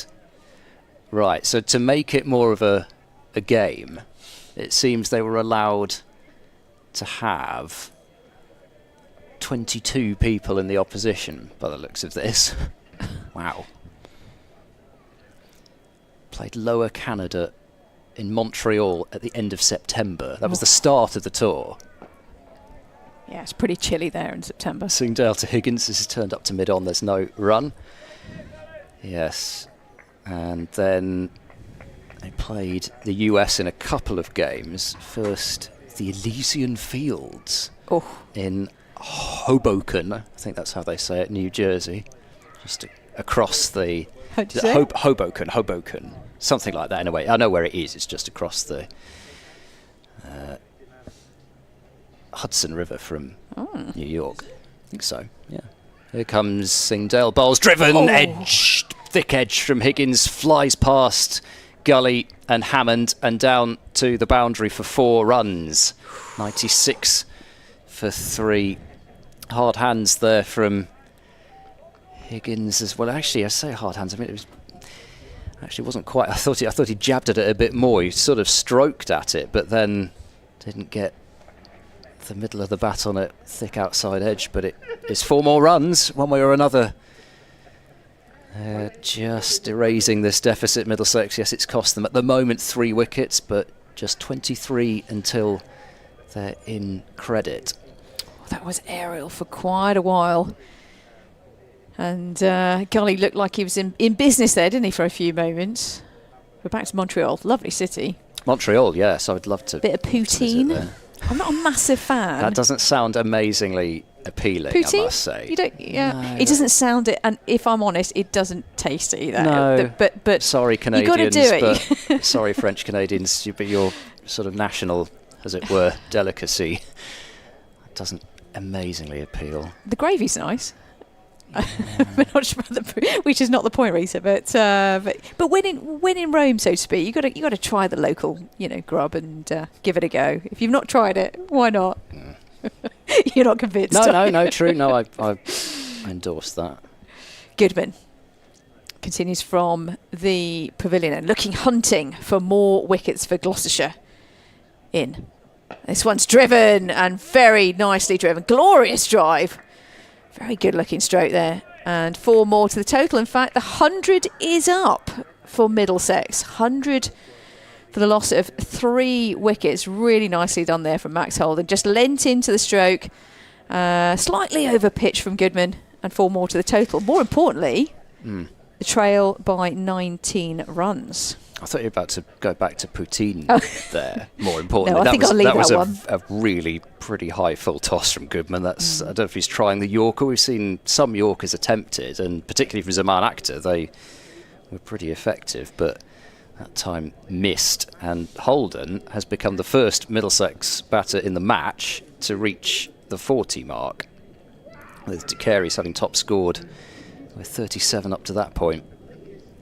Yeah, good point. And a lot of hopes will ride on. I say that. Middlesex do bat further down, but it's an important partnership. This one's slightly shorter, and there was a pull towards the mid-wicket area and the mid-wicket boundary, and completely missed by Holden through to the keeper. No run. Just missed that one, really. Yes. We've seen actually Hammond did one of those where he tried to drag it across and took a hand off the bat. He was so far out in front of himself with a shot. But yes, I think as somebody said in some comedy show once, I will not be poutine it in my mouth. Indeed. If you just tuned in, we'll come on to that in a minute. Fuller delivery, nice line there from Goodman, better line, and there's no run defended. Yeah, not my favourite sort of how can I put it, sort of local cuisine to try in different parts of the world. But Montreal, lovely city, great. Is that Ashton Gate over there? No. Okay, what's over there then? Well, I'm just thinking you've had a few people go, oh no. Oh, probably, but you know, I'm the neutral round here. So sorry, don't give. All right, I won't ask anymore then. Okay, tell me about that stadium over there then. That's Bristol Rovers. Okay, good stuff. Ashton Gate, the home of Bristol City. Yeah, I know. Well, look, I'm just asking the question. Right, brilliant. I'm just about to be removed from the commentary box. No, by not by me. I hasten to add, just beware of some flying vegetables as you. Fine. Well, I brought cake in, so that's to compensate then. I'm just asking questions. I know. Let's talk about the 147 flats that are in front of us. They look rather nice. That's good ground. Right, driven. Oh, lovely drive once again from Max Holden. I'll stick to the cricket as it's driven to the cover boundary. That was a really nice stroke. It's almost a carbon copy of the first delivery, which went for 4 as well. Nicely played. Max Holden on to 46. I'm talking before I get chucked out. No, you're not. Well, as I say, you're certainly in fine territory up here. You know, these rivalries run deep. They run deep. Yeah. Yes. Okay. I apologise for asking what was in my eye line. I don't know why I'm apologising. No, but I'm getting looks either, from around me of don't go there. So there we go. No, look, I appreciate the rivalry from a football perspective. Goodman in again. Better delivery this one. Line length, really good. Straight at Max Holden. And there's no run. 8 from the over. Wasn't the best over from Dom Goodman. He's picked up 2 wickets, 2 vital wickets in the innings. 104 for 3 at Middlesex. We've got, 30 overs remaining, if we're lucky, today, and they trail by 15. And psychologically, it's so important, isn't it, for Middlesex to just wipe that out. I'm going to stick to the cricket and away from the football. Yeah. I do love my football. I'm just asking about that. But I'm just glad my team stayed up. I'm just absolutely delighted. And for those of you around the world, around the country, if your team was on the brink of going down a division and they somehow put in the Great Escape, well done to you two, because it's a nice feeling. Here comes Singdale. He now bowls to Higgins, chopped away through the offside for 4. It's a real Ryan Higgins special, that one. He's able to play the come back foot drive off deliveries which are really quite close to him, where he tucks those elbows in pretty tight, but he did have room that time to free his arms, and that's probably about the first really bad ball that Singdale has bowled. He's gone for now 12 in 7.1 overs, so he's going pretty much 1 and over before that. It's the first boundary that he's conceded. Didn't get his line length right there. And Higgins just had to rock back and deflect it almost to the boundary rope, but nicely played. Yeah, exactly. Like you say, use the pace. 108 for 3. Deficit's 11. Singdale bowls. Higgins pulls in front of square out to deep mid-wicket. Dent fields. And another single taken.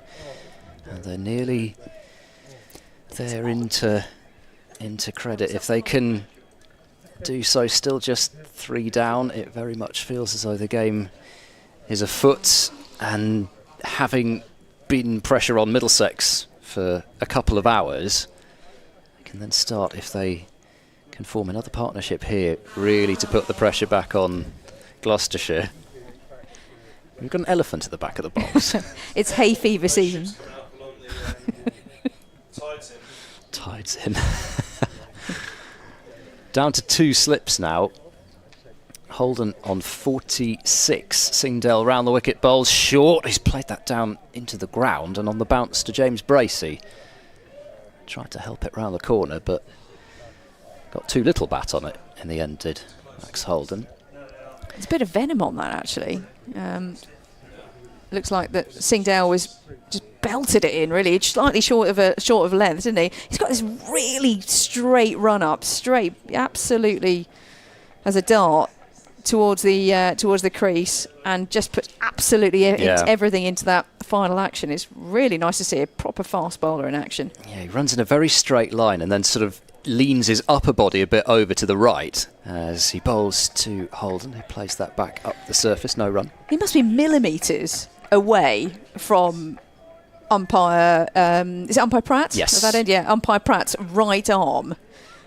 Honestly, millimetres away as he comes in there, but probably feels the rush of the bowler right beside him. But I mean, look, just after Gloucestershire's just got to keep this going. Yes, they are leaking a few runs here, and actually, what's clear is that Max Holden is, well, he's nearly at his 50 potentially, and Higgins is starting to look pretty good as well. So they need to break this partnership, obviously.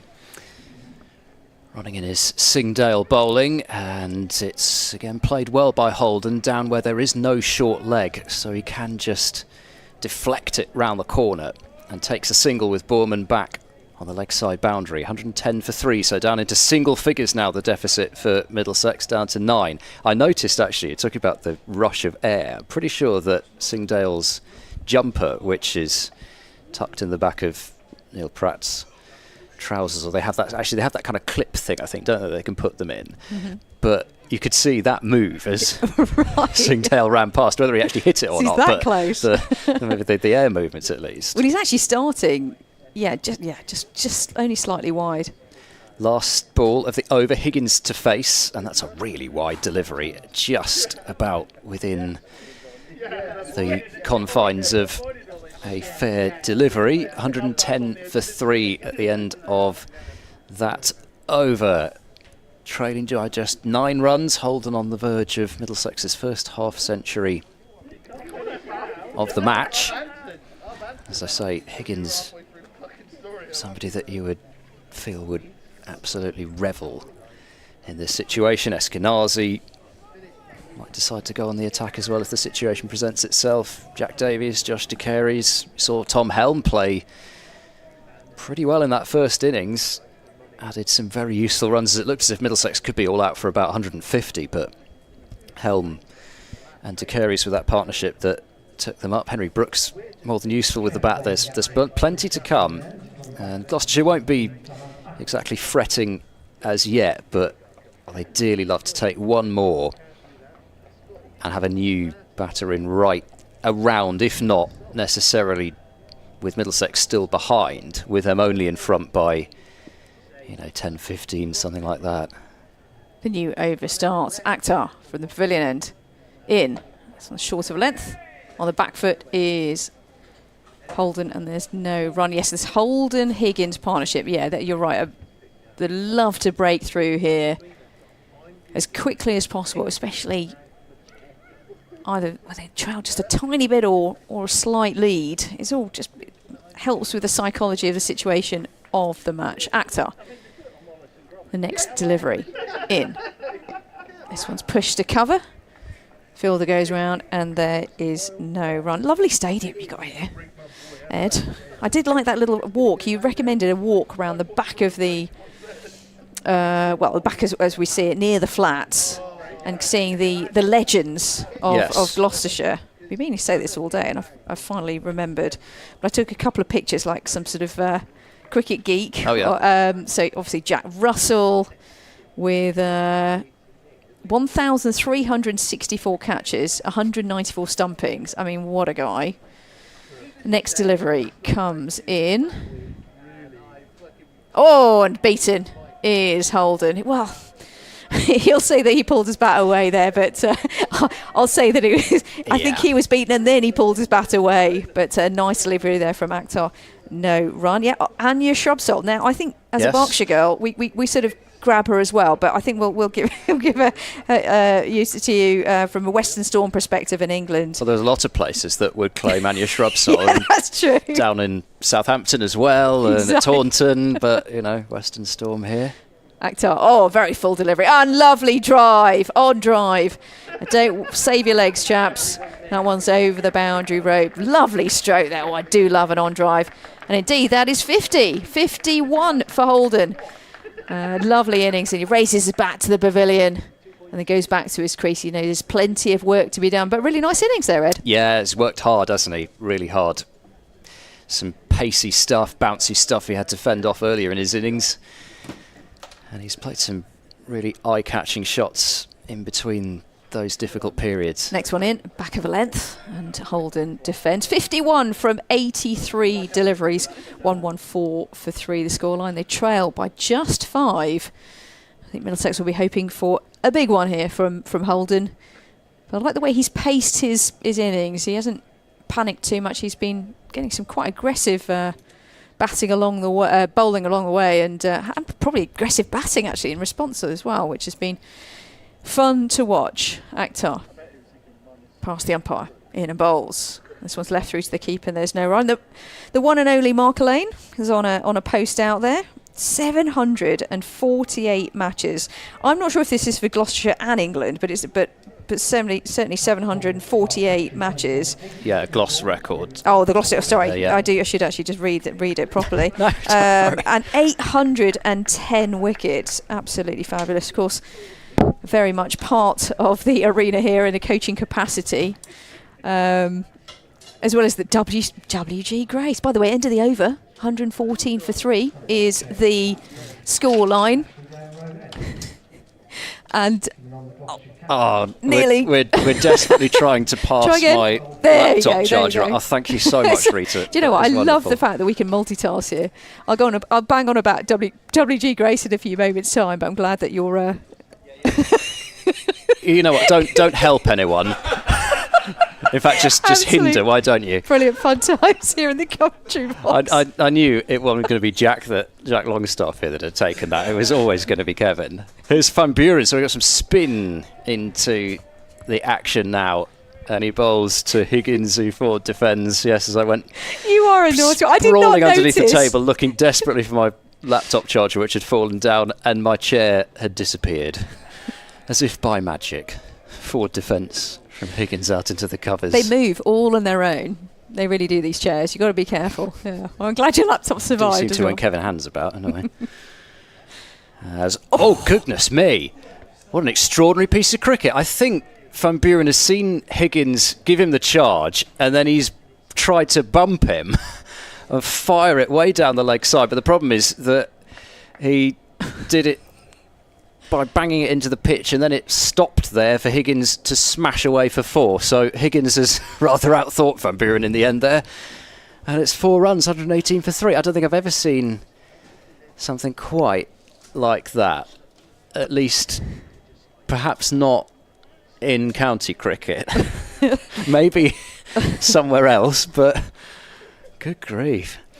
Yeah, in trail by 1 now. Van Buren round the wicket to Higgins, who's forward defending. How bizarre. Yeah, I think he just followed him, Van Buren, but Higgins was onto him. And an agricultural stroke, I think they call it. Yeah, pull shot down the pitch, swivelling on it. As Van Buren bowls flight to delivery, worked to mid-wicket, and there's no run. I guess, whilst the over rate at the moment isn't showing anything, you'd be surprised if it was still level anyway. So apart from anything else Gloucestershire could do with some overs from Van Buren, as leaning forward to defend is Higgins. So barring that one piece of madness, a decent first over from Graham Van Buren, 118 for 3. He took the last wicket to fall in the first innings to Gloucestershire's captain, and who knows, he might, if he'd really been brave, he might have fired it at full pace down the leg side, but I guess he felt that he wouldn't give Bracey a chance at the stumping. But strange piece of cricket, and just like that, Middlesex 1 run behind, only 3 down, and Holden set on a half century, and Higgins on 16. Here's Aman Akhtar, the 25-year-old, born in Cambridge, continues from the pavilion end. Here he comes with a bit of pace to Holden on strike. This one's defended, and there is no run. Van Buren, does he actually spin the ball a huge amount, or is it more line of length, pace? You know, all spinners, before everyone sort of screams at me down the radio, all spinners actually spin it a huge amount. Some of the best spinners I've ever played with actually did not spin the ball that much. They were line at the right spot every single time, line length, and did the business. I'll come on to Van Buren in a few moments' time. Akhtar in, round the wicket. This one's left alone and there's no run. Yeah, so in general, yes, Van Buren would be more of a one-day spinner.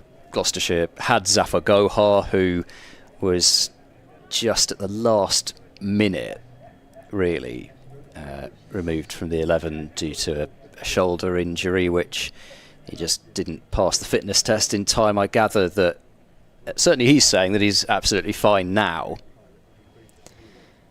Here comes Akhtar. And this one's very much down leg side and tucked off the hip to deep square leg. And they go through for a single. And the scores are currently level. 119 for 3. Holden on 52, Higgins on 16. And the cheer that you heard was from Kevin Hand, who's delighted with that. I'm sure wants a ton more runs. Well, he did seem to be extremely concerned at about even 90 for 3 that Middlesex might not force Gloucestershire to bat again. Well, they're certainly in a position, they might still have it taken away from them, but in a position where they really could start to think about setting Gloucestershire something competitive. Right-handed Higgins on strike, full delivery. This one's driven, but not out of the meat of the bat. And there is no run. No, they will definitely bat again. How much will be the target? Well, all depends, I think, a lot on the next few. Well, I think today especially, I think, how they leave it overnight. How many more overs have we got? 26. And a bit of change left over for today. Scores level, 7 wickets in hand at Middlesex. Here comes the next delivery. In. Oh, nice delivery. This one came up on Higgins a wee bit, but controlled it really nicely to the 29-year-old. And there's no run. Higgins, he just plays he's such a versatile cricketer. Yeah. I've said this earlier as well. I love this type of cricketers that can bowl, they can bat, they're great in the field. You need those type of players, utility players, to really just be firmly in the starting lineup week in, week out, or round after round. Next delivery from Akhtar. Oh, nice shape on this one. It goes out to the point region and there's no run. Oh, I like that shape. The ball's now 33 overs old. Anyway, I haven't finished actually with my little walk around the pitch. Anyway, end of the over, 119 for 3. Who else did I? Oh yeah, of course, WG Grace. How can I? Yes, there's just a few things around the ground it's linked to WG Grace. Just a few. Just a few. Statue, flats, gates. Well, the actual ground itself, to be honest. The whole thing, really, but yeah. And I always find it slightly amusing when people at Leicestershire's home grounds suggest that there's quite a link to WG Grace, but it's not quite the same, is it, as it is here. 360, if at all, 360 matches for Gloucestershire. What a guy. Here's Graham Van Buren bowling, and an on drive from Holden. Mid-on's back on the boundary, so a single taken, and almost looked as though they were quite happy for Higgins to face, but then their still fielders back deep. Long on's back, mid-off's halfway back, covers back, and mid-wicket's back. Van Buren to Higgins. Oh, that loops in the air, and there's no short leg. They've gone on the defensive here of Gloucestershire. I'm not saying that there would definitely have been a short leg in had there not been so many fielders back on the boundary, but it is interesting how they're almost showing Middlesex that they don't want them to score quickly here. Higgins goes back, plays this one very late, just a quick flick of the wrists into the onside. And 1 run taken out to De Lange, who's fielding at deep mid-wicket. The lead is 2. So I don't know if this is this just, I mean, we can read too much into something like this. It may just be that they do want to keep the runs down with Van Buren bowling, but as he bowls now to Holden, who steps across his stumps and then just defends. Is this just a little window into the psychology of actually... Absolutely. We'd really rather have had a couple more wickets by this point. Don't really want to be chasing too many. Van Buren bowls fly to delivery, and it's worked to mid-wicket. I was always quite an aggressive type of captain. But, you know, it doesn't always pay off, does it? You know, the field is very much spread. The ball's 34 overs old, but a short leg would have probably caught that. Van Buren bowls. Nice flight, bowled slowly. And Holden just comes forward to defend. End of the over. And Middlesex lead by 2, 121 for 3. And in some ways, you know, you used to very much hear people say, well, you show that you can hit over the top, or that you're willing to hit over the top before you then put the fielder back. Nowadays it feels as though very much it's the case of, well, we know that if you put the mid-off up, you allow quite a lot of margin for error for the miss-hit still to go over the top of the fielder, but I don't know. We're going to continue with some pace from the pavilion, and here comes Akhtar in. This one's nicely driven to cover, but straight to the fielder, and there's no run. Yeah, with the footmarks, this is where the spin of Van Buren could get a little bit excited over that, especially with the left-handed, right-handed partnership, especially the left-hander of Holden could come into play. That might be some of the thought process behind it. Next delivery from Akhtar, who's steaming it. Short delivery and pulled into the on the side. There's a chase on towards the boundary 8, but the fielder's not going to win, and there's 4 more to the total. Nicely taken. Really conventional pull stroke there. Short, came up nicely, tucked away, 4 runs. Yeah, he knew, if not absolutely exactly where he wanted to hit that, if he got a short ball, certainly the rough area, because it's just inviting. There's no fielder between mid-on and deep backward square. So if you can see it early, as he did there, he's got the option of dropping the hands on it, not playing it, but equally smack it if it's there. Next delivery, and again a shorter delivery, but this one's straight to deep square leg, and they go through for a single. Yeah, there's plenty of room in the onside, isn't there? There's acres of space. It's a pretty safe stroke to play here. Akhtar, let's have a look at his figures. 32 runs conceded off his 7.3 overs. I think he'll be looking for a wicket for sure. He's bowled pretty well, but sometimes his line and length, his line rather, not so much his length, but line has let him down a little bit. Right, he's facing now the left-handed batter. Here he is. This one's left alone, and there's no run. What's the umpire doing? Just waving his arms around? Stretching the shoulders, stretching. I think. Okay, I thought that was... there was a signal for 2 left in the over to the colleague, and then he sort of, yes. But then there was a secondary movement, which, thank you for clarifying, that was a stretch, more than an actual signal that I'd never seen in my time watching or playing cricket. You never know. New things crop up all the time, don't you, when you play this, watch this beautiful game and play it as well. Right, next one comes in from Akhtar, round the wicket. Nice delivery, nicely played. And there's no run. But I was interested to hear about the history of this place in terms of being owned by Fry & Sons, with the, as in the confectionery company, right? Yeah, so it's been effectively bought back in its lifetime, this ground. Yeah, incredible. Western Storm, of course, play here as well, and games coming up shortly. Next one, delivery comes in. This one's left alone. Nicely taken by keeper Bracey. That was kept very low and well taken by James Bracey. And there's no run. End of the over, 126 for 3. Actually, Middlesex going along rather nicely now. This partnership is certainly building. Holden on 53 and Higgins on 22. And I think if we're working in 8, that's time for me to step aside, and Kevin Hand will be back alongside Rita Green. Thanks, Ed. We'll see him. We'll see you in 8. So the lead is now 7. Yeah, sorry, we had a little bit of fun and games in the commentary box. You know, forgive us. We're having fun watching the cricket, but also in the commentary box as well. Right, the next over. And it's going to continue with a bit of spin from the Ashley Down road end. And skipper Van Buren continues past the keeper, very close to the keeper, into the first delivery. And this is pushed to mid-wicket, and there's no wrong. You heard sort of slight cries there because it was his faster delivery. It came on to the batter Higgins awfully fast. but safely played. Next delivery comes in. This one's pushed once again to mid-wicket, and there is no run. Hello, Kevin. Welcome back. Thank you, Rita. That was very naughty of you, but It was fun, quite though, wasn't funny. it? I just desperately tried not to smile when he looked around. Next delivery, and onto the back foot is Higgins.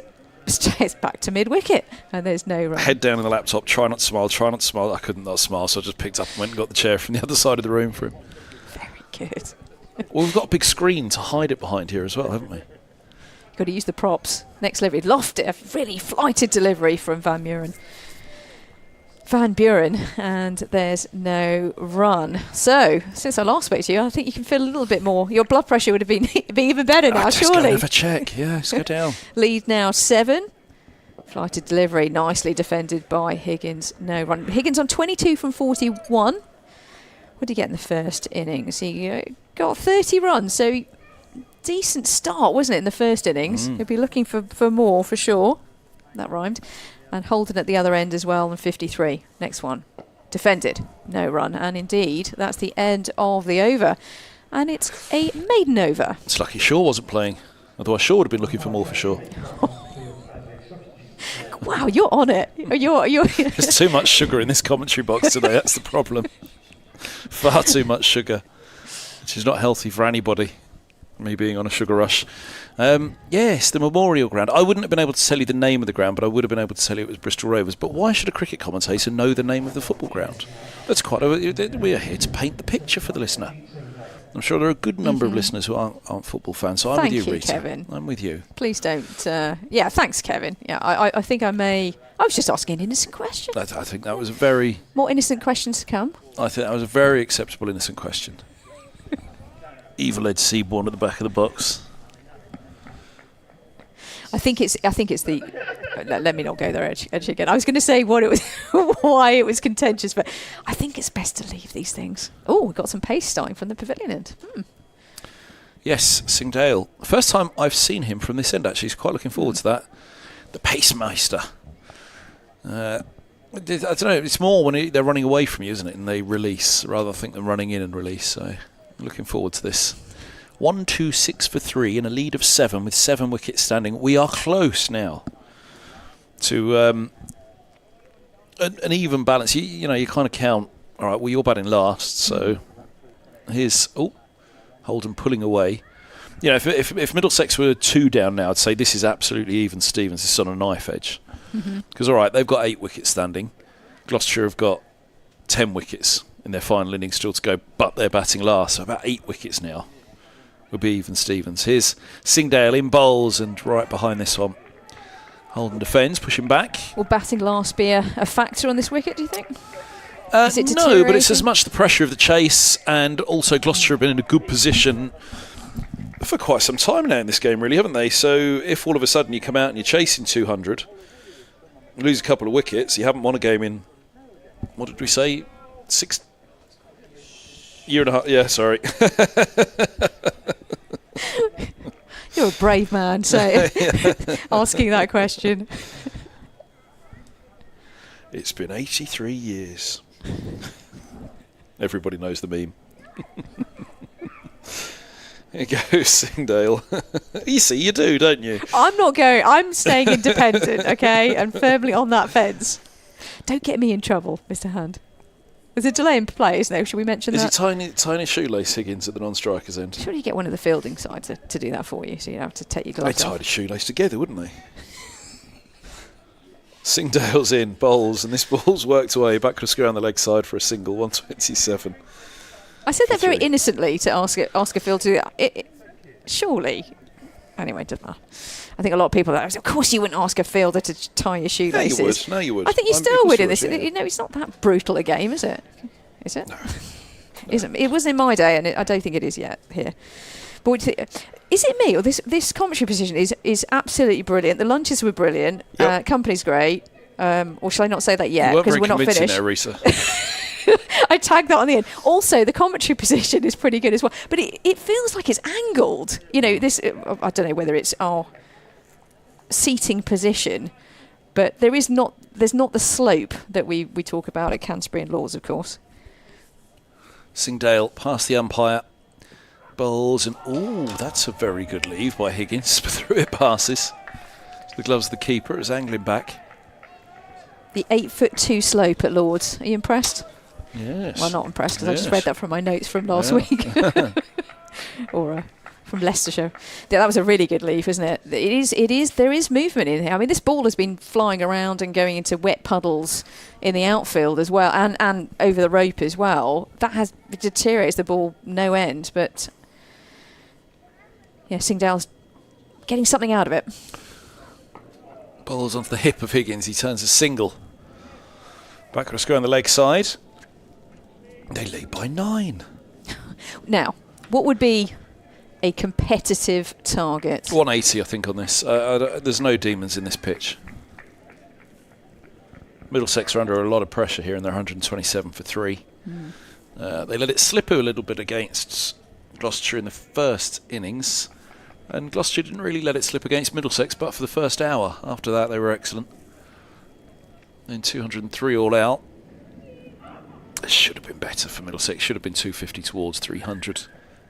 A couple of shots let themselves down. Talanga bowled exceptionally well. That's sport. Here's Singdale right up on his toes. Holden defends. But they're making amends now, aren't they? 128 for 3. But this is the crucial point that they've got to push on from here. But I think once it's over 200, certainly once it's over 220, I'd start to favour Middlesex. Below 180, you'd favour Gloucestershire, and 180 to 220, you'd say, is in the balance. Is that fair? Yeah, I think that's a very fair perspective from my position as complete neutral in this commentary box. Completely neutral as well. How dare you? Here's Singdale bowls, and this is tickled through mid-wicket for a single by Holden. Nobody there, so mid-on goes around to collect. End of the 38th. They lead by 10. Oh, I apologise, Kevin, but I haven't... hasn't passed me by that to notice what you're wearing. It's cold, Rita. It's cold. Just that Middlesex top on, but I love it. It is chilly. It's lovely in here. Well, we're freelancers. We have to do certain bits and pieces, don't we? And you're just paid to do certain bits and pieces for certain organisations. They sometimes say, "Could you wear this when you do that?" Yeah. Absolutely. Just an observation of mine. Oh, I'm not too cold. Don't worry. It's just Rita's teasing me. No, all good. Getting the temperature just right in here. Right, next over. Spin continues and driven on to back towards the bowler, and there's no run. Which continuing with a bit of spin by Van Buren. Skipper, 33, born in Pretoria. Part of the 100 in 2022. Here comes the next one. Oh, very flighted delivery and driven very slowly to cover, and there is no run. I like the variation here. I think the first few, well, obviously, first 30 or so overs. Here we go. Next ball is defended, no run. Anyway, bit of variation in the attack is exactly what you need. But you do feel like these two are very much set. Holden on 55, on strike, the left-handed batter. This one's driven in, bowled fast. Goes to mid-wicket, and there is no run. He's rattling through these overs. So what, Van Buren, I suppose most off-spinners do. I was watching Matt Parkinson last weekend, who was bowling at a rate of knots as well. Former Lancashire bowler, now at Kent. Next one comes in. Flighted and driven. But there's a man slightly deeper from mid-on and picks up the ball. They go through for a single. One more to the total, 130 for 3. What's the lead now? 11. 11? No, it doesn't work, does it? It's only with 7. I should have said that when the lead was 7, if it was bang on 7. Anyway. What should you have said when the lead was 7? 7. Anyway, next one. Oh dear. Pushed into the square leg area, and they get very nicely fielded, and they save a single. Slight tumble in the field, but nicely done nonetheless. End of the over, 130 for 3. We've got 21 overs remaining today. Bright sunshine here in Bristol. Yes, you heard it here. There's actually quite a few games going on now, isn't it? We can't be smug about the fact that we're the only one of 2 games going on around the country. I'm sure Kevin will go through all of these pretty shortly, but certainly I can tell you that Yorkshire Derbyshire was called off today. That was pretty much early doors, but very early doors with Leicestershire Northants. That was completely called off. I think about 12:30. mainly because there was the most enormous puddles in the outfield. So no play at Grace Road today. Start of the next over. Here goes Singdale. He's in, bowls, and this is clipped away through mid-wicket for a single. I was distracted. I saw the picture of Grace Road from Richard Ray, BBC Radio Leicester. Look at that. Isn't that lovely? No play Sunday in 3 county championship games. It actually made its own story on the BBC website. Lovely. Durham, Yorkshire and Leicestershire. Too far north for cricket. Like the way he whispered that. As we sit here in Bristol. Have we heard from Martin Emerson? Has anybody heard from Martin? Checking on his welfare and checking he's all right, not too bored. See if he's listening in. Oh. What else is he going to do on a Sunday Well, now? exactly. He's going to listen to you. Rook a Riviera. By the way, have we talked about Tom Helm and his 150th first-class wicket today? No. So well done to Tom Helm. Singdale is in, bowls, and this is full outside the off stump. It's left alone through to the keeper. Better late than never for me to say that, but he's a great player, isn't he, for Middlesex? Decent bloke. I really like that action. It's just so You just like methodic. the fact he's from Berkshire. He wasn't born in Berkshire. Excuse me. Stoke Mandeville Hospital in... You saying I got a Berkshire link to every single player out there? Yes. Yeah. Is that not probably. Berkshire? Stoke Mandeville? No, he was the only player out there that hasn't got a Berkshire link. He's the only player out there that He's born in Aylesbury. Yeah. Here goes Singdale bowls. This is eased down to deep backward point for a single. 131 for 2. Stoke Mandeville Hospital's in Aylesbury, is it not in Berkshire? It is in. Right, okay. It is in Aylesbury and not Did not know Berkshire, that. which would be another county, I'm afraid. It's What is that? sad to say. Which county is Aylesbury in? I knew you were going to say this. Hertfordshire? Buckinghamshire, Oh. thank you. You see, if it's not Berkshire and if it's not Gloucestershire or Middlesex, I don't really care. No, no, that's not true. By the way, Ethan Bamber's an Arsenal fan. He'll be pleased with that 3-2 win today at Spurs. There's a few Tottenham fans in that dressing room. Richard Johnson, the Oh, there's coach. Spurs fans in there as well. So I'm sure quite a lot of chat. Singdale around the wicket now to Holden on 57 from 105. Slip in a gully, crouch down. This is just full of a length and defended to mid-off. There's no run. There were so many things I wanted to talk about today, which I just haven't had a chance to do, Kevin. Go on. About Fernandez, who studied business management at the Royal Holloway University. Yeah. And you probably knew that already, I'm thinking. No, go on. Born in Goa. Yes. Lovely part of the world. Have you been to Goa? I haven't been to India yet. Oh, you haven't? No. Oh, you've got to go. I had one, well, I say a chance. I've had lots of chances, but I've never booked anything. This is Singdale bowls, and this ball's pushed back up the track to mid-on. There's no run. I had one ticket booked, but sadly it was 2008 when the terrorist attack took place in Mumbai. And that was the hotel that I was to be staying in the very next The night. Taj, really? 8 o'clock the next evening. 8 o'clock the attack happened. 8 o'clock the next evening. The bus, the defending T20 champions of England, were to arrive for the inaugural Champions League. Middlesex, led by Sean Udall. Was Sean Udall the captain at that point? So I think he was, because I think Ed Joyce had departed.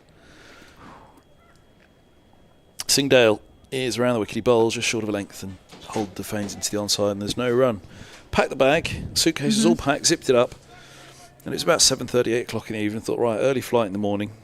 Come on, then let's get into bed with the TV and see if I can fall asleep. So jumped into bed, put the TV on, and Taj Mahal Hotel ablaze. And then all of a sudden, Gosh. that was the end of the Champions League. They tried to move the Middlesex, were to be based in Mumbai. They tried to move them, I think, to Bangalore. And that was to keep it going. And I think the Aussie sides pulled out after the attack. And then everybody pulled out and it all fell apart, sadly. 3-2 for 3. Right, continue with some spin. Oh, and somehow this one was fired in from Van Buren.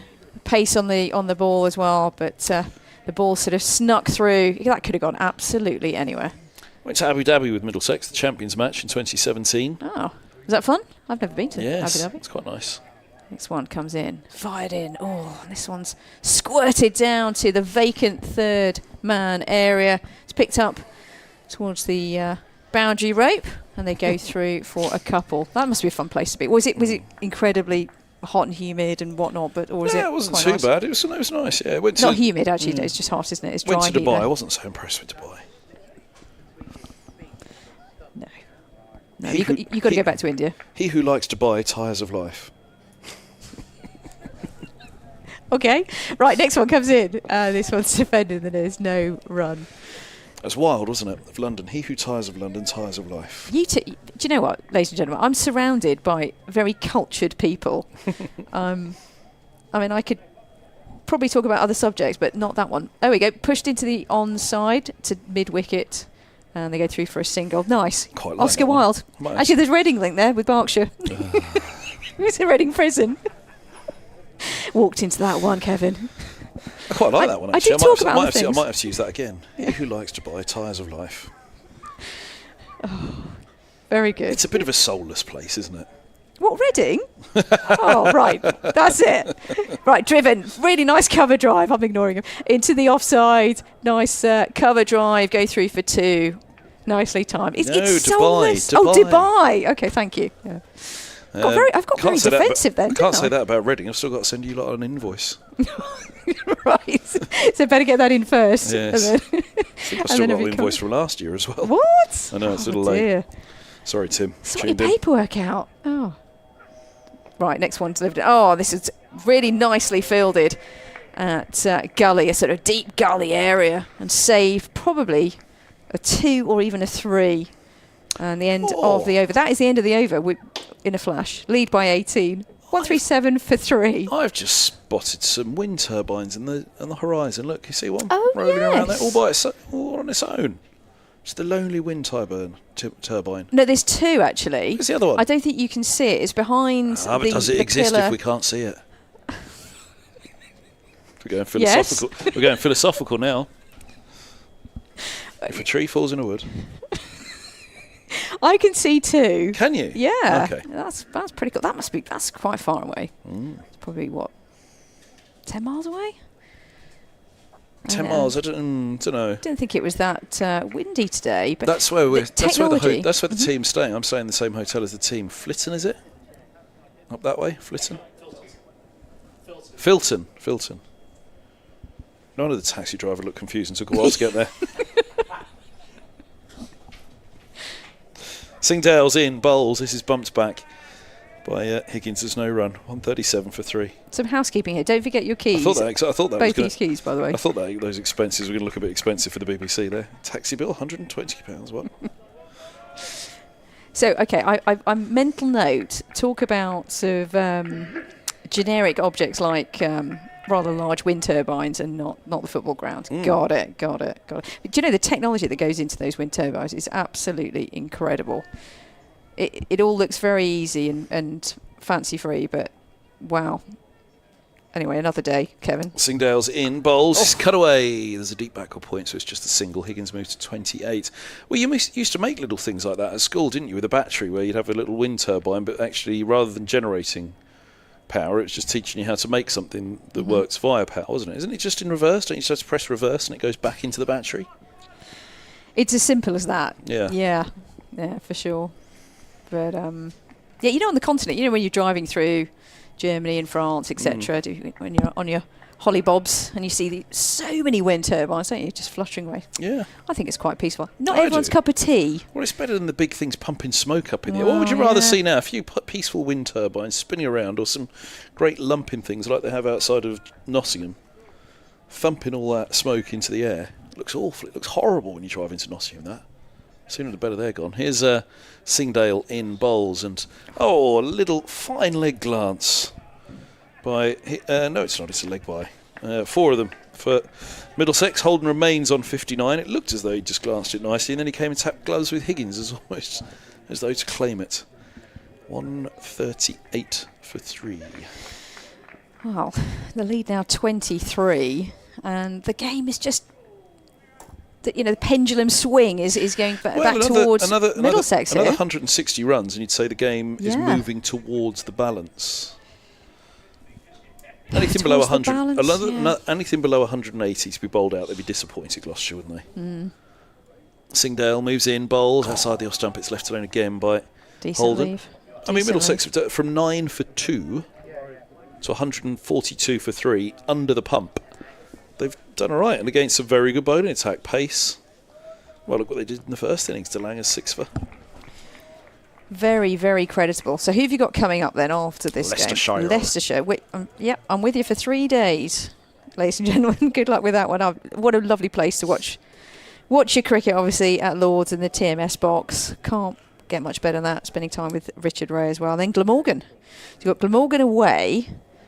Super Glammy. Sussex at home with Adrian Harms and co. And then Kent at home after that with Matt Cole. Ben Watts. And Ben Watts, yeah. The Kents.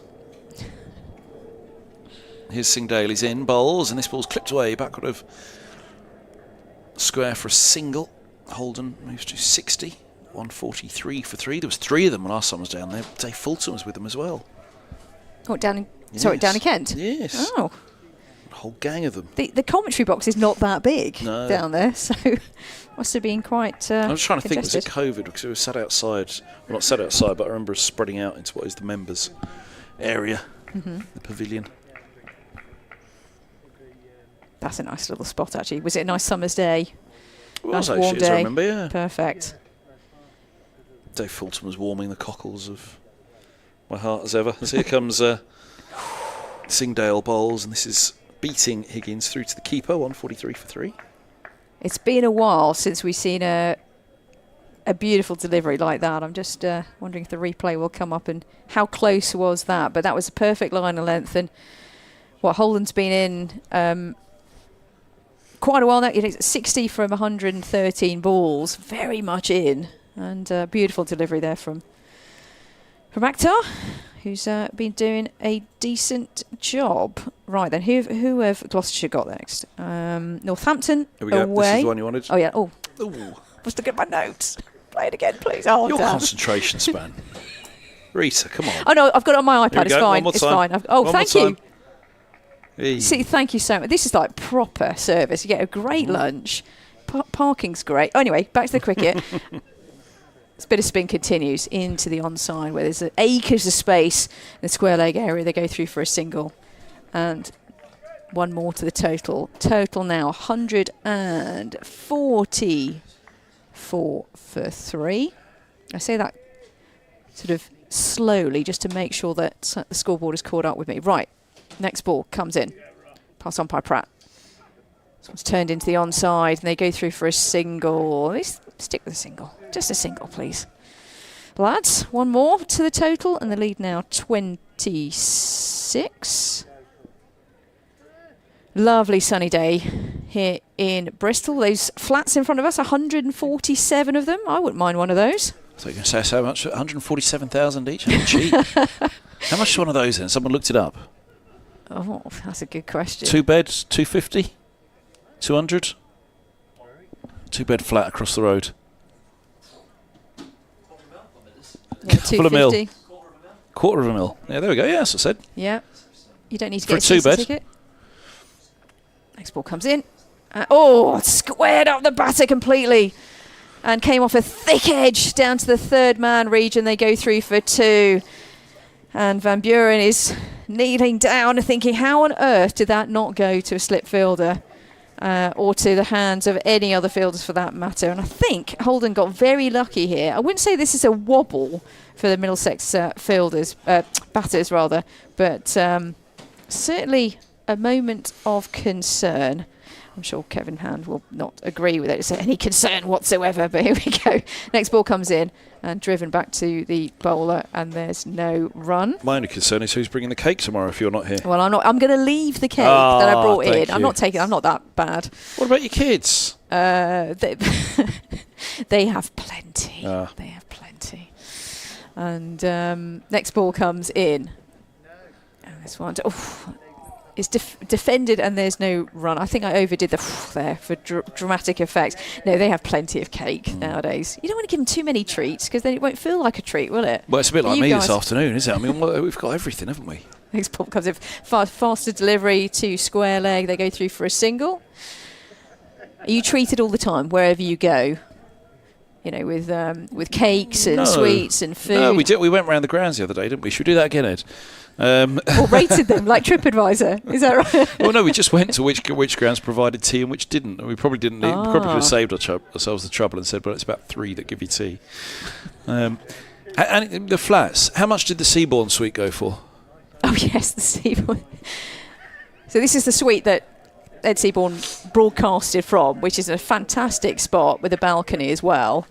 But wait, it is Seabourn's been out on those balconies, has he? Well, not officially. No. Hang on a minute. He didn't go out there. God, I'm getting everyone in trouble today, aren't I? What, he stayed inside? Myself. Yeah, he stayed inside. Did he close the curtains? Kevin, you getting me in trouble. Here you go. Singdale's around the wicket, bowls, and this is driven away through the covers, and that's a glorious shot by Holden, and it might just beat 4. It is. Well, I don't know. That was tight. He flicked it back in. I think. Yes. Yeah. Umpires signalled 4. And, Middlesex, 150 on the board, 152 for 3. They lead by 33. And Holden moves to 68. Rita, I apologise because you may not be fully aware of what once happened on those balconies opposite. Okay, that's another discussion that I'm going to steer we managed to well away get from. through it on day 1. It was 9:30 in the morning ahead of the day 1 of the Leicestershire match. Day 2. Day 1. The Leicestershire players were royally entertained, shall we say. Oh. Mm-hmm. Goes Singdale. 2 slips. The incident at Bristol. Here's a short ball that lifts on Holden. Through it goes to the keeper. 68 from 120. I mean, I have to admit, I knew nothing of this until day 1 of the match, and I was disgusted. That's why Ed's got so much grief this match. Disgusted that he hadn't informed me of it. Last season, was it? And it took until the day 1 of this game for me to find out. Everybody else seemed to know apart from me. Well, not everybody. I informed a few. Did you not know? The Middlesex team didn't know, actually. That was discussed that night as well. They found out for the first time on day 1. Oh, really? It's an Airbnb, apparently, that apartment. So, yeah. Here goes Singdale around the wicket, bowls, and chopped away down to the vacant deep third by Holden. He moves to 72, 156 for 3. Very balanced, isn't he, Holden? And he's racing towards a very significant innings here for Middlesex and beyond. 26 years old. I always think of him as been around far more than that, hasn't he? But Holden. Well, he has. Former England under-19 captain. Middlesex player since 2017. So is he Mr. Middlesex? Would you call him that? But he's certainly been part of the ranks for a long time. Yeah. That was a beautiful strike. Love that. There goes Singdale. Oh, loses run up. Apologises to the batter, who I'm sure won't mind at all. That Singdale has to go all the way back to the top of his mark and get going again. These flats, I think Ed and I were talking about this earlier, they really are south-facing, aren't they? I'm sure get mighty warm as part of the day. But you've got that lovely balcony. You can watch whatever games you want. Oh, lovely. These flats, as well as the retirement flats at Canterbury, not a bad place to hang out. And the Lord's flats as well. You know, those blocks as well to the right. It's a bit more dodgy, isn't it? Because you get obstructed view and whatnot. But that's not a bad place to be either. How much do those flats cost? Over $1 million, definitely. You lost me 2 sentences ago. Am I going down through, into sort of more real estate chat here than needed? By the way, brilliant bowling here from Singdale. I'm really liking this. He's actually he's beaten the batters a couple of times. Yes, that was a lovely 4, just a couple of balls away. But he's got the X factor, isn't he? He's pretty fast. 90 plus, maybe. Yep. He's in now, bowls, and this is left alone outside of the off stump through to the keeper, who's clocked at 90, wasn't he, Singdale? Yep. I do think you genuinely didn't mean that, what you just said, did you? I don't know what I said, apart from how much of the flats. No, you didn't. That was what did got I? me. That was where I was gone. Okay. Well, if he's innocently said, oh, great. It wasn't for innocence of the 3 of us. To be fair, you haven't seen the photographic evidence that the 3 of us have. So Crumbs. I am going down. Right, I'm not going to talk about flats anymore. I'm not going to talk about Bristol Rovers. I'm going to talk about No those. more talking those about winter- hanging out on those balconies. Oh, hanging out. Right. Oh, you guys. Singdale's around the wicket, he bowls, 2 slips in a gully, and this is left alone outside of the off stump. Oh dear. I didn't know It's whether a you meant it or not family when you show. said This. it. Come on. Family broadcast, I should say. No, I did not mean that. Yes. Well, there's a few who would have Yes. meant it. Oh, very that was much so. that was what made me pause. Did she or didn't she mean that? Including the 3 people in this commentary box. Well, exactly. You laughed loudest. I just went quiet.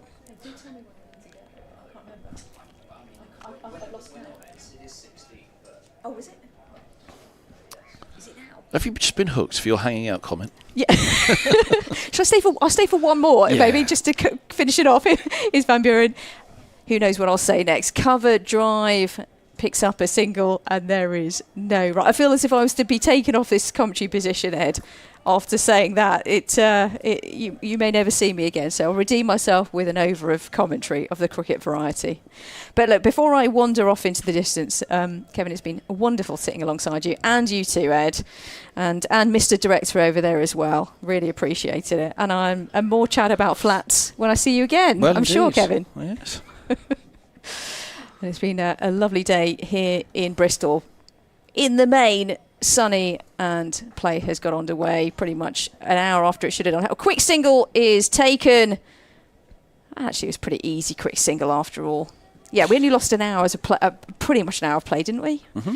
And are we going to have the full quota of overs for the day? We are, aren't we? If we get to 15.4 more overs. Yeah. Well, no? no, Or we was lost it a cut few, down? yeah. Okay. Next ball comes in. This one's cut to the point region. They go through. Did he mean to? Yeah, I think he did mean to let that go.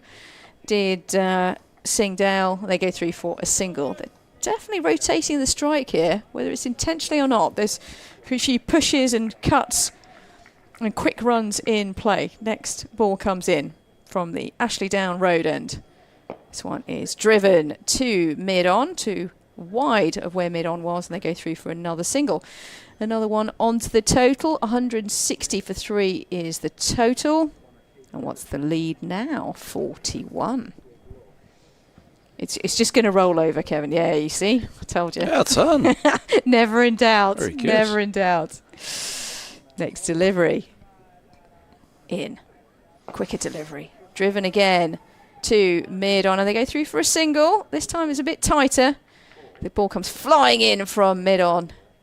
But the batters both back, and they're going along quite nicely here. I think they're seeing the spinners' opportunity to just try and increase the runs a little bit and push the field around. And what do Gloucestershire need to do? I'm sure you'll be talking to Ed about this, I'm sure, in a few moments' time. No, you won't. Actually, you won't be asking Ed what do they need to do to get a wicket. I would ask Ed that. And Ed will be thinking about how do they get a wicket and break this partnership. It's been 5 deliveries so far this over, 5 ones. Last ball of the over.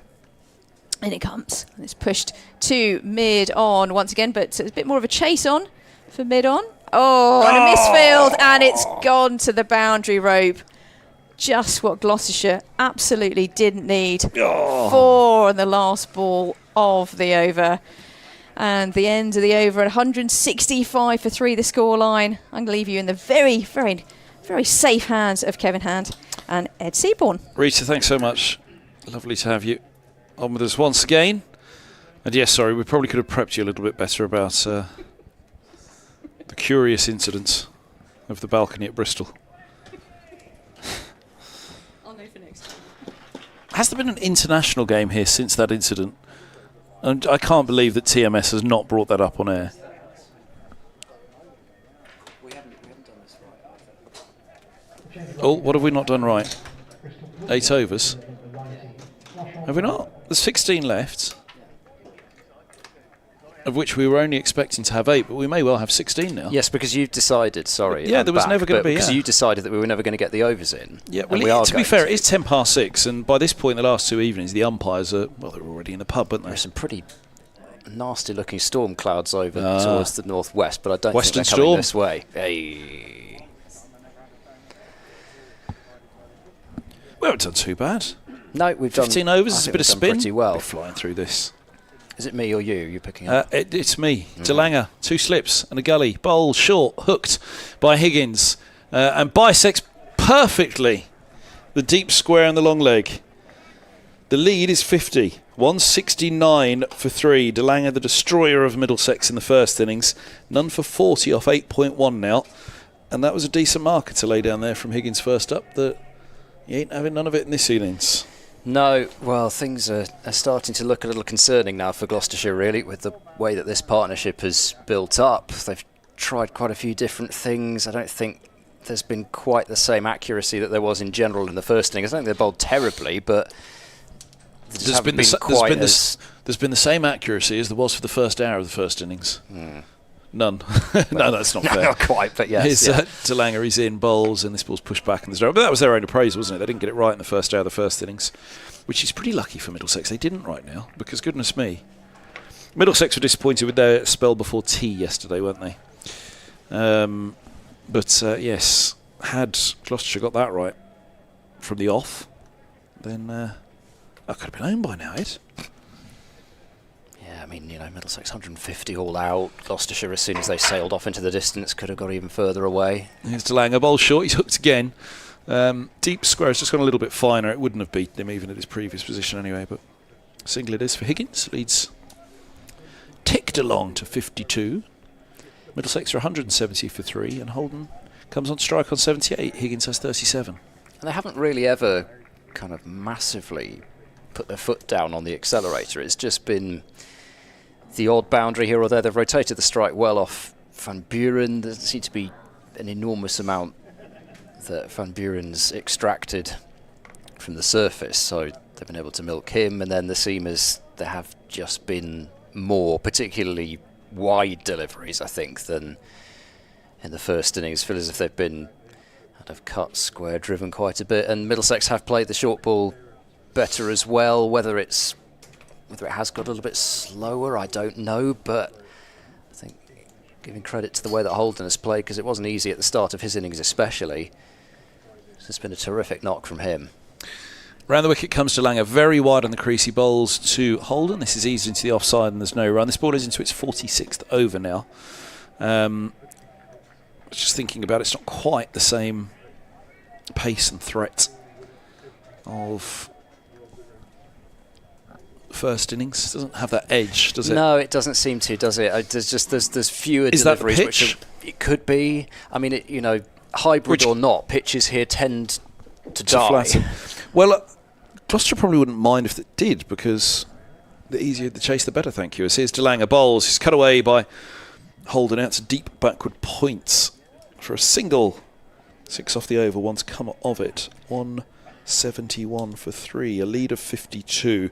Middlesex need at least 100 more runs to make a game of it, I'd suggest, bearing in mind they themselves are 171 for 3. Yes, yeah, I think so. But in general, take the hybrid out of things, and you do tend to feel quite comfortable chasing early 200s, especially on this ground, if not more. DeLanger, right arm over, bowls to Higgins, leaves alone a tempter outside the off stump. 171 for 3, ended the 46th. Holden 79 will have strike. Higgins 37. It's Seabourn alongside myself, Kevin Hand. I think it's going to be one of those situations where the end of day interview is going to tell us quite a lot about what the players feel, because I'll no doubt be talking to one of the bowlers, and I suspect that unless Max Holden's in a precarious position overnight, that he'll probably be your victim as well. Oh, so yes.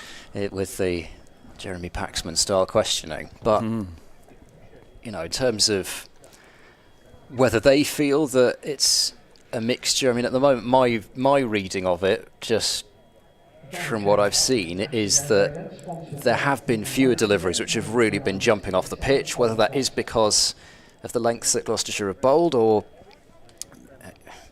whether that is because of the pitch, I don't know. So for my money, I would say it's a mixture of a bit of both, where Gloucestershire haven't quite got it right at times, and that I think even in Gloucestershire's batting innings, you felt as though the pitch was doing less than it did when Middlesex batted first on it. But equally, it could be it was difficult to read, because it could have been because Higgins and Bamber didn't have the pace that Gloucestershire's bowlers did. So, yeah, I think kind of have to let the players tell us really what they feel. But whatever happens, there could be significant run rate pressure on a chase as well, depending on whether it's Middlesex getting bowled out, but getting bowled out sometime fair way into tomorrow. There's a lot of ways this could play out. We've got a change of bowling. It's still spin from the Ashley Down road end, but it's time for some off spin from Ollie Price, and there's a single worked through the onside, through square leg by Holden, who moves on to 80, 172 for 3. So the highest individual score overall in the match is now under serious threat. Miles Hammond's 81 in Gloucestershire's innings. Van Buren's 75.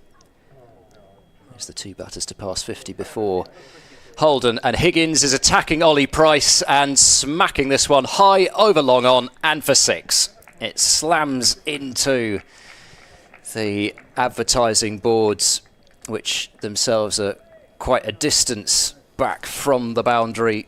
He got a good chunk of that, did Ryan Higgins.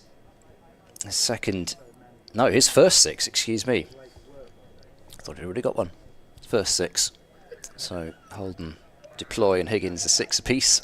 Moves Higgins to 43 in the lead up to 59. So he's not just going to let Ollie Price bowl. And I think he probably feels Higgins, if there's a weakness that Higgins showed in his Gloucestershire career, it would have tended to have been against left arm spin, as if he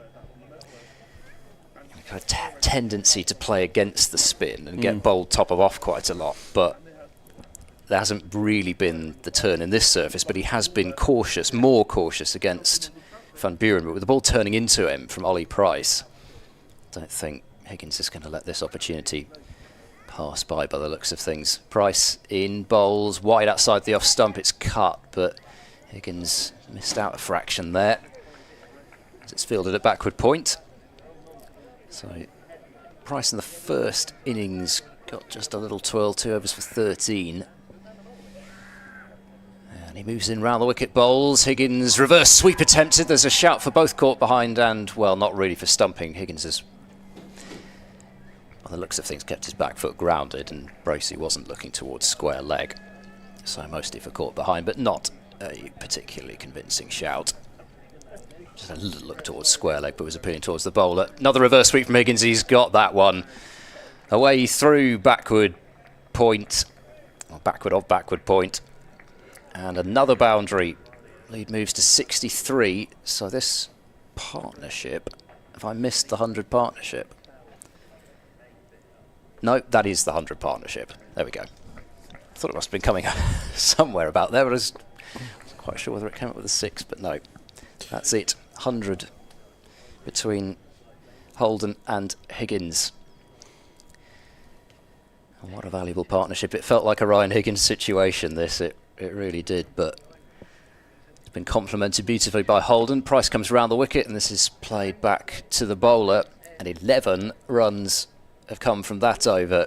Just the feeling that things have gone a little flat from Gloucestershire's point of view, and they've got, I mean, it's not for the want of trying, they've got some quick bowlers who've tried their best to run in hard and make something happen, but it hasn't.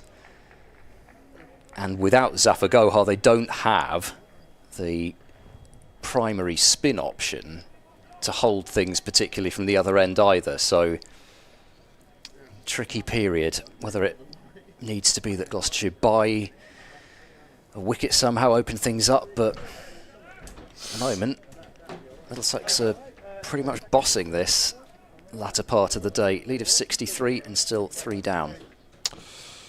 Talanga heads away from us. 2 slips and a gully, bowls, and this is eased back up the track by Holden. No run, 182 for 3, 47 overs bowls into the 48th, 13 remain including this. Lead of 63.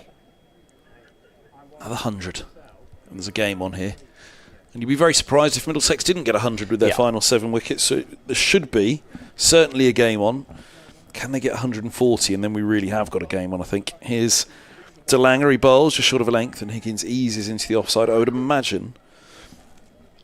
Ooh, buzzers. What's happened now? They've thrown at the non-strikers, and now it goes back the other way. Quick, back it up. Oh, DeLanger. Well, the throw came to the non-striker's end. Somehow DeLanger's apologising to people. He couldn't have been expected to get back to his stumps. The ball was dropped into the offside, cover shied at the non-strikers end. They scampered through for the single that perhaps wasn't there. Was there just a bit of hesitation in the offside? It was almost a throw in anger, I think, at the end. It was just about backed up by Van Buren at what was mid-on. He then immediately threw it back at the stumps again. And the cover fielder had to back up once more. 1 run. All that for a single. DeLanger's in, bowls, and Higgins defends a wobbling ball which was heading towards the top of off stump. He was, to some extent, in no man's land himself there, wasn't he? He's neither across nor behind it. He was a bit of both. Yeah, he played it quite late in the end, and Gloucestershire felt they might just be through. There've been a few blemishes in the field as well, rather than just. I mean, they've been tougher than that, but just been a few that have started to sneak through as well. DeLanger bowls, and Higgins up on his toes, turning through square leg for a single. Moves to 48, 184 for 3. Well, blemishes in the field. I mean, how crucial does that dent catch of deploy look right now? Yeah. Yeah, and also, I mean, it was right before they went off a bad light as well, but you think Ben Charlesworth was on 8 when he had one cut and went through the hands of first slip, went on to make 43, and in a big partnership with, well, I say a big partnership, I mean in terms of the context of things, some 233 for 6, I mean that would have been to about 250 off for 7. Middlesex could be even further ahead at this point. DeLanger bowls, and just outside the off stump, Holden opens the face for a single. Scoreboard's gone skew-if here, hasn't it? I think he's on to 82. Yes, 82. What have you spotted? Well, I was just looking at your wind turbines that you know, just peeking over the top of the hill over there. There's something slightly threatening about that. Blades appearing over the top of the hill. Like Day of the Triffids or something, I don't know.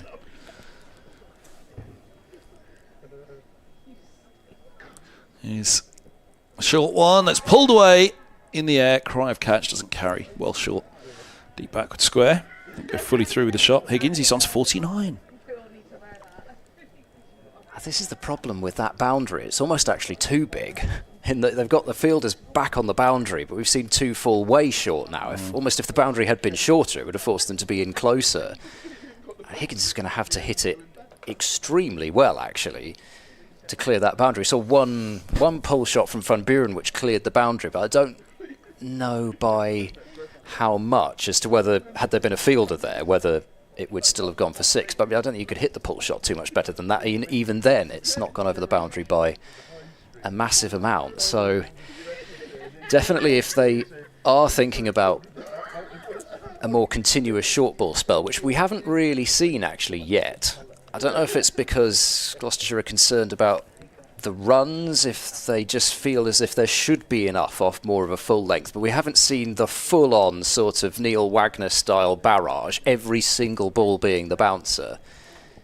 I don't know, I guess maybe they are concerned about the big over. Here's Price bowling and Higgins slamming again. He's targeted that same area over long on, and he's hit this one even better as it's gone over the seats, and that is some way to bring up a half century. Max Holden brought his up with a delightful on drive, but that is as emphatic, at least from Higgins, with his second 6, and Ollie Price is under some pressure here.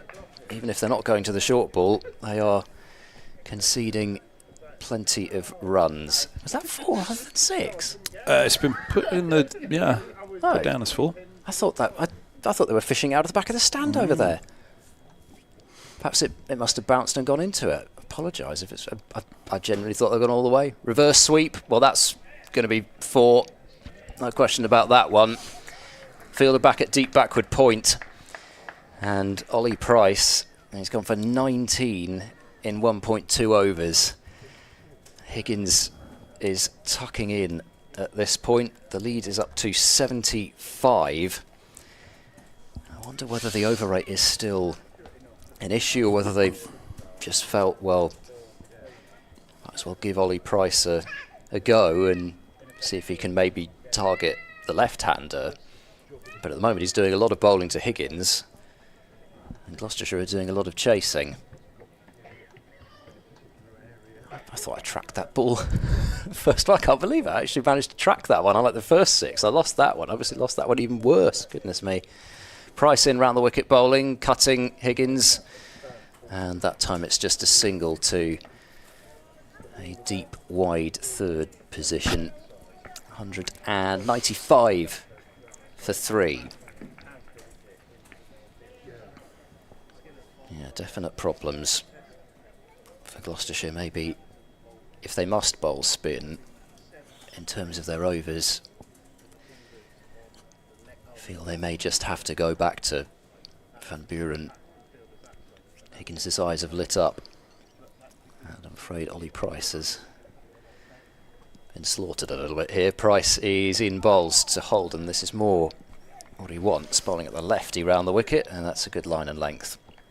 And defended back up the surface. And Actors only bowled 8 overs. Goodman's bowled 10. You feel they probably could be ready for a burst if needed. Full and straight again from Price and played back to the bowler. I mean, at the moment, it still says overrate level on the board. Price bowls and dug out by Holden. He sort of yorked himself a little bit with a little shimmy down the pitch. So he's finished off the over with 3 dot deliveries, but 2 overs for 20. And in the context of what, until this point, was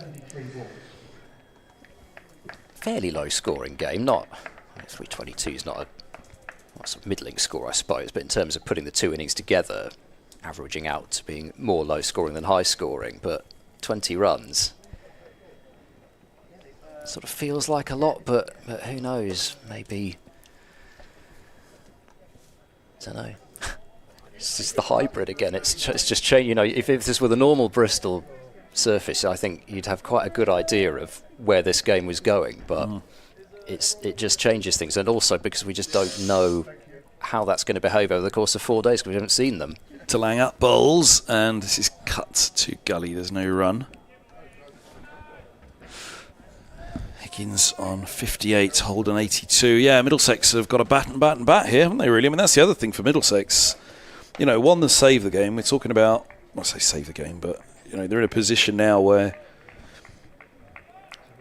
barring a ridiculous collapse, they're going to have something to bowl at. Yeah. Delanga in bowls, and this is chopped to gully. There's no run. However, having reached 195 for 3, in their minds, they will have to start thinking now, 200 isn't going to be enough here. And through the Gloucestershire innings, I was saying, well, look, they've got to match the Gloucestershire innings, set 200, and then they'll fancy they've got a good chance of this. But actually, as you look at the match situation now and the ease with which they're batting, I mean, we are in the 50th over, and that's the other thing. Come the 60th over, 60 overs through to 80, Middlesex will really be thinking. It's left alone outside off stump by Higgins from Delanga. There's a chance to cash in. Yeah. Now, if we turn up tomorrow morning, there's blue skies like this. Middlesex up until lunch. Well, they'll be 100 ahead tonight, you'd have thought. Maybe a little bit more. 10 overs remain. What do they go at? 3 and over in those 10. Lead by 106 overnight.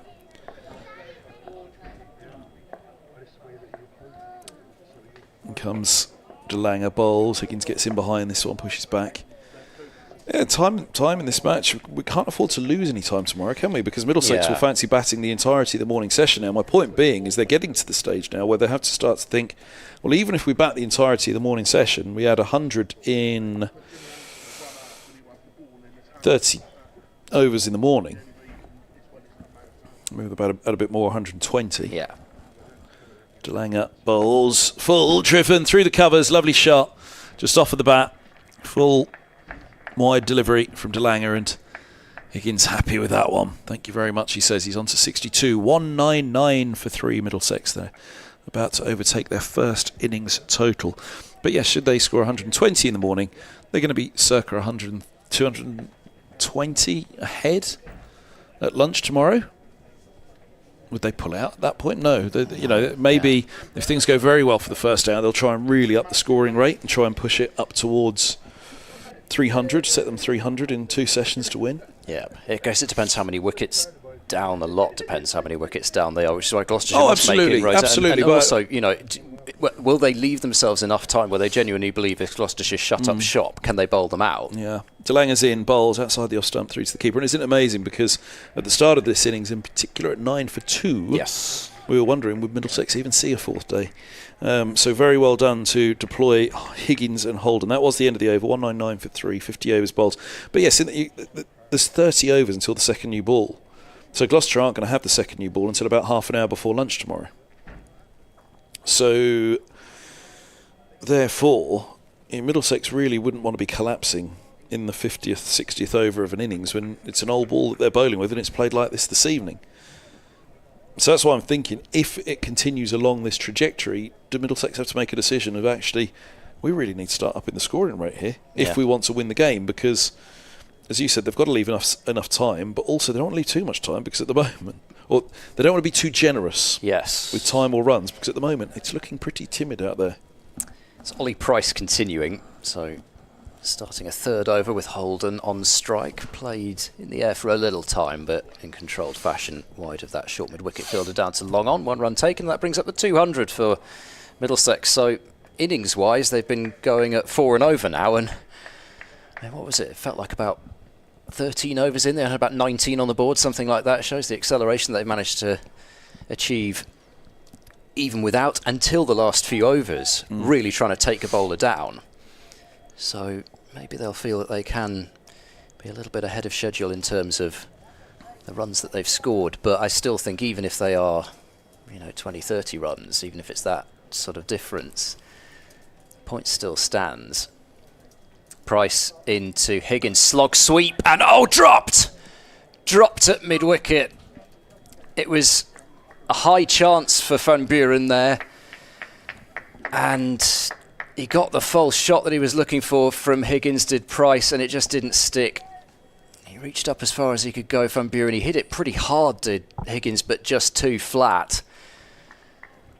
And a huge chance goes a-begging. It was sort of similar, I guess, to Dent's catch, in that as Price bowls now to Holden, this is turned down to long on for a single. 202 for 3, lead is 83. In that, I guess it was sharp, but probably you'd say, especially in this situation, Gloucestershire would feel they would have had to have had that one. Price bowls, he's tried that slog sweep again as Higgins, he's not hit that one particularly well either, clothed it along the floor, out to deep mid-wicket. And 1 more run added, so singles off every ball this over, but yeah, Gloucestershire trying, I guess, to pick themselves up after that, because it's been a long time coming, even waiting for any sort of an opportunity. The plays and misses have pretty much dried up as well. There's only a couple of beaten the bat in the last hour and a half. Stroked out into the offside by Holden. Fielder coming up from deep cover now, DeLanger.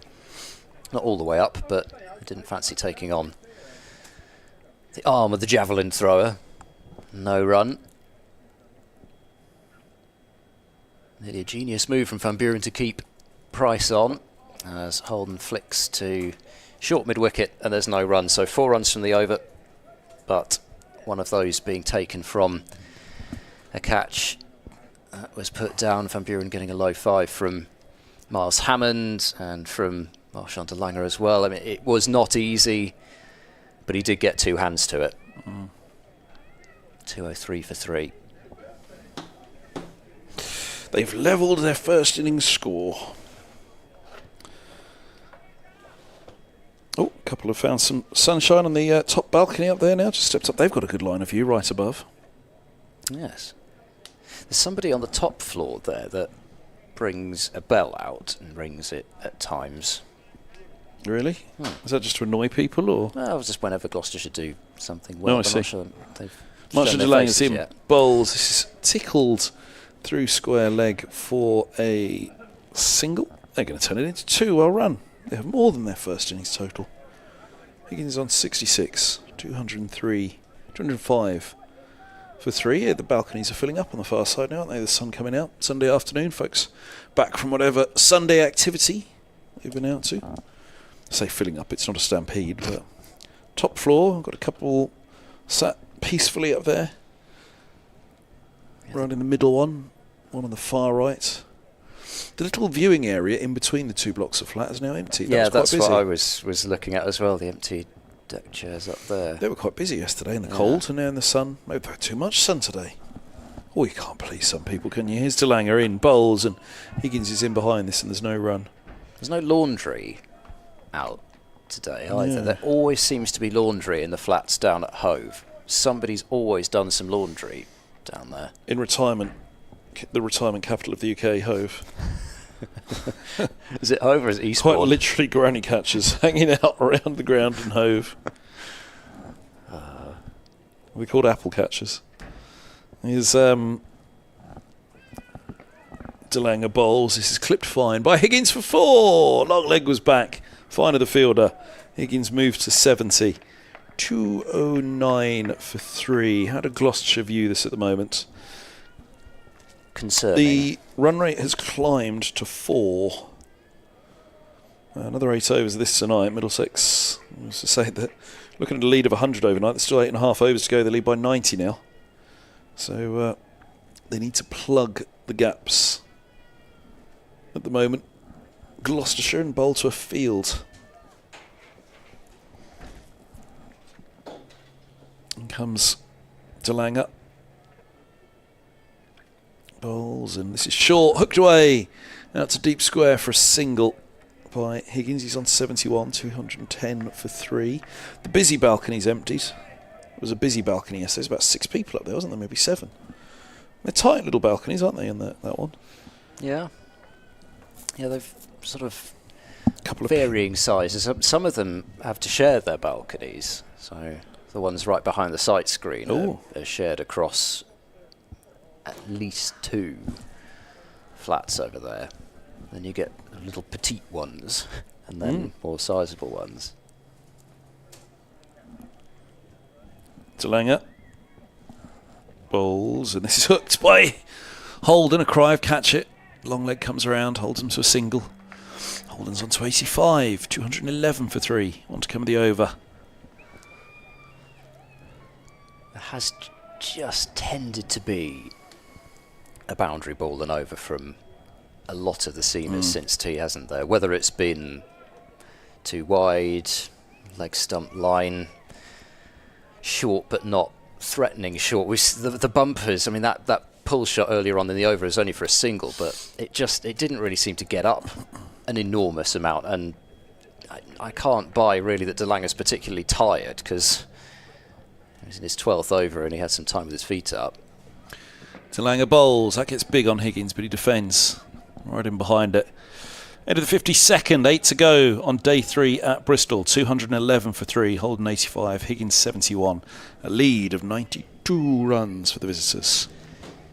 But yeah, as I say, whether they feel that it's the partnership that's taken the sting out of things, or the pitch, or a combination of both, I suspect probably the latter. There are still some pretty billowing clouds, cumulonimbus clouds, over towards the other side of the 7. The stewards who all come over the bridge this morning, they all were very quick to point out the fact that it started raining as soon as they came over this side of the bridge. Oh, really? But it wasn't raining in Wales. Yeah. Price bowls now to Holden, who works this one off to short mid-wicket. Import your stewards. Yes, well, I think so. They all seem to be from Wales. I guess it must be some companies contracted to do it, and that's based in Wales. Porthcawl, I think, somewhere like that. Set off from, anyway, that's what I was told. Driven to mid-off by Holden, simple single. You can see columns of rain falling on the horizon there, over behind the the wind turbines. But yeah, that's far away. We're fine. But yeah, that scene is quite a picture. It was the best skyline we've had of the match, actually. What did you say those clouds were called? Well, that I think is a cumulonimbus. Ah. The thundercloud. with the sawn-off top, anvil-shaped.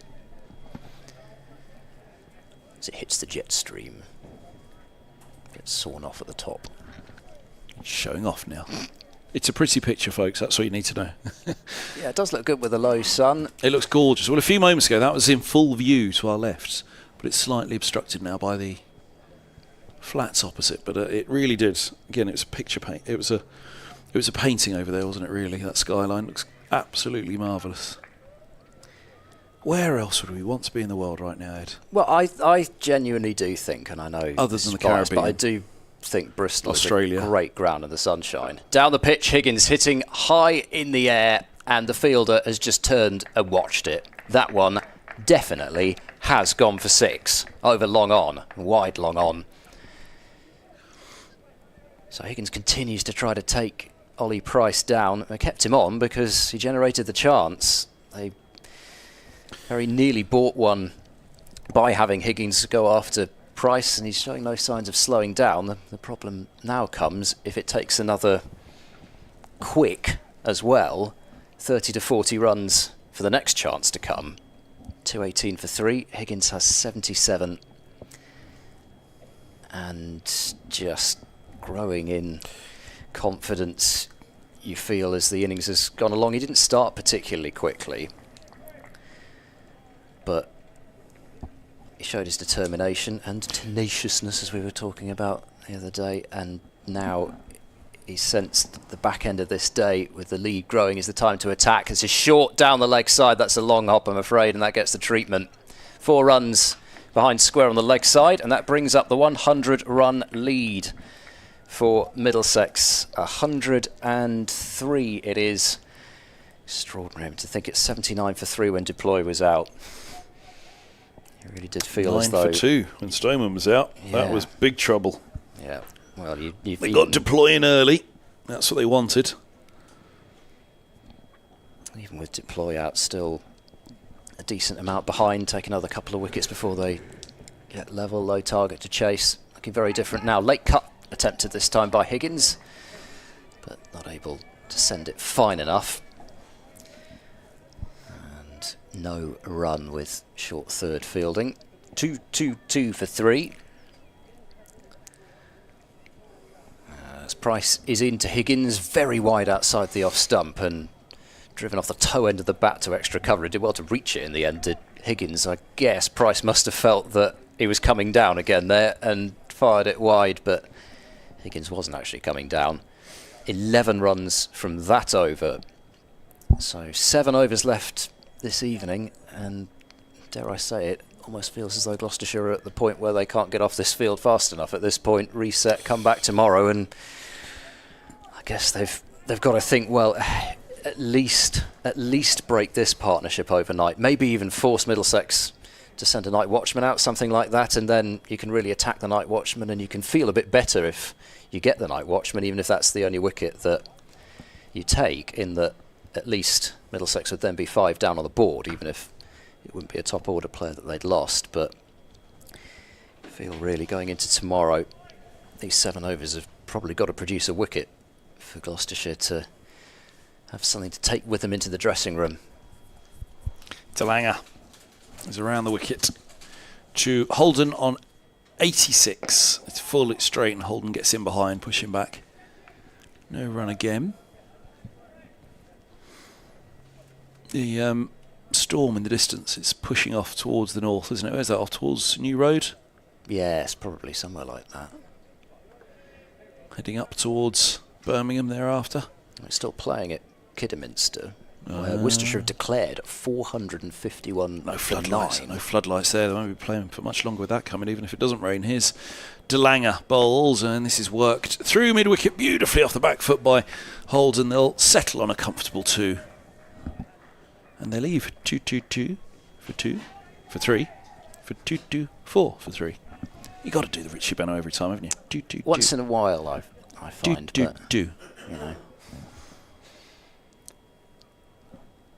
There's a brighter patch following behind that storm, isn't it? So is that what basically we were worried about a couple of hours ago? We thought that might head over our way. What's skirted off to the north? I'm not sure what our weather forecaster was worried about, to be honest. I don't think he was worried. I think he was praying. Might be now. Skies of blue over the Memorial Ground and over County Ground here in Bristol as well. As here's Holden playing defensively to backward point, up on his toes, riding the bounce of that one again. 2-2-4 for 3. Oh, look, they're having a natter on the top floor of the neighbours, where you said those balconies are separated. Are they up It's there? like the allotment, isn't Yeah, it? it does look as though. Kind of leaning over their balconies. There's a break in between, isn't there? Talanga's in. Bowls it short. It's hooked away by Holden. They have a single out to deep square. Holden's on to 89. 2-2-5 for 3. Holden want his century tonight? You'd imagine so. Well, the rate Higgins is going, he might not be far behind him. 89 from 147. Holden. Higgins 81 from 92. Yeah, I mean, if you were putting your money on, which you wouldn't be, of course, might even, at the moment, have Higgins getting there first. Ooh. Delanga to Higgins, drives through the covers, open the face on something, a snapped drive outside off. He moves to 82. One's come the over. Can Holden beat him to the 90s? It is just astonishing how this has gone from looking like an absolute minefield when Deploy was starting his innings Yeah. to now looking, or at least these two Yeah, batters have made it look like there's just nothing happening at all. I mean, Deploy balls- was jumping yeah. about all over the place, struck on the glove, went for a massive hoy and top-edged into his helmet early on. Now this. Talanga to Holden, defends, no run into the over. 2-2-6 for 3. 6 overs to go tonight. Holden 89, Higgins 82. Well, there's so much to be said for a partnership, isn't there? Yes. Because you've got two batters in who are seeing it big in glorious light, the best conditions of the match. And how many overs? Oh, look at that. Look at that shot. There it is. What's the name of those clouds again? Clever clogs? Cumulonimbus. Ah. Gorgeous scene. Look at that. Other than the Caribbean, South Africa, Australia, India, Pakistan, Sri Lanka. Yeah. Where in the world would you want to be right now? Other than those Seen ones. quite a lot of other non-cricket playing nations, quite a lot of other associate cricket playing nations as well. But you know, this is from the point of view of us sitting here.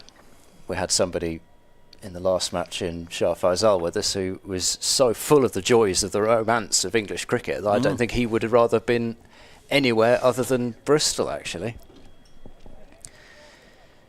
We have a change of bowling, so Price out of the attack, 4 overs for 35, but he could have bought the wicket. But now it's time for Goodman to return, bowling from the Ashley Down Road end, where he's not bowled quite so much. I think he's bowled from that end in this innings. He might have had a brief burst from that end in the first innings. 10 overs, 2 maidens, 2 for 29. So figures-wise, in particular, he's been the pick of the Gloucestershire bowlers. And the keeper is up as this is driven. Just quiet drive to mid-on. Higgins, knowing where the field was positioned, sets off straight away and takes a single to Van Buren's right. 227 for 3. Higgins moves to 83. I mentioned that game at Kidderminster where Worcestershire have declared 4-5-1 for 9. Somerset just starting their second innings at 4 without loss. They trail by 138 runs. And that is the only other game in progress at the moment, as the others curtailed either due to rain or potentially due to the overs being completed at this point. Gosh, is it 10 to 7? I had no idea it was that time. I thought it was about 5:30. 5:30? We shouldn't start until 12:30. Slipping a gully, Goodman to Holden, wide outside the off stump, and a forcing drive through cover point. Josh Shaw's on as a substitute, comes around the boundary. Is there anybody backing up? No, there is not, and that is going to be a third run. Another overthrow. So 230 for 3. Holden up to 92. 150 partnership. Yeah, you're right, Ed. 79 they came together on. Good to you, aren't I? Wow. Well, I was waiting for that graphic to come up like I did last time. But I think it's. I don't think. Only a bad workman blames his tools. It's nothing to do with it. It comes up automatically. Goodman bowls. This is driven to short extra. There's no run. No, it comes up automatically. I'm sure it does. It doesn't. Oh, no. Well, that was not that one. Yeah, well, there we go. go. Well, that's lovely. If you're watching on the live picture feed, we've got the partnership graphic. But I mean, at the bottom, it comes. There we go. Did you do that? You did that. That's amazing. Mind blown, as they say. The lead's 111. Goodman in, and Higgins turns to short mid-wicket. There are 2 catches in, close on the leg side now. There's no run. Yeah, I must say, I didn't think Shaw wasn't exactly within his rights to throw to the bowler's end for that extra run, but even with the field set as it was, he felt somebody probably ought to have got there to prevent that extra one. Goodman in and bowls, and Higgins is struck on the pad, looking to clip through the leg side. Going a long way down leg, not really much of a shout there. Goes off to square leg, there's no run. Yeah, I think it, in terms of the season so far, actually this partnership now with Middlesex controlling this sort of period, it's been fairly reflective as Higgins works to deep square. Flick of the wrist, he'll keep the strike at the end of the over on 84. 231 for 3, the lead 112, 5 overs left today.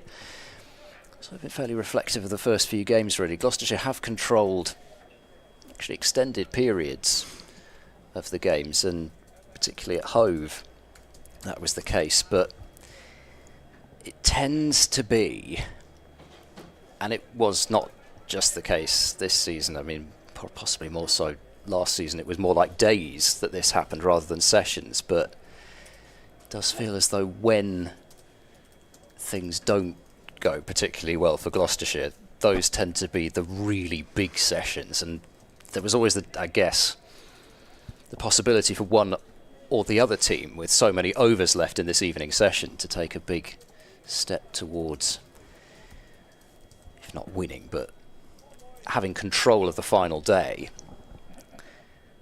And through a mixture of things, Gloucestershire have almost, maybe not quite if a couple of late wickets were to fall, but almost got to the position where you feel Holden and Higgins may have wrested that control away.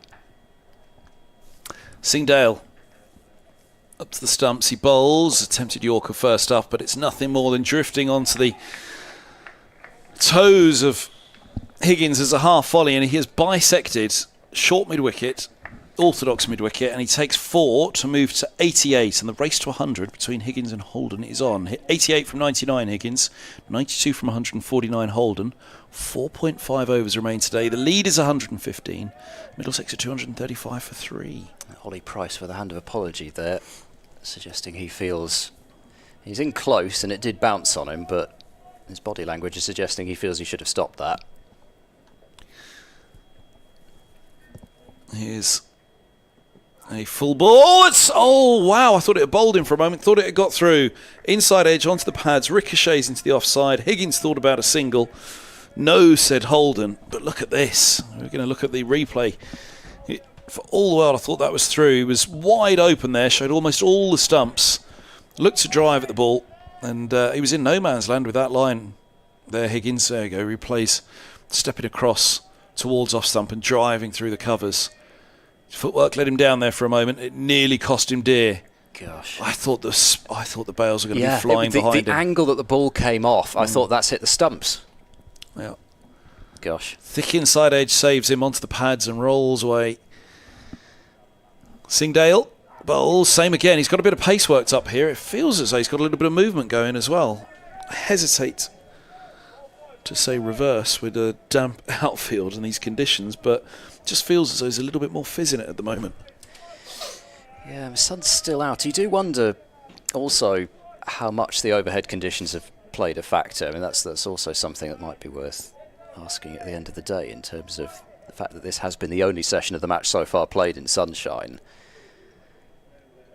I mean, you don't normally think of Bristol as a sort of look up, lock down type ground. This is clipped to mid-wicket, but he doesn't get it through on this occasion. Higgins remains on 88. You know, normally you tend to think you look down, see that the pitch is slow and low, and that's what's going to happen. But I don't know, maybe it has been to a certain extent, because there's not been a great deal of sideways movement through the air in this innings. The wickets that Gloucestershire have taken weren't really due to swing. Many deliveries that have swung, but it's funny how the movement off the pitch seems to have died a bit. Bouncer hooked. Cry of catch. Oh, now did he lose it in the sun? There's hands on heads everywhere. And long leg with the glinting sunglasses that you can see down there as he looks up into the sun, moved to his left but never came in. I wonder, are they suggesting that should have been taken? Higgins is on 89. Who's down there? I think it may be Actor down there. Chris Dent did put his hands up and applauded afterwards, sort of applauding, certainly saving the 4, but yeah, as you say, he moved sideways but not in, and then stood still for a little while before the ball fell in front of him. But yeah, that must have been staring absolutely right into that low sun. You can see from the floodlight pylon, it was almost pointing exactly where that ball went, the one that's on the opposite side of the ground. It would have been right into it. Dale Singh, ball short, uppercuts by Holden. And he's uppercut it for 4. That's fabulous. He's on to 96. Just wondered how much he got underneath it and whether it was going to bounce to a stop almost, with deep backward point coming around. But 4 runs it is. Very, very well played. That was Tommy Borman down there, by the way. That sort of explained why I was struggling to recognise him, because I'm still getting used to Mr. Borman in the field. You could see 71 rather than 17 as he turned round there. Yeah, nice shot. Again, it sort of suggested itself with deep third quite wide, but again, you feel Holden as either he's absolutely got the measure of this, or some of the sting may be out of things. Again, do not make any sort of mistake that I'm taking anything away from what Middlesex have done here. But we didn't see very many uppercuts connected with in the first innings, and if they were connected with, a couple of them ended up in the hands of the slip cordon. Goodman continues, and there's just the one wide slip now. 2 catches close on the onside. Goodman bowls to Higgins, who drives down the ground but won't beat mid-on.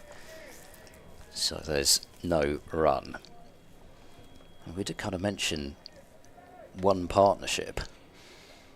Gloucestershire got what might have been theirs with Hammond and Van Buren in their innings, but I don't think we necessarily imagined one partnership of this sort of magnitude. This has blown everything else out of the water now. It was 161.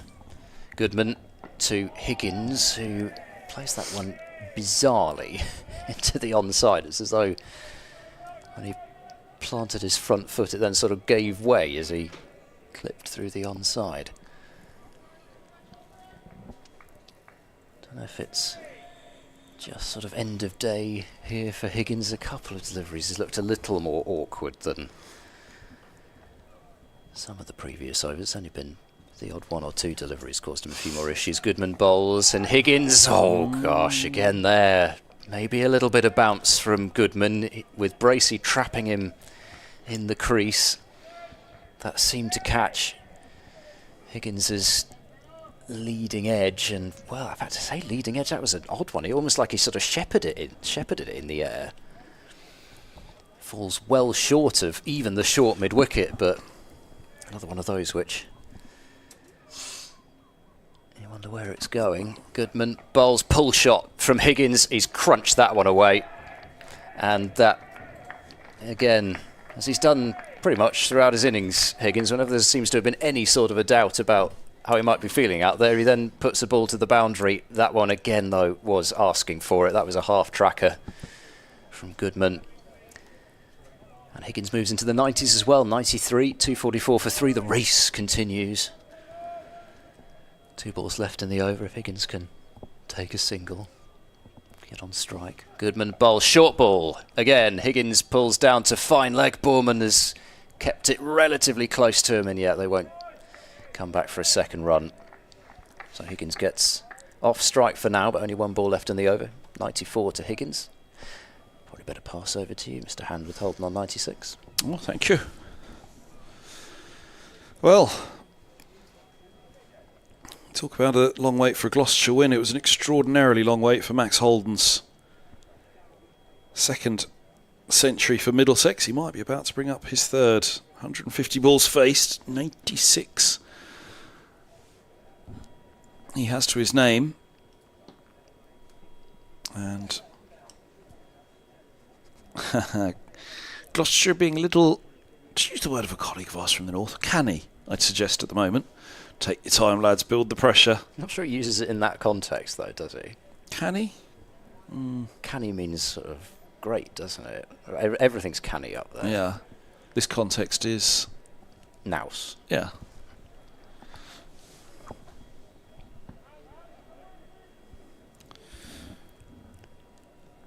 Canny pub later on. Canny evening meal. Can he rook a Riviera? Can he reach 100? 96 is on Holden. Here goes Goodman. Last ball of his 12th, an enormous weight. Holden steps away outside of leg stump and he cuts that over backward point for 4. And well, that was quite the response. They made him wait, they set the field as particularly as they could. There were 3 set back on the onside. Holden stepped away outside leg and dismissed it over backward point for 4. Another century for Max Holden, this one from 151. The elevation to number 3 has worked for Holden, it would seem, and he's paying back Middlesex in a big way. They lead by 130, 249 for 3, and it's game on here at Bristol. So the first 100 of the match, and a terrific 100 as well from Holden. The ball was doing all sorts when he started. Pace, bounce, jagging sideways off the surface with that new ball, and he got through it, and it's been a chanceless innings from Max Holden. Those LBW appeals all seem to be against Deploy. I can't really remember one of any sort of convincing nature against Holden. So to do that from a position coming out there in the 4th over, having lost an early wicket, then seeing Stoneman depart soon afterwards. Terrific knock. And the stroke play, as I mentioned earlier, it's been really attractive, and what a emphatic way again to bring up his 100 as he brought up his 50 with a on drive. It might still be you. Just in case. Is Singdale bowls. Higgins clips to mid-wicket and there's no run. So there was no beating Holden to the century, but can he follow him to 1? 2.5 to go tonight. This, of course, may well bring in a chance of a wicket if Holden's trying to get a move on. So September 2018 versus Derbyshire at Lords, he had 119 not out, Holden. And well, just the other week at Northampton, he got a double century against the Kookaburra. All those games go down with the asterisks against them. Kookaburra round match.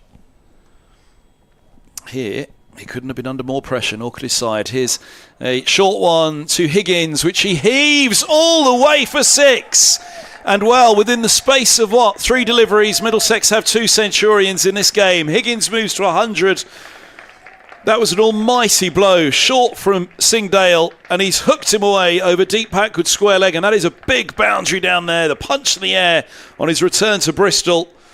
From Middlesex to Gloucestershire and back again, 110 deliveries. Higgins has a century, and Middlesex are powering on here, leading by 136 with 7 wickets standing. That must mean an immense amount to Higgins. Of course, he's still going to be thinking about the 2.4 overs left in the day's play. But Goodness, they brought these milestones up in style, haven't they? Both their 50s, brought up his 50 with a 6, Higgins, and now he's brought up his 100 with a 6 as well. They have really put this Gloucestershire attack to the sword. Singdale to Higgins once more, and he's right in behind it and he blocks. 2.3 to go today. Middlesex lead by 136. We were talking about Middlesex maybe being 106 ahead overnight. They've upped that scoring rate to nearly 4.5 and over. Yeah. Lead by 136. They must be scoring at, I'd have thought, well in excess of a run a ball over the last kind of hour or so. 6, 7 and over, something like that. I have to go back and check. Unfortunately, one of the websites that I use used to do this really nice little stat about the last 10 overs, but unfortunately it doesn't seem to do it anymore. Here's a lovely ball from Singdale, just full of length, just outside off, a dabble on the back foot almost from Higgins to that.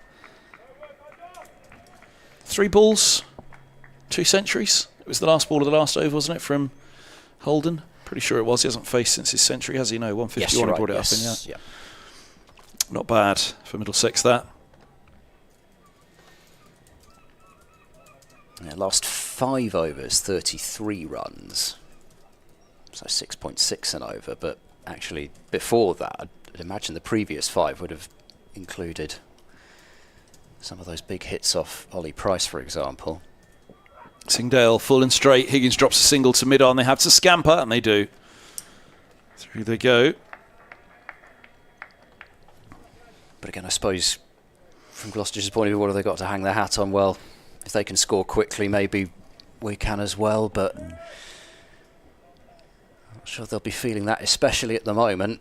Van Buren's jumping up and down, trying to keep energy levels up at the end of the day, and think, well, still, if you just open and end up and have a terrific morning session tomorrow, there's still some hope there, but they're running out of time this evening to make that breakthrough. Singdale to Holden. Bowls, and Holden drives handsomely through the covers. Goodness me, that was a lovely shot. He moves to 104. It was one of the shots of the day. He just gave himself a little bit of room, and that was almost list A cricket, white ball cricket there from Holden in terms of the dismissiveness of the drive. I suppose it was angled across him to some extent, but it was still a lovely shot. A shot of somebody of Middlesex supreme confidence in the pitch, in what's, he's not expecting any sideways movements at the moment, really. He's just seeing the ball on the line and length that it's going to land on, and playing a shot that he's got in his locker, and that... I think these batters, they'd take another 22 overs right now, never mind another 2. They're right on top, aren't they? They'd love to keep going now. Yes, sort of jokingly asked the umpire if he'd have an extra half hour at this point, even if it would be, we're at 7:10 now. So Van Buren looks as if he's going to take it upon himself to bowl the last over of the day from the Ashley Down road end, then one more to come from the pavilion end. That was Max Holden's 5th first-class century in his 147th innings. Average of 28 just above, so he'll be desperate to send that scoring because he's so much better than that average. Well, that's not an innings of somebody averaging that. Van Buren bowling full to Higgins, forces out onto the offside. Fielded at short extra. Well, I think the elevation back up the order, he's been an opener by trade and up back now at 3, right? He's not opening at the moment, but... Van Buren in round the wicket.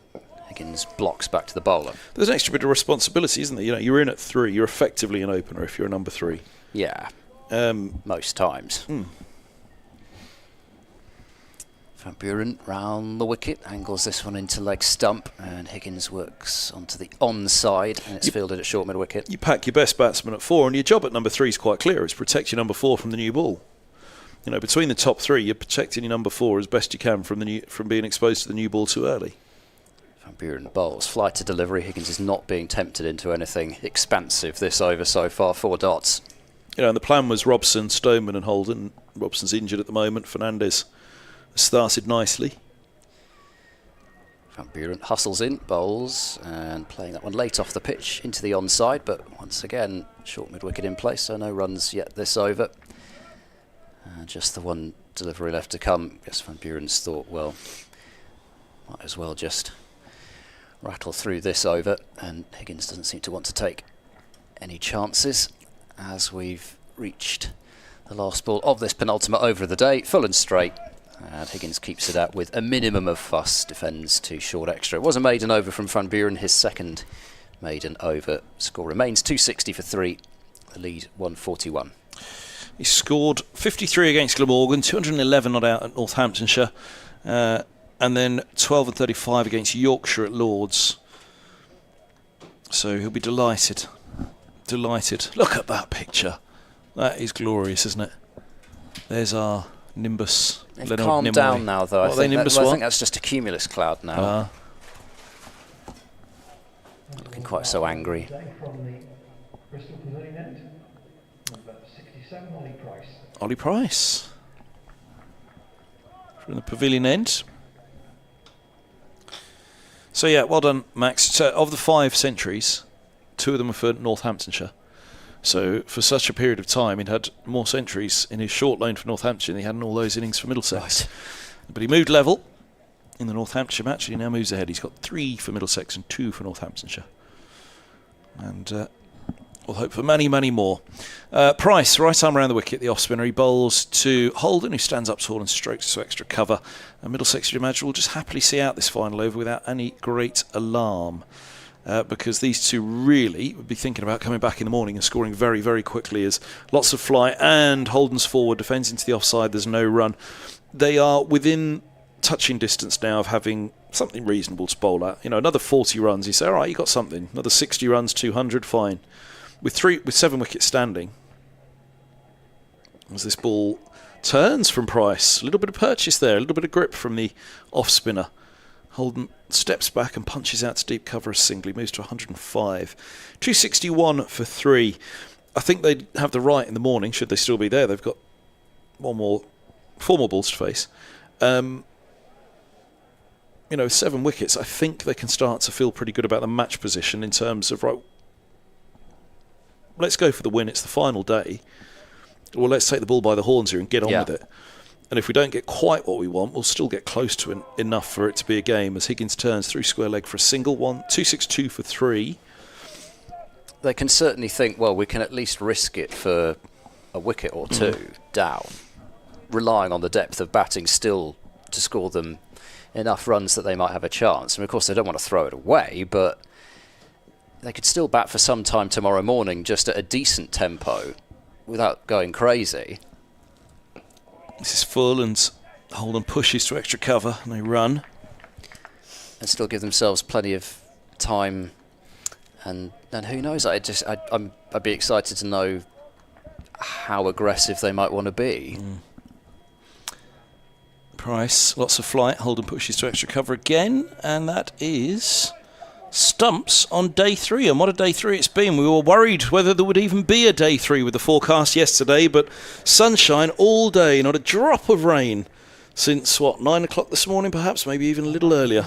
We were lucky because it was damp overnight. We've had a day of sunshine on this outfield, so let's hope for no more overnight rain, but there's been a day to dry it out for sure with this glorious sun, and long may that continue into the evening, because we could have a mighty fine game of cricket. 20 overs away from a second new ball, Gloucestershire.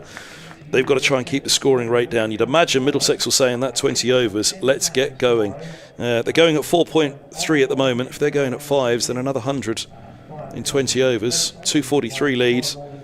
They might even think about just a little bit more of that in 2 sessions at Gloucestershire, or maybe just a little dash just before lunch. But what a performance by Holden and Higgins, 105 and 102 respectively. Middlesex were 9 for 2 and in an awful lot of trouble, as they were when Deploy fell as well, 30 from 54. And then he was caught by Dent, a brilliant catch at backward points, and that felt like a hammer blow, that catch. But a fine match, Ed, brewing here. We could be in for a thriller on the final day. We could, and for many reasons, in terms of Middlesex pushing for an exciting win. Gloucestershire, whether they could still set themselves up with some sort of a target to chase, be it maybe off a limited number of overs, or perhaps surviving for an 8-point draw. At the moment, Gloucestershire 5-3 in terms of the bonus points, but there's still draw. 16 up for grabs for either side. Well, I tell you what, with Gloucestershire, you know, they'll be up for a win themselves here. If they were set 300 on this, in a couple of sessions. Yeah. 60 overs, you've got to score at 5 and over. You'd to go win. for that, wouldn't you? Yeah. I mean, you'd think, Well, in general, okay, this is a hybrid pitch which has seen 3 days cricket on it previously. Well, not quite 3 days cricket, actually, because it's not as though they've been playing for all that length of time. But in general, you tend to think hybrids in white ball cricket tend to produce, when they're fresh, fairly decent rates of scoring. But again, a lot depends on, I guess, who knows, maybe overhead conditions, and can Middlesex make that red ball talk tomorrow in the same way? Well, that even they you did lose in an the first hour of lots play times? tomorrow. I mean, that really, I don't know, who does it put the onus on? Middlesex, really, to try and force the game from this position, because they're in the box seats at the moment now, aren't they? Which, who'd have thought we were saying that at 9 for 2? And certainly this morning, once the 8th wicket partnership rattled along, didn't it? And then all of a sudden, 8, 9 and 10 were gone in a flash. They were gone in an over. So Henry Brooks thought I was going to be interviewing him tonight. Now it's going to be a battle between Holden and Higgins as who's not going to talk to me. I'll have to talk to both of them. Right, so lead 143 for Middlesex, and the, I guess, ball's in their court now thanks to this enormous partnership, which is approaching almost 200 between Ryan Higgins and Max Holden, both with terrific centuries. Gloucestershire have seen what looked as if it might be their first win since September 2022. The thoughts of that, well, it might still happen tomorrow, but hopes have faded a little bit, if not, certainly not entirely. But it could be an exciting day tomorrow, as we've been saying. Do join myself, Ed Seaborn and Kevin Hand for that. Thanks very much for your company for today, and enjoy the rest of your Sunday evening.